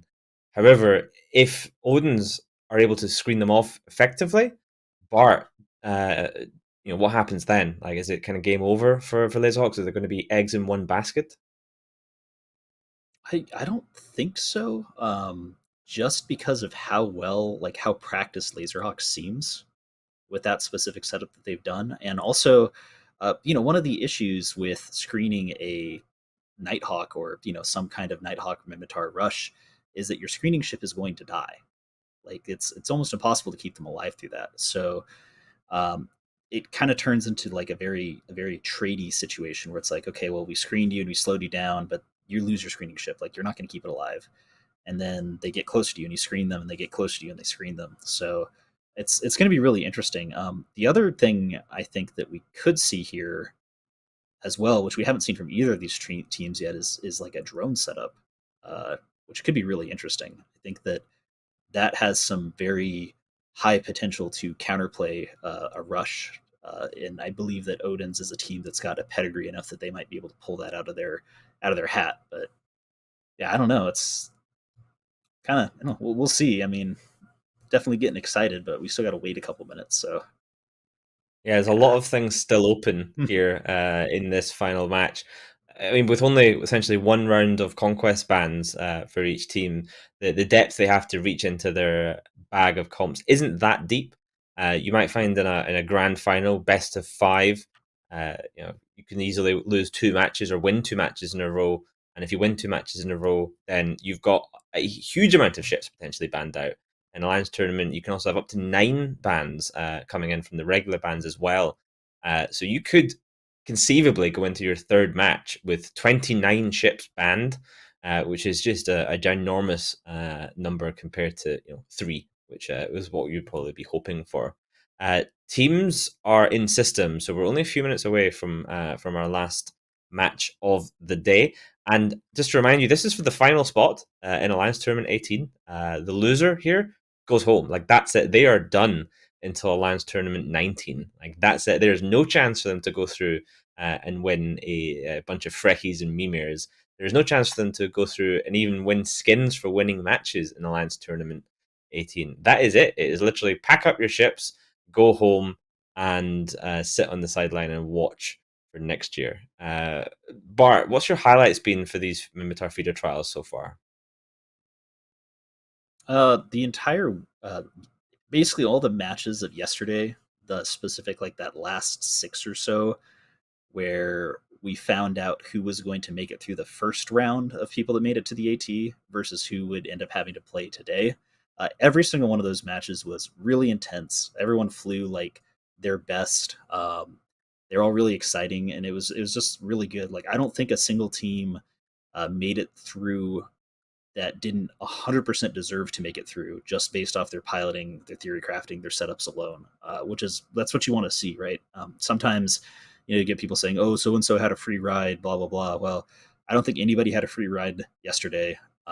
Whoever wins this one absolutely did not have a free ride. Like, imagine having to play basically the equivalent of the Alliance Tournament semifinals just to get a shot to play in the Alliance Tournament. Like, this is really brutal. So whichever team wins this is going to be very, very well prepared for November. Yeah, I'm just looking through the matches at the minute. I believe just this weekend alone, this will be the 9th match for Laserhawks and Odin's Call to get to this stage. Of course, they played last week as well, playing, I think, 4 matches or maybe somewhere between 2 and 4 matches. So these teams that's a lot of matches. Like, not many teams, even in the Alliance Tournament, have that many matches in a couple of years. Many teams buy their way in and then go 0-2 or 2-2. And it takes a long time to build up that experience. But these teams have been just practicing and getting awesome experience here.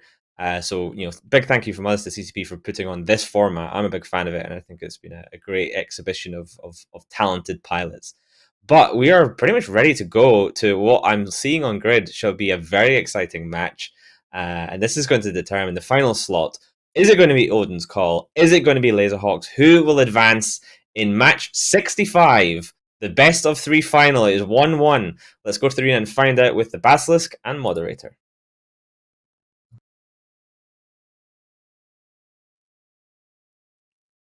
Welcome back to the arena, and it's looking like we have sort of a pseudo mirror here. Both these teams as the desk was sort of maybe hoping for. They've both bought shield comps. They've both bought very, very similar shield comps with a focus on rapid light missiles, I believe, mainly more from the Laserhawk side with the Orthrus Osprey Navy, rapid heavies on the Barghest, of course.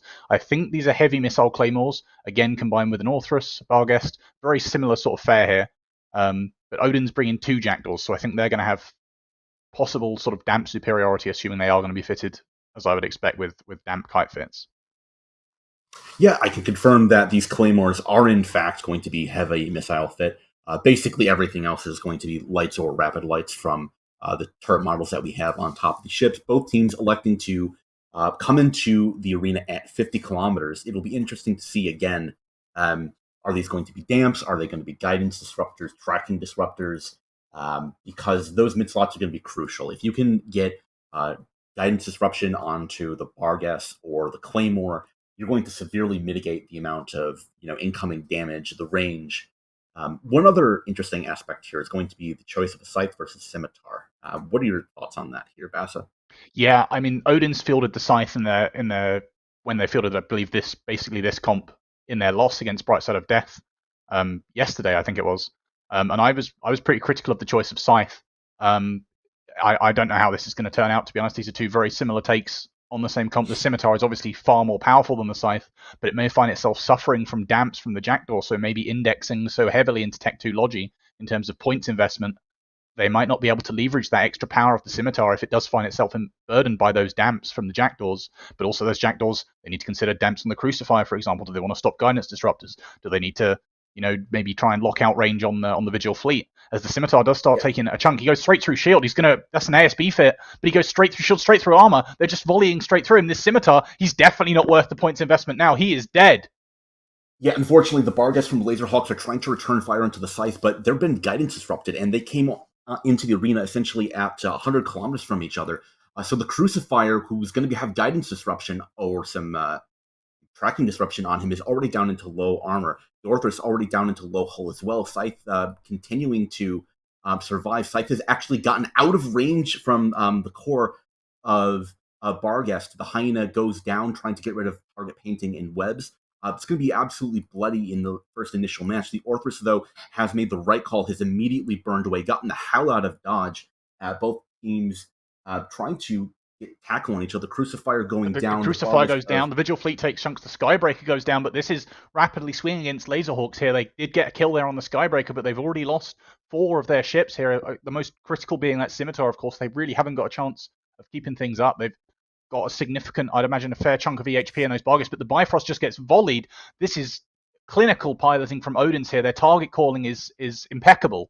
Absolutely impeccable. They are just volleying ships off the field left, right, and center here. The Orthrus of Exalia is the only one who survived that onslaught of missiles, but it's just these 2 Barghests now, and the Orthrus and Osprey Navy, they're going to be struggling here. Of course, damps, I think we see on the fancy UI, there's guidance disruptors. Maybe they're not damp Jackdaws, maybe they're guidance disruptor Jackdaws, and of course the rapid heavies of the Barghest then are going to be really, really struggling to hit the Orthrus, the Scythe, the Jackdaw, etc.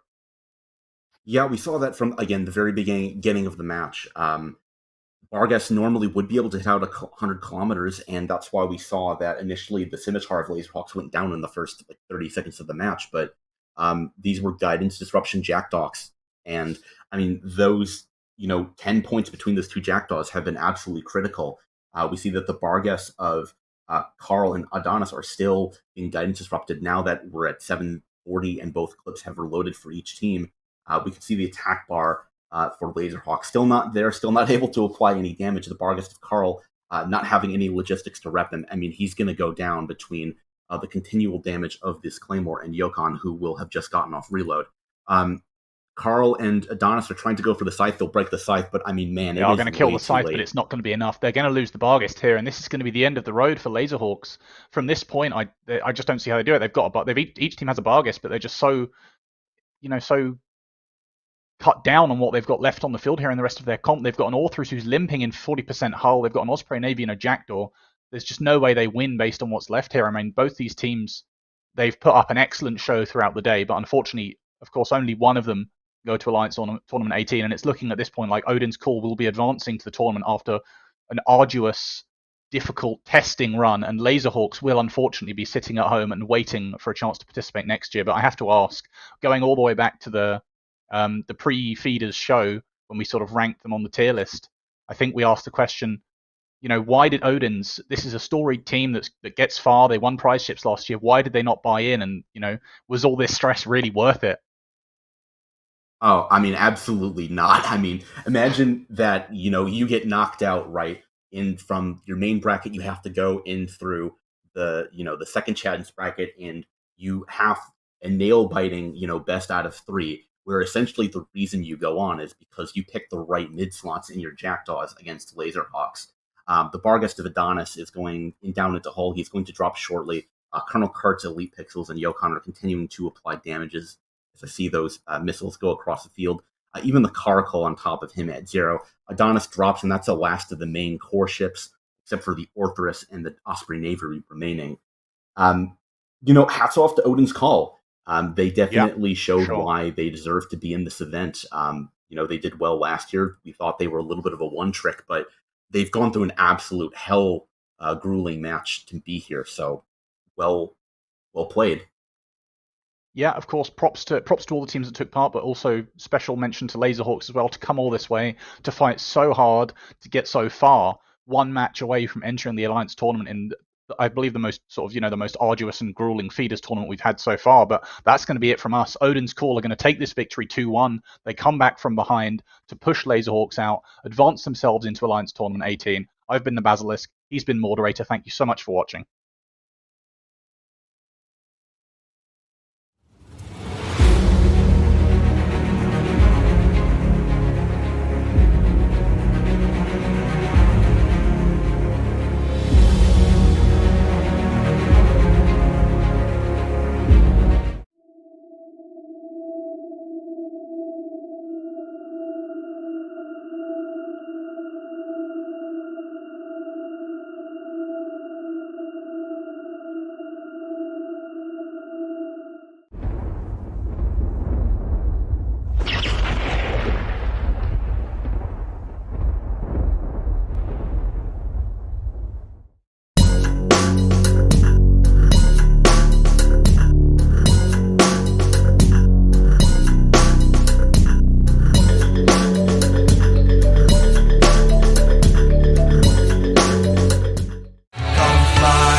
There you are, and that is it. Laserhawks securing themselves 33rd place in Alliance Tournament 18. Meanwhile, Odin's Call move forward into the main bracket. We will see them as the 32nd team entering Alliance Tournament 18 in just around 1 month from now, when the main tournament takes place. Those teams are going to be competing for Freckies, Mimirs, and of course the pride of their entire alliances. Everyone's going to be looking at them to be like, hey, win us some cool stuff. I hope you guys have enjoyed watching all these matches. I know I certainly have. There's been some absolutely fantastic ones over the last couple of days and over the last 2 weekends, and I really cannot wait for Alliance Tournament 18 to start in a month's time. But until then, I need to say thank you to every single person that's helped make this possible. GM Banquet, GM Carbon, GM Kobayashi, GM Maverick, GM Starlord, and our very own Event Amy Muff as the referees. CSP Convict and CSP Zealous for doing all the hard work that they do to make this happen. Disc Read Error and BRJ for all the production. And of course, the teams that advance. Odin's Call. That's it. And then everyone else who got eliminated. Laserhawks, Kitchen Sinkhole, Percussive Pizza Time Diplomacy, We Form Blob, The Ancients. Thank you very much, guys, for competing. You all did amazing. Of course, the casters that are here with us. We have Alexia F. Card, Wingnut Cross, The Basilisk, Black Bart Pirate, Jintan, Mystical Might, and Moderator. And of course, thank you to all of you guys out there in Twitchland watching and tuning in, wasting all your Twitch points, commenting and enjoying all the matches. Again, I hope you guys enjoyed it, and I hope you'll tune in a month to see some more of these. I've been Ithaca Hawk. I'll see you all in November.